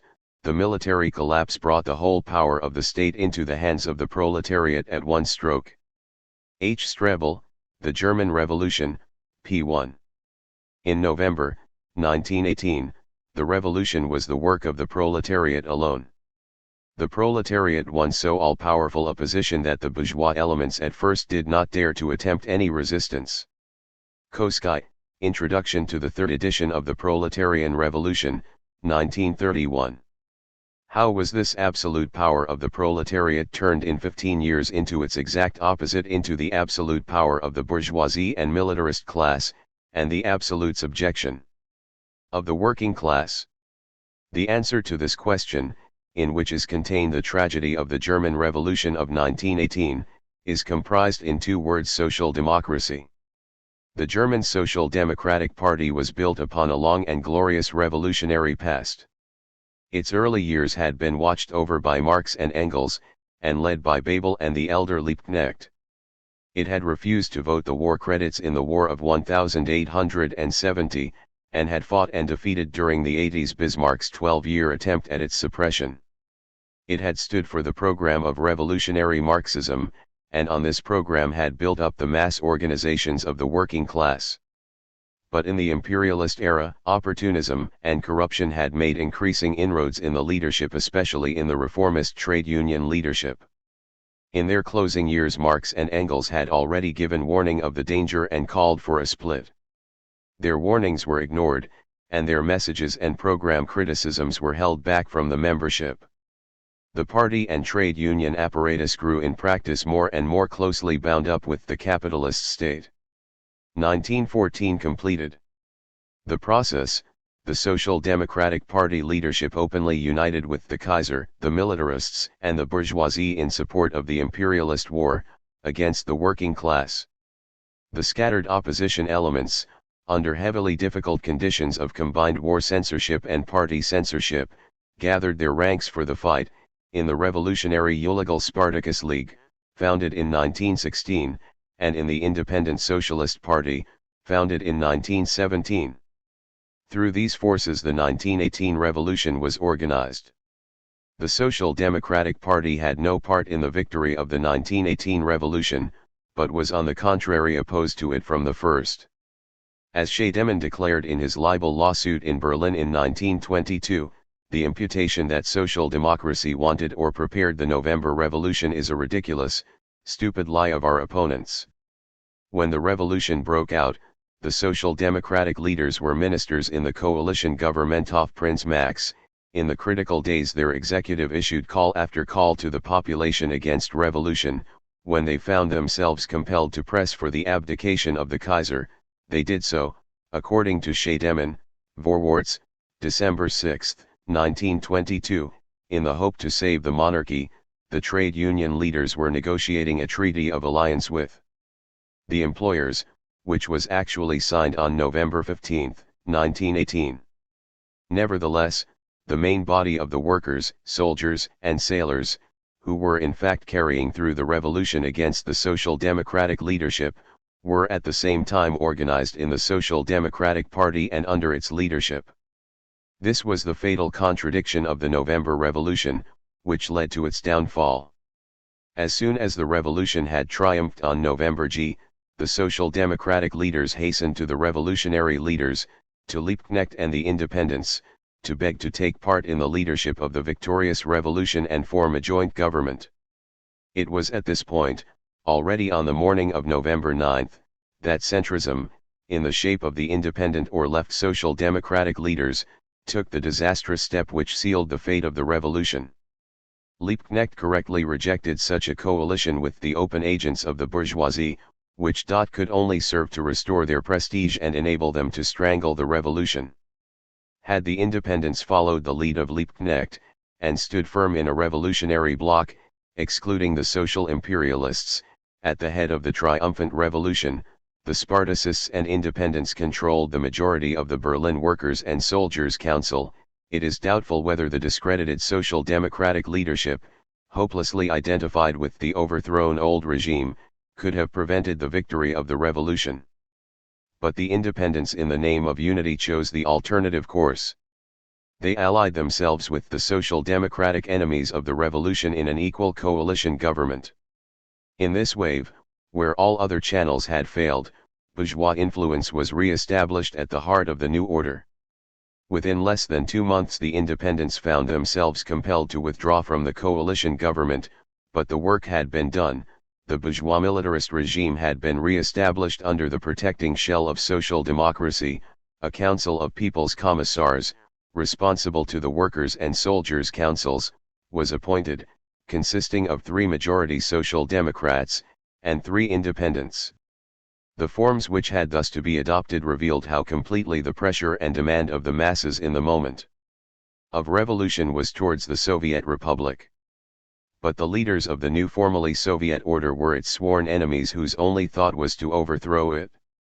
If the November Revolution were to maintain itself, it is obvious that its first task was to destroy the bases of power of the old regime, which was momentarily defeated, but still fully in being, to replace at all strategic points the old reactionary bureaucracy, military caste and magistracy, to break up the landed estates, to take over the banks and large enterprises, to build up the workers' armed guards for the defense of the revolution.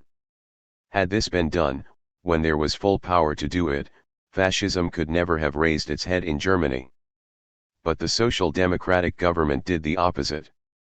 At every point it confirmed and protected the old regime, maintained the bureaucracy and all reactionary institutions, appointed bourgeois ministers for war, the navy, foreign affairs, finance, and the interior, ordered the disarming of the workers, and armed and equipped special counter-revolutionary corps under the most reactionary monarchist officers. Through these White Guard Corps, authorized, financed and equipped by the Social Democratic government, the workers' revolution was drowned in blood. Liebknecht and Rosa Luxemburg were murdered, the officers who murdered them going scot-free and openly glorying in their crime under the Social Democratic government. The resistance of the workers was steadily suppressed with systematic terror through the end of 1918 and through 1G19. Thus the 1918 revolution was defeated by social democracy. Only so was the basis for subsequent fascism laid.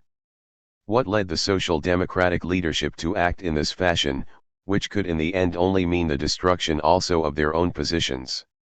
By 1920 the social democratic ministers were already fleeing from Berlin in the night before the same officers they had themselves armed and equipped, and only the action of the workers saved them. By 1933, when the resistance of the workers had been still further broken and the power of the counter-revolution built up, their organization was formally dissolved, and they passed into exile. Blindness, folly, stupidity is the common answer of those who still seek to apologize for them, in the face of the terrible sequel of their acts. But in fact the social democratic leaders acted with full consciousness of what they were doing, and could not act otherwise on the basis of their whole line. For their one thought in 1918-19, as their subsequent memoirs have abundantly shown, was to save Germany from Bolshevism, that is, in fact, to save the capitalist regime always in the name of democracy. But they could only accomplish this in alliance with the most reactionary and militarist classes as the sole force to crush the working class. Therefore they entered into alliance with the bourgeoisie, with the militarists, with the old general staff, with the White Guards always in the name of democracy. In a revolutionary period the class struggle knows no half measures, either the victory of the working class revolution, or the victory of complete reaction, either Kornilov or Bolshevism, either Hindenburg or communism. The class realities tore through the democratic pretenses. Only 2 courses were open in post-war Germany, either the victory of the working class revolution or the complete victory of reaction. In their hostility to the former the social democratic leadership chose the latter. They entered into formal alliance with the representatives of the old regime. The direct alliance of Hindenburg and President Ebert, the leader of social democracy, was formally sealed in an exchange of letters. Hindenburg wrote to President Ebert in December 1918, the letter was quoted by the son of Ebert in February 1933, in a published appeal to Hindenburg, begging for the toleration of social democracy under fascism in view of its past services. I address you because I have been told that you, too, as a true German, love the fatherland above everything, suppressing personal opinions and desires just as I had to do because of the plight of the fatherland. In this spirit I have concluded an alliance with you to save our people from a threatening collapse. General Groener, chief of the German General Staff at the time of the November Revolution, gave the same evidence in the course of a libel case at Munich in November 1925, that an alliance was concluded between the old monarchist General Staff and Social Democracy to defeat Bolshevism. He stated, on November 10, 1918, I had a telephone conversation with Ebert, and we concluded an alliance to fight Bolshevism and Sovietism and restore law and order. Every day between 11 p.m. and 1 a.m. the staff of the High Command talked to Ebert on a special secret telephone. From November 10 our immediate object was to wrest power in Berlin out of the hands of the councils of workers and soldiers' deputies. Thus the seeds of fascism and of the victory of the counter-revolution were planted by social democracy. From the beginning of the revolution continuously, while the workers were most stringently disarmed and subjected to heavy penalties if any were found in possession of arms, the illegal armed counter-revolutionary corps and formations, which were the first forms of fascism, were protected and tolerated by social democracy and by the Entente. Disarmament was never applied to these. The fascist murder gangs worked their will with impunity throughout the so-called Democratic Republic, as shown conspicuously in their murders of Erdberger and Rathenau. The tolerance of the Entente for these formations, in deference to the insistence of German statesmen that they were essential for the defeat of the revolution, is illustrated in the diary of the British ambassador in Berlin, Lord D'Aubernon, who as late as the autumn of 1920, 2 years after the armistice, is still recording long conversations, without result on the issue. Berlin, October 22, 1920. A long conversation with Dr. Simons at the Foreign Office. Regarding disarmament, Dr. Simons said that the demands of the Entente for the dismemberment of various Inwohnerwehr and Orges, fascist, organizations was equivalent to delivering up the orderly section of the population to their greatest foes. Without organization the bourgeois element cannot resist the Reds, who are a real danger. In fact, effective disarmament was never carried out. Through all the varying forms and phases of the Inwohnerwehr, the Orges, the Erhard Brigade and its successors, the Organization Council, the Black Reichswehr, the so-called Labor Corps, and finally the Stahlhelm and Storm Troops, the counter-revolutionary formations were maintained under the aegis of social democracy and the Democratic Republic right up to the final triumph of fascism. But the workers' attempt at self-defense, the Red Front, was ruthlessly suppressed by social democracy, by Severing as Minister of the Interior in 1929. On this basis was built up the Weimar Republic, which lasted from 1918 to 1932 on the basis of the coalition of the bourgeoisie and social democracy. Throughout these years social democracy was in governmental office, during the greater number of them in the federal government, from 1918 to 1925 under the presidency of Ebert, and from 1928 to 1930 in the Müller cabinet, during all of them in Prussia, through the Braun-Severing cabinets, governing the majority of the German population, and the principal police president posts were held by social democrats. Thus fascism grew to power under the protection of social democracy. The Weimar Republic was on paper the freest democracy in the world. In reality, 1T covered the maintenance and protection of the reactionary institutions of the old regime, combined with the violent suppression of the workers and constant recourse to martial law and emergency dictatorship against the workers, the bloody suppressions of 1918 to 19, the terror in the Ruhr after the Kapp Putsch in 1920, when the workers who had defended the Republic were sentenced by military tribunals composed of officers who had taken part in the revolt, the Horsing terror in Saxony in 1921, the military overthrow by the Reich of the elected Zehner government in Saxony in 1923, the von Seecke dictatorship and martial law throughout Germany, the shooting down of the workers' May Day demonstrations under Severing in 1929, the emergency dictatorship from 1930 to 1933. Of this democratic republic the leading American bourgeois journalist, Maurer, with no revolutionary sympathies, could only write, "A virgin republic that appeals to old-time monarchists and generals to defend it against communists. Inevitably it falls into the enemy's hands.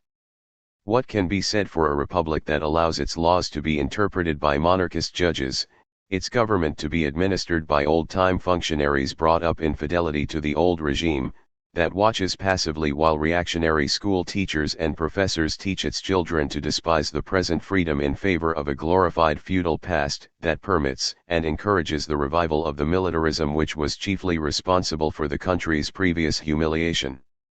What can be said for Democrats who subsidize ex-princes who attack the regime, who make the exiled ex-emperor the richest man in deference to supposed property rights?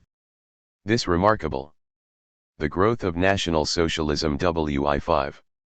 Republic paid generous pensions to thousands of ex-officers and civil servants who made no bones of their desire to overthrow it. E. A. Maurer, Germany puts the clock back, pages 17-19.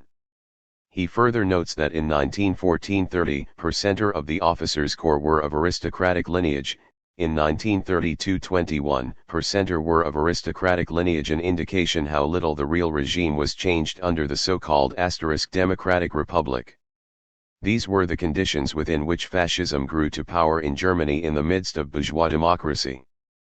Fascism was able to utilize the growing discontent, the economic distress and the widespread anger against the slave treaty of Versailles and its tribute. But it was only able to utilize these, and to build a mass following on this basis, because social democracy, the majority leadership of the working class, had surrendered any leadership on these issues, and had on the contrary identified itself with capitalism, with Versailles and the tribute, and with the whole regime of oppression of the masses. And fascism was only able to build up its strength on these issues, and to build up its armed formations, because it was protected and assisted at every point from above, by the state machine, by the police and military, by the judicature and by the big capitalists, right up to its final placing in power. 2. The growth of National Socialism. Fascism grew up in Germany, even more than in Italy, under the guidance and fostering care of the old regime, and, in particular, of the military authorities. The old general staff remained the real center of the state behind the outer democratic forms. The early counter-revolutionary formations, which were the precursors of fascism, were mainly composed of officers and ex-officers. Feder, the theoretical founder of National Socialism, was a Reichswehr instructor. Hitler was put through an intensive political course by the army authorities before being launched as a mass agitator. As he has since recounted in his autobiography, he first came in contact with the National Socialist Party, then in its first form as the German Labour Party in 1919, under orders from army headquarters. The semi-professional military organization of the storm troops was organized on lines closely parallel to the Reichswehr. But fascism, to conquer, requires to develop a mass movement.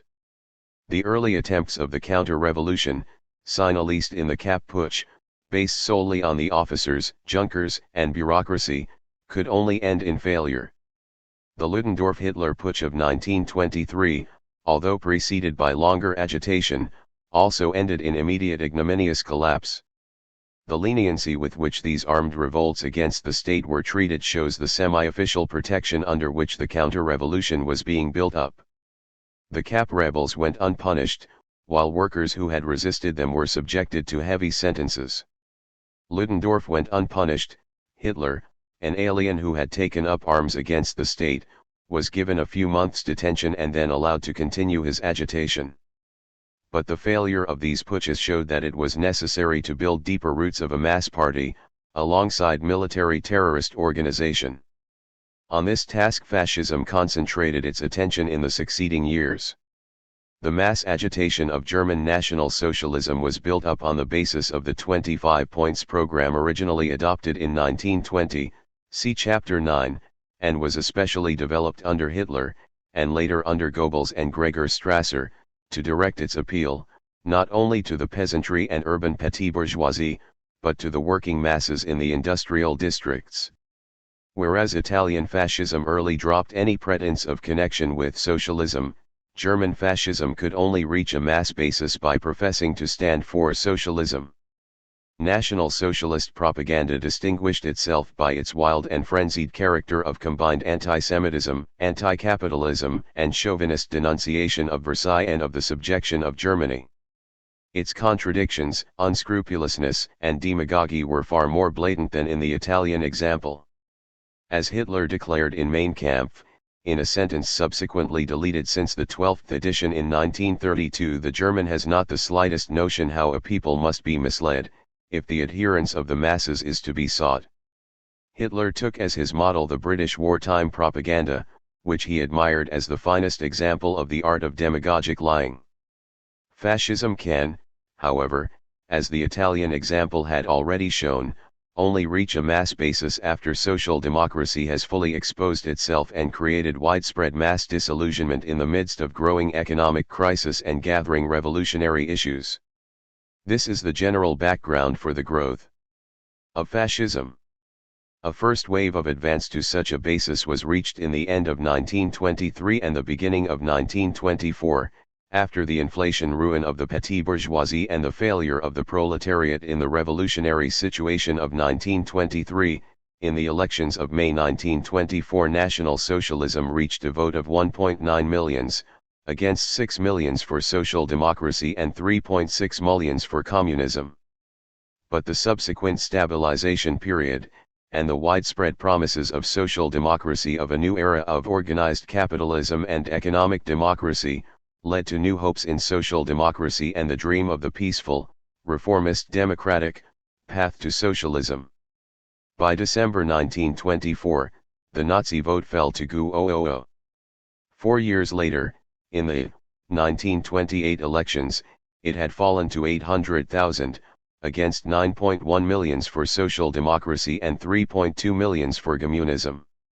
Only when the world economic crisis and the Brianing hunger regime had exposed the final bankruptcy of all the promises of social democracy, only then fascism leapt forward in the headlong advance which was revealed at the elections of September 1930, in a vote of 6.4 millions, against 8.5 millions for social democracy and 4.5 millions for communism.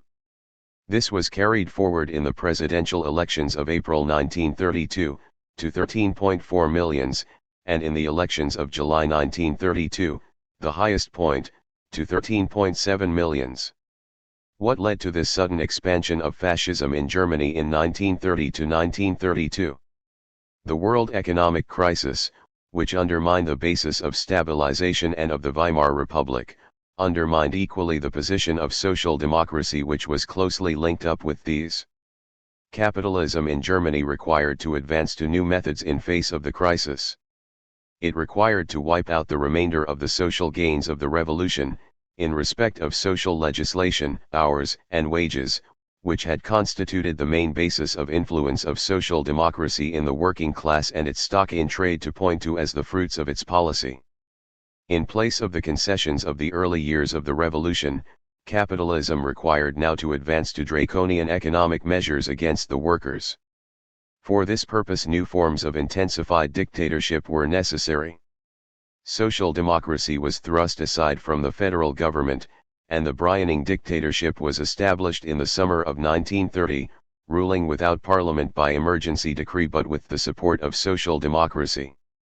On this basis the famous hunger decrees were carried through. Between 1929 and 1932, according to official figures, the average weekly wages of the German workers were reduced from 42.20 marks to 21.06 marks, the total wages and salaries paid by the employers fell from 47.5 billion marks to 25.7 billion marks, unemployment rose to 8 millions, unemployment benefit was cut to an average of slightly over G marks. All this dictatorship and offensive was carried through with the support of social democracy. These were the conditions that made possible the rapid growth of fascism. Had social democracy been prepared to join forces with communism in resisting the Brianing dictatorship and the hunger offensive, there is no question that the heavy capitalist attack need not have weakened the working class front and played into the hands of fascism, but would have on the contrary intensified the class struggle and strengthened the working class front and the widest mass mobilization on this basis, leaving no room for fascism to win a hold. but social democracy, rather than join forces with communism, preferred to support the Browning dictatorship, to support the hunger decrees, and to help to carry through the attack on the workers, in the name of the policy of the lesser evil. This was the crucial weakness in the proletarian camp in the decisive years of the preparation of fascism. This support of the Browning dictatorship by the majority working class organization, controlling the trade unions, disorganized and shattered the proletarian ranks. It was only through this disorganization of the proletarian ranks that the initiative in the critical years 1930 to 32, and the main gains from the universal distress, which should have strengthened the working class front, passed instead to fascism. The leaders of German capitalism were well aware, as the revealing Vieira brief or confidential bulletins of the Federation of German Industry during the period, quoted in the next chapter, make abundantly clear, that the policy they were compelled to pursue in the economic crisis, with the attacks on all sections of the workers, including those who had gained by the previous social legislation, inevitably meant the weaken-**ing of the basis of social democracy, their main support in the working class, and the strengthening of communism. The weakened and discredited social democracy could no longer hold back the growing communist advance. The Weimar coalition basis was bankrupt. The German capitalists clearly recognized that it was necessary to advance to a new political system, and to build up, alongside social democracy, a parallel new system of mass organization, to defeat the communist advance, against which social democracy was no longer adequate, and to disrupt and smash the working class. In consequence, it was from this period, from the time of the Browning dictatorship, that the overwhelming support of the main body of German capitalism and landlordism began to be placed at the disposal of the hitherto only partially supported National Socialism, the instrument found ready to their hand. Unlimited funds, not only from German bourgeois, but also from foreign bourgeois sources, were poured into the National Socialist coffers. An overwhelming, all-sided, lavish agitation without parallel in political history was conducted during these years, while the terrorist bands received abundant police and judicial protection to break up working-class agitation.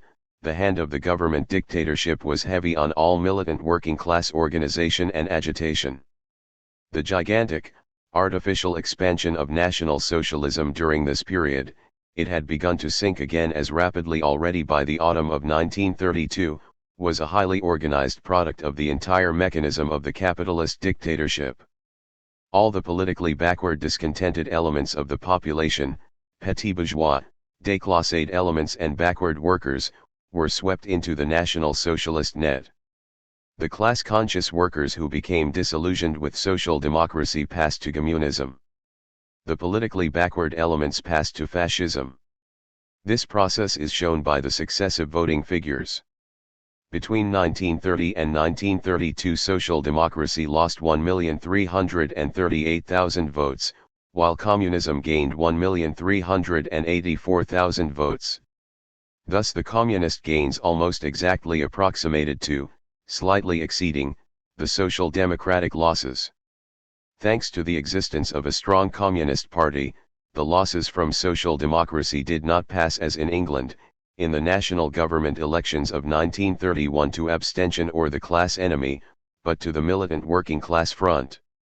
The gigantic Nazi gains were essentially derived from the previous voters for the old bourgeois parties, who lost many millions of votes, and from those who had not previously voted at all. The crucial question of the United Front. In spite of all the highly subsidized, and violently supported, Nazi agitation, the combined working class forces, if they had been united, were immeasurably superior to the fascist forces. Even in the merely numerical test of the electoral votes, they were throughout superior, with one exception. If we add together the social democratic and communist votes as an indication of the potential combined working class vote, which would have at once become immensely higher if there had been the enormous stimulus of a united fight against the capitalist dictatorship, this total exceeded the Nazi total on every occasion, save July 1932. On that occasion it totaled 13,229,000 against 13,732,000 for the Nazis.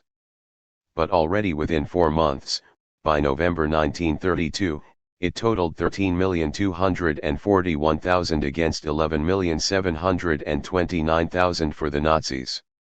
This, however, is merely in respect of the electoral counting of heads. In every real social and political test, in organization, in homogeneity, in their social role, in political consciousness and in fighting power, the working class forces, if they had been united, were immeasurably superior to the Nazi electoral miscellany. The decisive question was thus the question of the united working class fight. To this the Communist Party devoted all its efforts.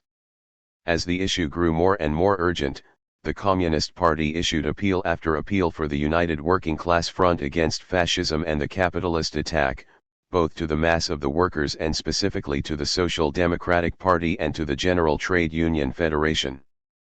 The first nationwide appeal for the United Front was launched in April 1932, by the Communist Party and the Red Trade Union opposition, who called for a combined action of all labor organizations against the then impending general wage offensive. This appeal won a measure of response among the lower trade union organs and Social Democratic membership, but was rejected by the Social Democratic and trade union leadership, who maintained a ban on the United Front. The second appeal for the United Front was made on July 20, 1932, after the von Papen dictatorship had expelled the Social Democratic government of Prussia. The Communist Party directly addressed itself to the executives of the Social Democratic Party and of the General Trade Union Federation, proposing the joint organization of a general strike for the repeal of the emergency decrees and the disbanding of the storm troops. The Social Democratic leadership rejected this appeal for a united front, branding any call for a general strike as a provocation, and declaring that the only method to oppose fascism was the ballot. The third appeal for a united front was made on January 30, 1933, after Hitler had been installed as Chancellor. This appeal won such wide response that, though the Social Democratic leadership made no official answer, it was compelled to explain its refusal in its press and put forward tentatively alternative suggestions of a non-aggression pact, abstention from verbal criticism, but specifically excluding any action against Hitler on the grounds that he was legally in power and should not be opposed. The fourth appeal for a united front was made on March 1, 1933, after the burning of the Reichstag and the unloosing of the full Nazi terror. This appeal was left unanswered by the Social Democratic and trade union leadership, who were endeavoring to come to an understanding for the toleration of social democracy under fascism. Alongside these direct appeals for the United Front, the Communist Party endeavored to the utmost of its power to build the United Front from below with the Social Democratic, trade union and unorganized workers throughout Germany. This won a wide measure of response, as shown in increasing mass demonstrations and partial strikes and actions, but it was heavily handicapped from reaching effective strength by the official ban of the Social Democratic and trade union leadership, who excluded all active members and organizations that took part in the United Front. In the face of this record, it is impossible for any impartial judge to reach any other verdict than that the United Working Class Front, which could alone have defeated Hitler, was rendered impossible solely by the official ban of the Social Democratic and trade union leadership. This was the decisive condition which made possible the victory of fascism in Germany. Social democracy rejected the United Working Class Front because it was pursuing an alternative line, which it declared to be the correct line for defeating fascism, the line of unity with the bourgeoisie and support of the bourgeois state, even under conditions of dictatorship. This was the so-called line of the lesser evil. What was this conception of the lesser evil? The existing bourgeois dictatorship, even after democratic forms had been flung aside, even under Hindenburg, Browning, von Papen or von Schleicher, was declared to be a lesser evil than the victory of fascism. Therefore it should be supported, and every blow against the workers accepted passively without struggle. The same line was subsequently pursued by Austrian social democracy in the support of Dollfuss. But these forms of dictatorship were only preparing the ground for complete fascism, destroying the resistance of the workers step by step, and, as soon as their work was complete, handing over the state to Hitler. Thus the line of the lesser evil meant the passive acceptance of every stage of development to komplett fascism. And even when Hitler came to power, his rule, on the grounds that he was legally in power, was proclaimed a lesser evil to an illegal Nazi terror, and therefore not to be opposed. Thus the line ran continuously without a break to the complete Nazi terror and suppression of all working-class organizations. In this way the line of social democracy ensured the victory of fascism in Germany without a struggle. The first step in this policy was the toleration of the Browning dictatorship since 1930. The second decisive step was the support of Hindenburg as president in 1932. Social democracy urged that the victory of the reactionary Hindenburg was necessary to defeat Hitler, as against the communist warning to the workers that a vote for Hindenburg is a vote for Hitler. As soon as Hindenburg was installed as president by the support of social democracy, before a year was out, he placed Hitler in power. The third decisive step was the passive acceptance in July 1932, of the forcible ejection of the constitutional social democratic government of Prussia by von Papen. All over Germany socialists who read the news of the ignominious dismissal of Braun and Severing waited for the inevitable answer, the general strike, and waited in vain. Moreover, Germany puts the clock back, p7. The social democratic ministers, instead, appealed to the Supreme Court at Leipzig, which indulged in some very delicate legal discussions as to the legal status of the dismissed ministers in relation to the commissar imposed in their place until the completion of the fascist dictatorship rendered further discussion unnecessary. This was in fact the culminating point already in July 1932. From this point it was clear to the bourgeoisie that the complete fascist dictatorship could be put through without resistance from social democracy, which would only exert its powers to hold in the workers. 4. The causes of the victory of fascism. Although the effective building of the united working class front was thus prevented by the official ban and active opposition of social democracy, there was a growing measure of partial united front development from below through the initiative and leadership of communism. During 1932 a rising wave of resistance developed among the workers. This showed itself in the rising strike movement in 1932, led by the communists, and the overwhelming mass demonstrations against von Papen, culminating in the Berlin transport strike of November 1932. The Berlin transport strike was led by the Red Trade Union opposition, after an overwhelming majority vote of the men for a strike, 14,000 out of 18,000 voting and 21,000 eligible to vote, had been turned down by the trade union officials. It was completely effective in stopping all traffic, and was only broken by wholesale government violence, arrests and shootings. At the same time the November elections reflected the rising wave. The Nazi vote fell by over 2 millions, the Social Democratic vote fell by 700,000, while the Communist vote rose by 700,000 to nearly 6 millions. This situation, as revealed both in the Berlin transport strike and in the elections, opened up the prospect of the effective leadership of the working class passing rapidly in the near future to communism, while the fascist tide was visibly ebbing. Urgent measures had to be taken by the bourgeoisie.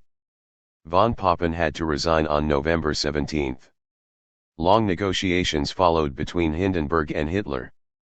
But it was finally decided that, in view of the rising working class resistance, it was necessary first to temporize and maneuver for a short space.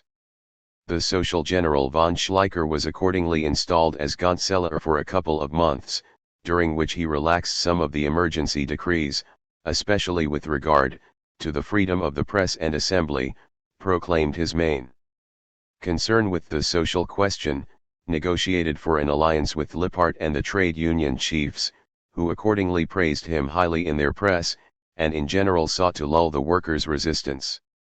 At the same time, strong police protection was given to the Nazis, as in their provocative demonstration in the Bielo Square on January 25, 1933. Then, when the ground seemed adequately prepared, Hitler was installed as Chancellor on January 30. The ebbing of the fascist tide in the elections of November 1932, had been universally hailed by social democracy as the end of the fascist danger. The social democratic press spoke of the final annihilation of Hitler. The leading second international organ, the Vienna Arbeiterzeitung wrote, "One thing is now clear, Germany will not be fascist." The British Labour publicist, Lasky, wrote in the Daily Herald, "I think it is a safe prophecy that the Hitlerite movement has passed its apogee, and that it is unlikely to retain much longer the appearance of solidity it had a few months ago. Hitler or some of his partisans may enter the von Papen cabinet, but in that case they will be rapidly submerged by the forces of the right. The day when they were a vital threat is gone. All that remains of his movement is a threat he dare not fulfill. He reveals himself as a myth without permanent foundation." Hi. J. Lasky, Aller, just a figurehead, in the Daily Herald, November 19, 1932. Such was the wisdom of social democracy on the very eve of Hitler's dictatorship. At the same time the communists were giving the warning with regard to the election defeats of the Nazis.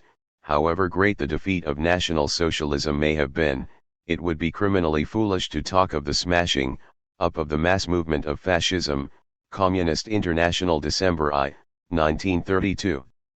Once again the communist diagnosis proved correct, as in the case of the election of Hindenburg, and on issue after issue in the whole development to fascism, and the social democratic diagnosis proved hopelessly incorrect. The electoral retreat of the Nazis in November, so far from meaning the annihilation of fascism, meant the opposite. Just the evidence of waning mass support hastened the decision of the bourgeoisie to place fascism in power, before its stock should have hopelessly sunk and communism grown to full strength in the working class, in order that on the basis of state power fascism should be able to rebuild its strength and smash all opposition. If the coming to power of fascism in Italy was already the opposite of a revolution, being entirely carried out under the guidance and protection of the higher authorities, this was still more ignominiously the case with the coming to power of fascism in Germany. There was no pretense of a march on Rome. There was no question of a parliamentary majority or combination. There was no question of a conflict with the existing ruling authorities. So far from fascism coming to power on the crest of a popular wave, as the myth is attempted to be created after the event, fascism was heavily ebbing in mass support, and its leaders were actually discussing, according to the expelled Otto Strasser in his Black Front, the danger of the rapid disintegration of their movement. It was just because of this menace of decomposition of the last reserves of defense for bourgeois rule that the bourgeois dictatorship decided to take the plunge and place fascism in power as the final measure. Fascism was placed in power by the grace of a social democratically elected president. The significance of placing Hitler in power was above all the amalgamation of the already existing dictatorial state machine, prepared by Browning and von Papen, and the extra-legal fascist fighting forces to create a single unparalleled instrument of terror for war on the working class. Whereas in Italy the great part of the work of terror and material destruction was carried out already before the conquest of power, in Germany this was not possible to anything approaching a similar degree, owing to the superior strength of the working class, and the overwhelming terror and destruction. The unleashing of all the furies of lawlessness only took place after the Nazis were safely ensconced in state power. As the American bourgeois observer, Calvin Hoover, writes, it must be emphasized that there was no revolution at all in the sense of seizure of the state power against resistance from the armed forces of the state or from any other force. Von Papen had completed taking over the state without resistance in July 1932, and had passed the state power on to von Schleicher, who in turn had handed it over to Hitler. Consequently, the assaults which took place were against unarmed and unresisting individuals. The extraordinary skill of Hitler in paralysing the will to resist of his opponents had, strictly speaking, made all these acts of violence unnecessary except as a means of satisfying the bloodlust of the SS and SA detachments. Calvin B. Hoover, Germany Enters the Third Reich, 1933, pp. 3-2. The extraordinary skill was not necessary, the paralyzing the will to resist was accomplished, not by fascism, but by social democracy. The question is often asked why the advent to power of Hitler and the unleashing of the Nazi terror did not immediately release a universal movement of resistance of the powerful German working class. The question reveals a failure to understand the conditions. The control of the majority of the working class, and in particular of the overwhelming majority, nearly 9/10, according to the Factory Council's elections, of the employed industrial workers, and of the entire trade union machine, lay with social democracy. The traditions of the German working class movement are, more than in any country, the traditions of a disciplined movement. The decision as to the action or otherwise of the German working class in the face of Hitler lay entirely in the hands of the social democratic and trade union leadership. But the policy of social democracy was to tolerate Hitler, and even, especially in the case of the trade union leadership, to seek to reach an accommodation with him. Already in 1932 the social democratic leadership were speaking favorably of the prospect of a Hitler government. Thus Severing declared in April 1932, the Social Democratic Party, no less than the Catholic Party, is strongly inclined to see Herr Hitler's Nazis share the governmental responsibility.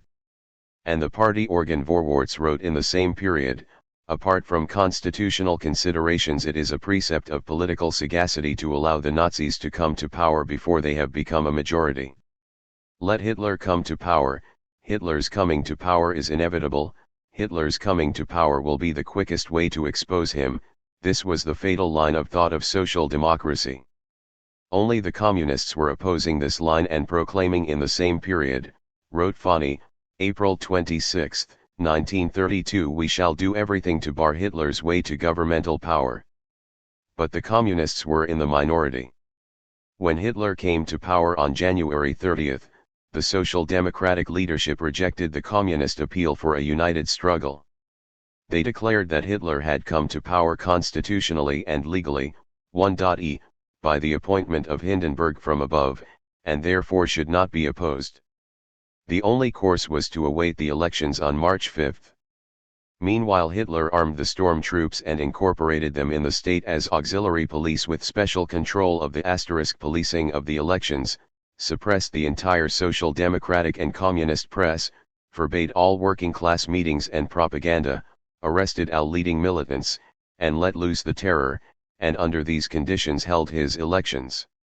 Even the Conservative Times was compelled to declare that such conditions, already a fortnight before the burning of the Reichstag and before the full terror and suppression, render the holding of normal elections impossible.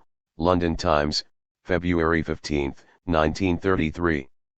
On the eve of the poll the Daily Herald wrote, March 4, 1933 the people of Germany go to the polls under the shackles of a vile terrorism. The result of the poll will be no index of the thought of the nation. The figures of the polling, which in some districts exceeded the number of electors, revealed also the falsification of the poll, in addition to the terror. Yet after the terror elections the entire social democracy seized eagerly on the plea that Hitler had now a democratic mandate, and that it would be indefensible to oppose him save as a loyal parliamentary opposition.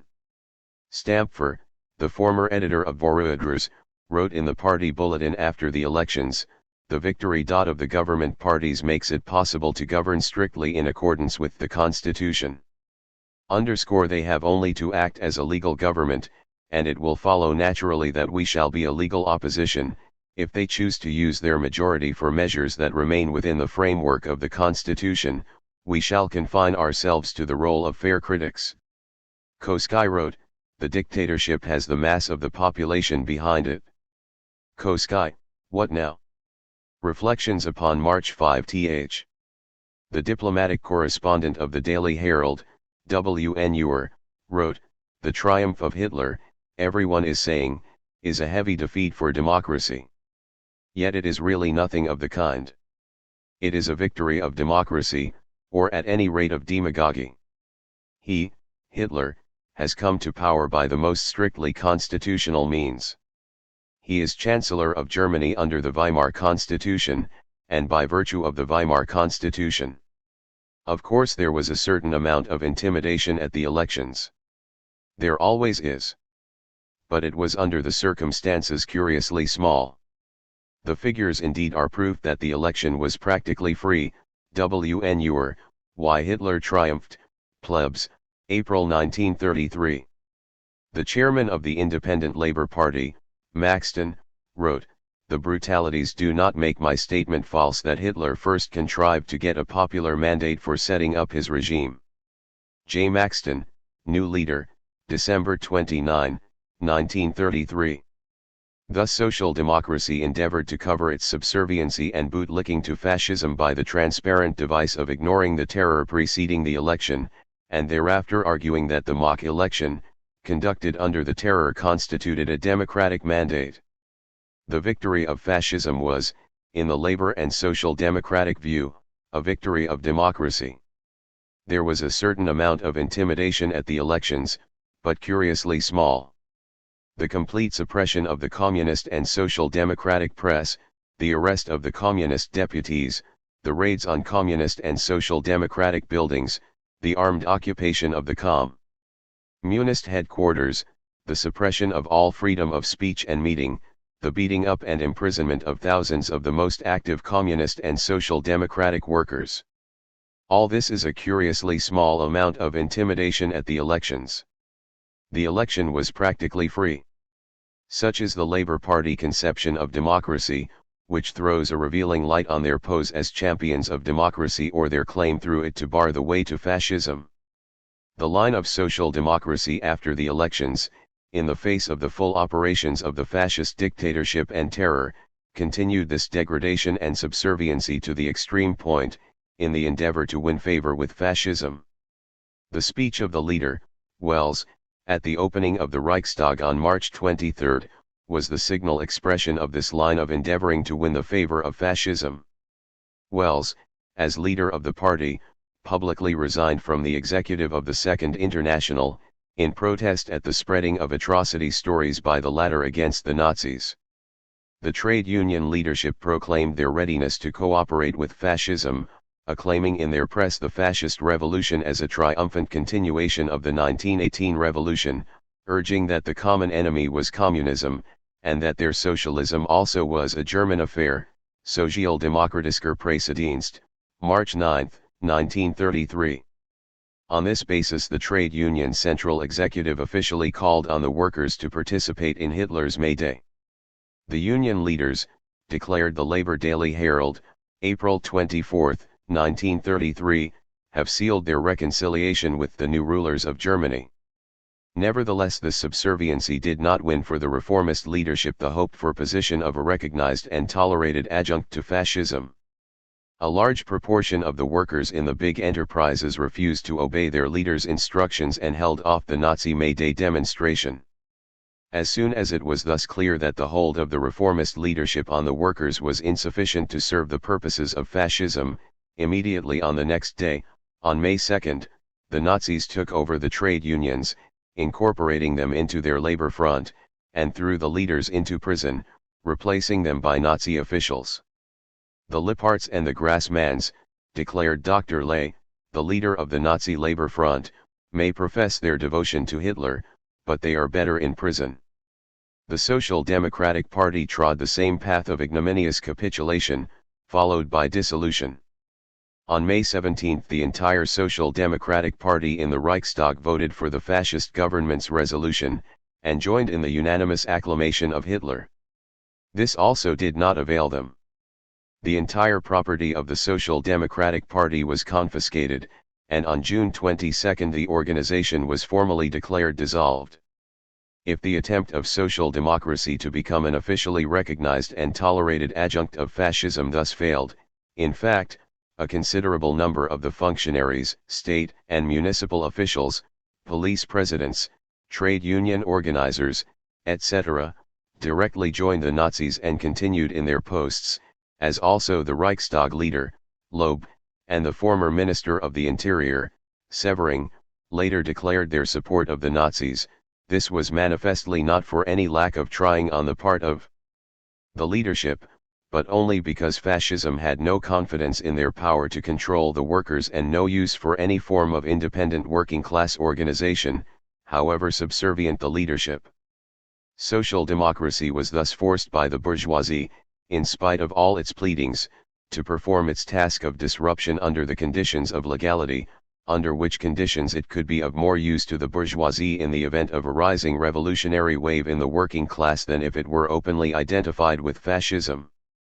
The opposition to fascism thus rested throughout with the Communist Party alone, which was the sole political force in Germany to maintain the fight against fascism unbroken through all the terror. But the Communist Party was not yet at the moment of the fascist coup in a strong enough position to lead the working class in the face of the opposition of the social democratic and trade union machine. The figure of 6 million communist electors is a deceptive measure of the real fighting strength, because the fighting strength of the working class depends on the employed industrial workers in large-scale industry, and just their communism was weak. In 1930, at enterprises employing 5,900,000 workers, the reformist trade unions had 135,689 factory committee members, or 89.9% of all factory committee members. The proportion of communist influence was thus inadequate to draw the working class into the struggle. The communist call for the general strike against Hitler remained without effective response. The majority of the workers remained faithful, to their own heavy cost and subsequent disillusionment, to social democratic discipline. In this situation, for the Communist Party to have attempted an insurrection as a minority, in isolation from the mass of the working class, would have been an indefensible push, resulting only in the destruction of the vanguard of the working class and ensuring Hitler's power for a generation.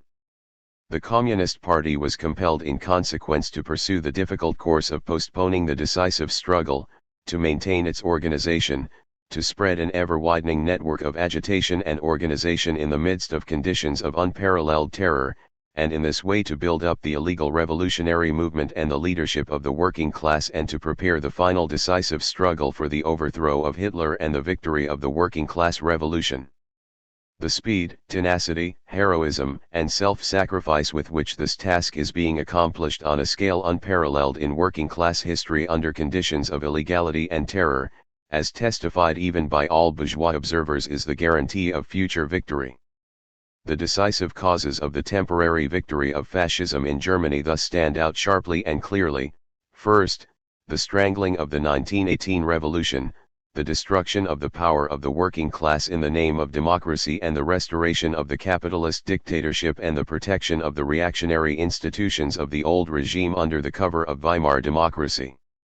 Second, the support of the Browning dictatorship, and of the successive stages of emergency dictatorship in preparation of fascism, by social democracy and the trade unions. Third, the rejection of the United Working Class Front, an active ban on the United Working Class Front, by social democracy and the trade unions. Fourth, the refusal of social democracy and the trade union leadership to resist Hitler on his accession to power or on the opening of the Nazi terror. The experience of Germany from 1918 to 1939 is the classic demonstration before the international working class of how a working class revolution can be destroyed and squandered and brought to the deepest abyss of working class subjection. It is the classic demonstration before the international working class of where the path of bourgeois democracy leads, step by step, to its inexorable conclusion. History has produced in the two great post-war revolutions, the Russian Revolution and the German Revolution, the gigantic demonstration of the two main paths in our epoch and where they lead. The Russian October Revolution and the German November Revolution occurred within 12 months of each other, but they followed divergent paths. The one followed the path of the proletarian dictatorship, of the Communist International. The other followed the path of bourgeois democracy, of the Second International.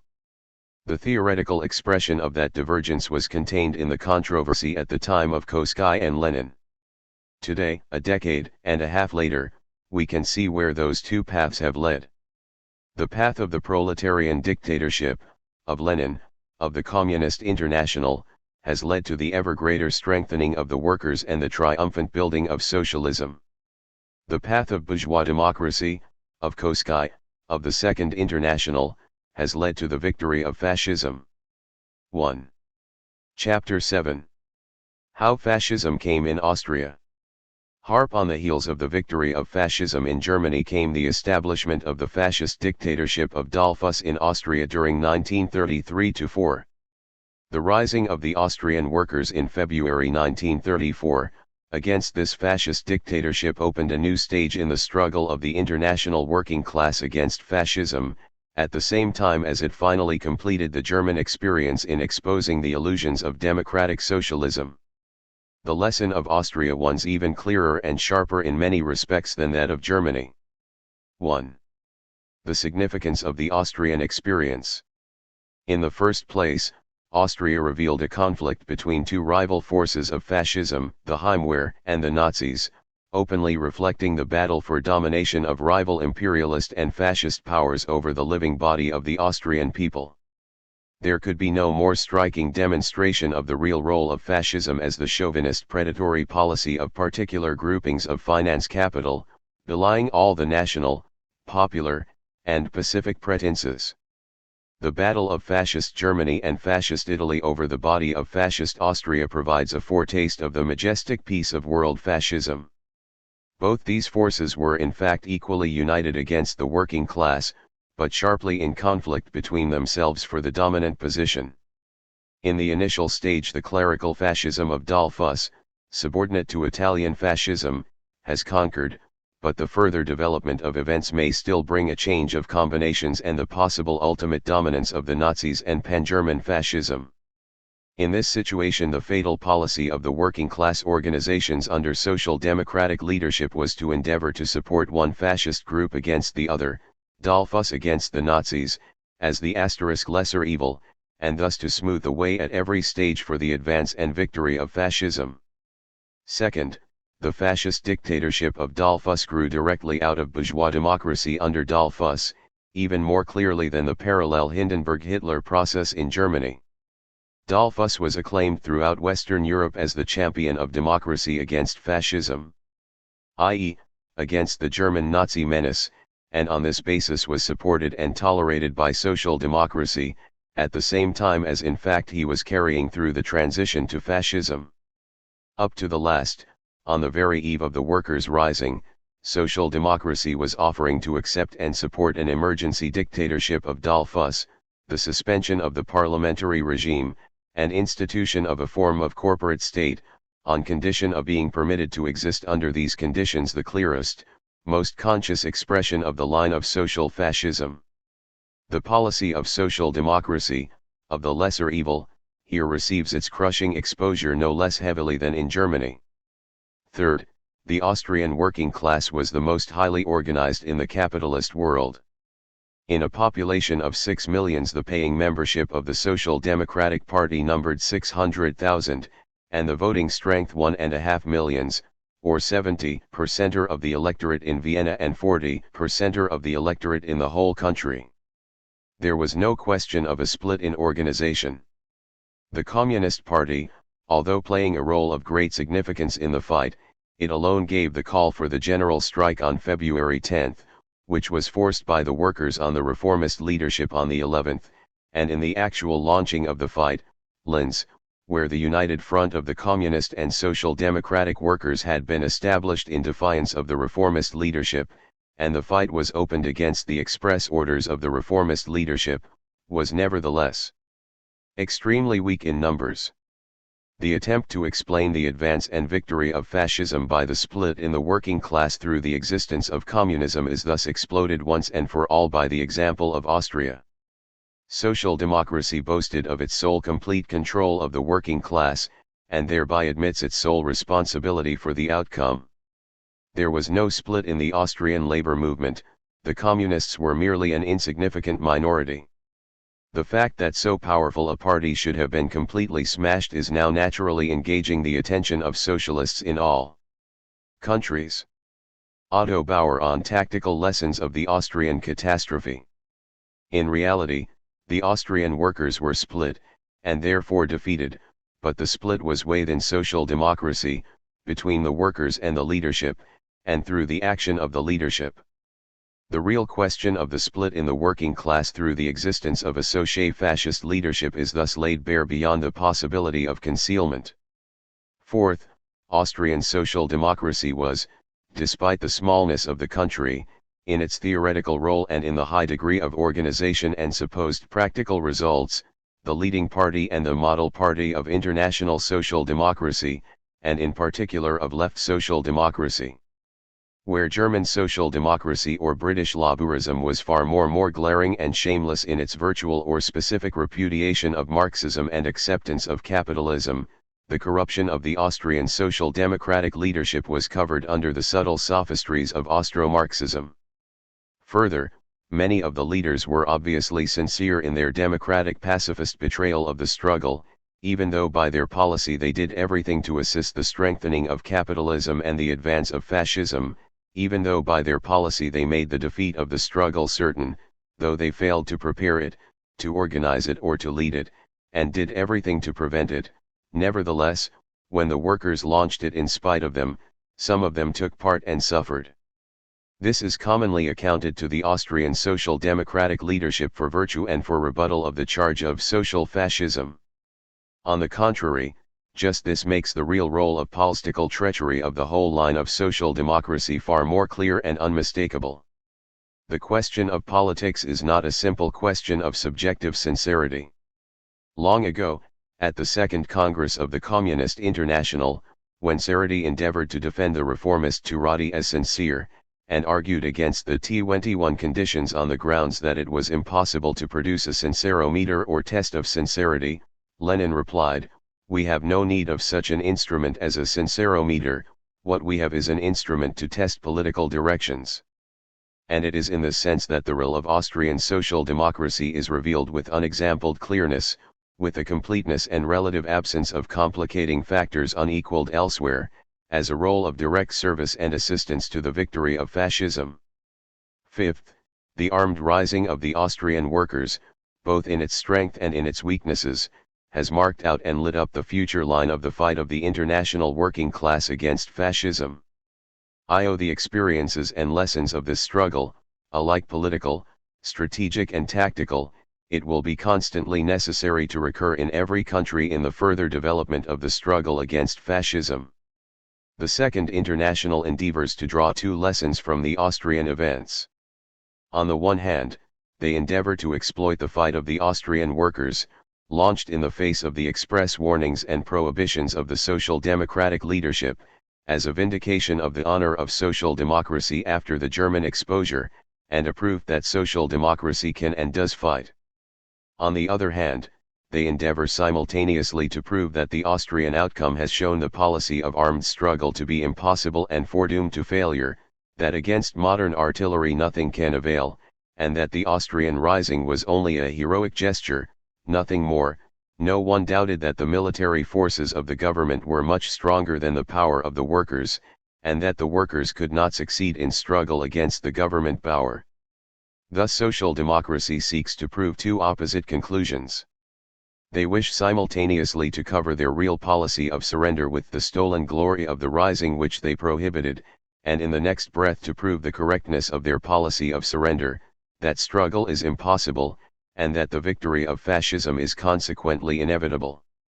Both conclusions are false.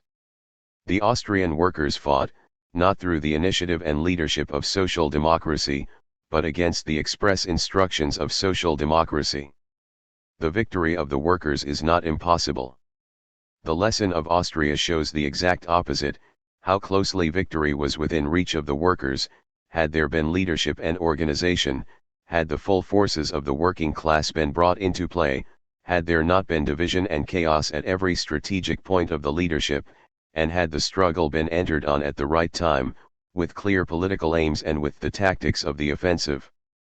Victory was only made impossible by the policy of social democracy. It can be, and will be, achieved under revolutionary leadership. 2. The betrayal of the Central European Revolution.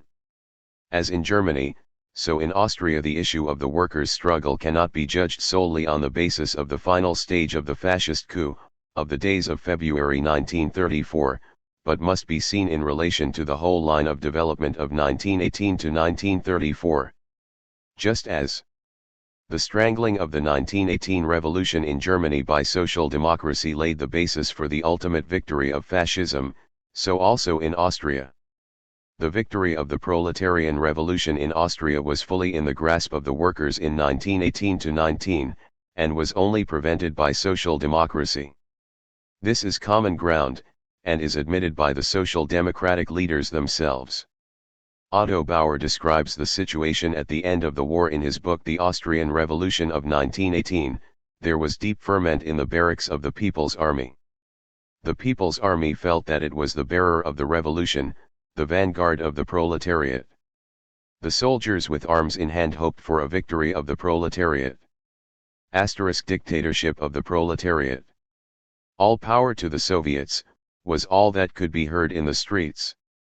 He continues, no bourgeois government could have coped with such a task. It would have been disarmed by the distrust and contempt of the masses. It would have been overthrown in a week by a street uprising and disarmed by its own soldiers. Only the Social Democrats could have safely handled such an unprecedentedly difficult situation, because they enjoyed the confidence of the working masses. Only the Social Democrats could have stopped peacefully the stormy demonstrations by negotiation and persuasion. Only the Social Democrats could have guided the People's Army and curbed the revolutionary adventures of the working masses. The profound shake-up of the bourgeois social order was expressed in that a bourgeois government, a government without the participation in it of the Social Democrats, had simply become unthinkable. The role of Austrian social democracy was thus in fact exactly parallel to that of the German. The power of the workers' revolution was deliberately destroyed by social democracy in the name of bourgeois democracy.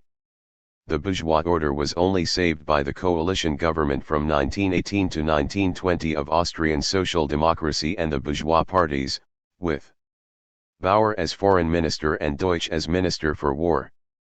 This is the background which lies behind the victory of fascism. Austrian social democracy argued at the time in defense of its policy that, although the proletarian revolution was certainly and easily possible in Austria in 1918 to 19, it could not hope to maintain itself in so small, dependent, and isolated a state, in the face of the forces of imperialism. Yet in fact the Soviet Republic was achieved in Hungary and Bavaria, the drive was strong throughout Germany and Italy. Had Soviet Austria stood in with Soviet Hungary and Bavaria, an unshakable power could have been built up in Central Europe. The whole history of post-war Europe would have been different. Instead, Austrian social democracy abandoned Soviet Hungary to its fate, and then, when the White Terror raged in Hungary, pointed to it to prove the fate from which it claimed to have saved the Austrian workers. Today the event has proved that the Austrian workers were not saved from White Terror, they were only robbed of the possibility of victory when it was in their grasp. But at the time Austrian social democracy held out before the workers, not the real alternative which events were to demonstrate, but an imaginary golden alternative of peaceful advance to socialism through democracy. Bauer wrote in his Bolshevism or Social Democracy. 1921 In a modern highly civilist society, where all classes take part in public life, no other form of class rule is any longer durably possible save one which permits the subject classes freedom to influence public opinion, participation in the formation of the collective will of the state, and control over its working, a class rule, therefore, whose basis rests on the social factors of influence of the ruling class, and not on the use of mechanical instruments of force, p. 116. Such was the bourgeois liberal wisdom of Austro-Marxism, now mercilessly exposed by the event, when Bauer and Deutsch have themselves had the opportunity to make the acquaintance at first hand of the mechanical instruments of force of the ruling class. In this way, while the Austrian workers suffered and went short under the Democratic Republic, the magnificent apartment buildings erected in Vienna for a portion of their numbers became the symbol of reformist achievement, of the supposed alternative to Bolshevism and reality, of the temporary buying off of the workers' revolt, while the bourgeoisie was not yet strong enough to defeat them, preliminary to smashing them. The Second International Manifesto on the Austrian events declares, the fate of the wonderful municipal houses of Vienna is a symbol. The constructive work of the socialists created them, the guns of fascism have reduced them to smoking ruins. The symbol goes very much further than the Second International appears to realize. It was not only the apartment buildings that were struck by the guns, it was the illusions of reformism, of the alternative path to Bolshevism. The Russian journalist, Ilya Ehrenberg has related how in 1928 he visited these municipal buildings in all their glory, conducted by a proud representative of social democracy. He admired these buildings, their planning, their construction, their beauty, their organization, even though he could not fail to see alongside the playing fountain in the beautiful garden an unemployed worker, weak with hunger. But he asked his guide, "You have indeed constructed wonderful houses. But have you not the feeling that these houses are built on the land of another? Has not the example of our country taught that the worker must pay with his blood for every foot of ground that he conquers? We had to destroy much to destroy in order after victory to construct. You have begun, not with the machine gun, but with the compass and the rule. With what will you end?" His companion smiled and replied, "We shall end with the pacific victory of socialism. Do not forget that at the last election 70% of the population of Vienna voted for us. That was in 1928. In February 1934, Ilya Ehrenberg revisited these buildings. He saw the battered walls, the gaping holes, the debris under which people said corpses still lay, the trembling, cowering women and children, hunger and misery, and the flags of the Heimwehr flying from the towers. He had witnessed the pacific victory of socialism. Out of the conditions of bourgeois democracy, in Austria as everywhere, fascism was bred. The bourgeoisie, under the protecting aegis of social democracy, under cover of the magnificent apartment buildings, built up its strength anew and prepared its armed forces for the struggle. But fascism was not born in a night. It took 15 years for it to grow to full strength. The workers, seeing what was afoot, insisted on the organization of their defense corps. The leaders promised that if democracy should once be threatened, they would act. They developed their famous defensive theory of violence, that violence should only be used by the workers in defense of democracy. Meanwhile they took no action. Fascism grew unchallenged. In 1927 the anger of the workers at the growth of fascism and open connivance of the state authorities broke all bounds. Following the acquittal of a fascist who had murdered a worker, they rose and stormed the law courts of Vienna. Vienna was in their hands, if their leaders had been ready to lead. But their leadership, in control of the municipal administration of Vienna, sided with the bourgeoisie, with the police, with the state authorities, and thus in fact with fascism, against the workers. The workers' rising was crushed in blood, with the connivance of social democracy. Dr. Deutsch, the commander of the Republican Defense Corps, has reminded the world that at the time of the Vienna disorders of 1927, when an excited mob burned down the Palace of Justice, not one military weapon of the many thousands at their command was issued to the Republican Defense Corps. There are photographs on record showing that Burgermeister Seitz and other socialist leaders, at the risk of their own lives, went out into the midst of the angry mob to calm them. 95 men and women were killed by police bullets on that occasion, and only 5 police figures which speak for themselves. Why did not these bloodthirsty revolutionaries seize their opportunity, when the Heimwehr were in their infancy, the army largely socialist, democracy unchallenged in Europe, and the clerical party comparatively weak? It is that the Austrian Social Democratic Party has established by its whole history the right to the description of democratic and pacific, New Statesman and Nation, February 24, 1934. Thus the approval of the bourgeois liberal journal. The working class will take a different view of 1927, when Austrian fascism could have been wiped out in its infancy. The cost of this bourgeois liberal approval for the democratic pacific social democratic leadership has been the sacrifice of the lives of the best of the Austrian workers, the suppression of the organized working class movement, and the victory of fascism. Meanwhile, Austrian social democracy held out to the workers the illusory prospect of the defeat of fascism by democracy. After the 1930 elections had returned the Social Democratic Party as the largest party, with 72 representatives, against only 8 representatives for the Heimwehr, the party leadership triumphantly reported, "Democracy has inflicted a crushing defeat on the Heimwehr and its promoters." The Heimwehr movement, which until recently believed itself to be on the eve of the final victory, is in a state of rapid decline. The purely political problems have ended with the complete victory of the working class.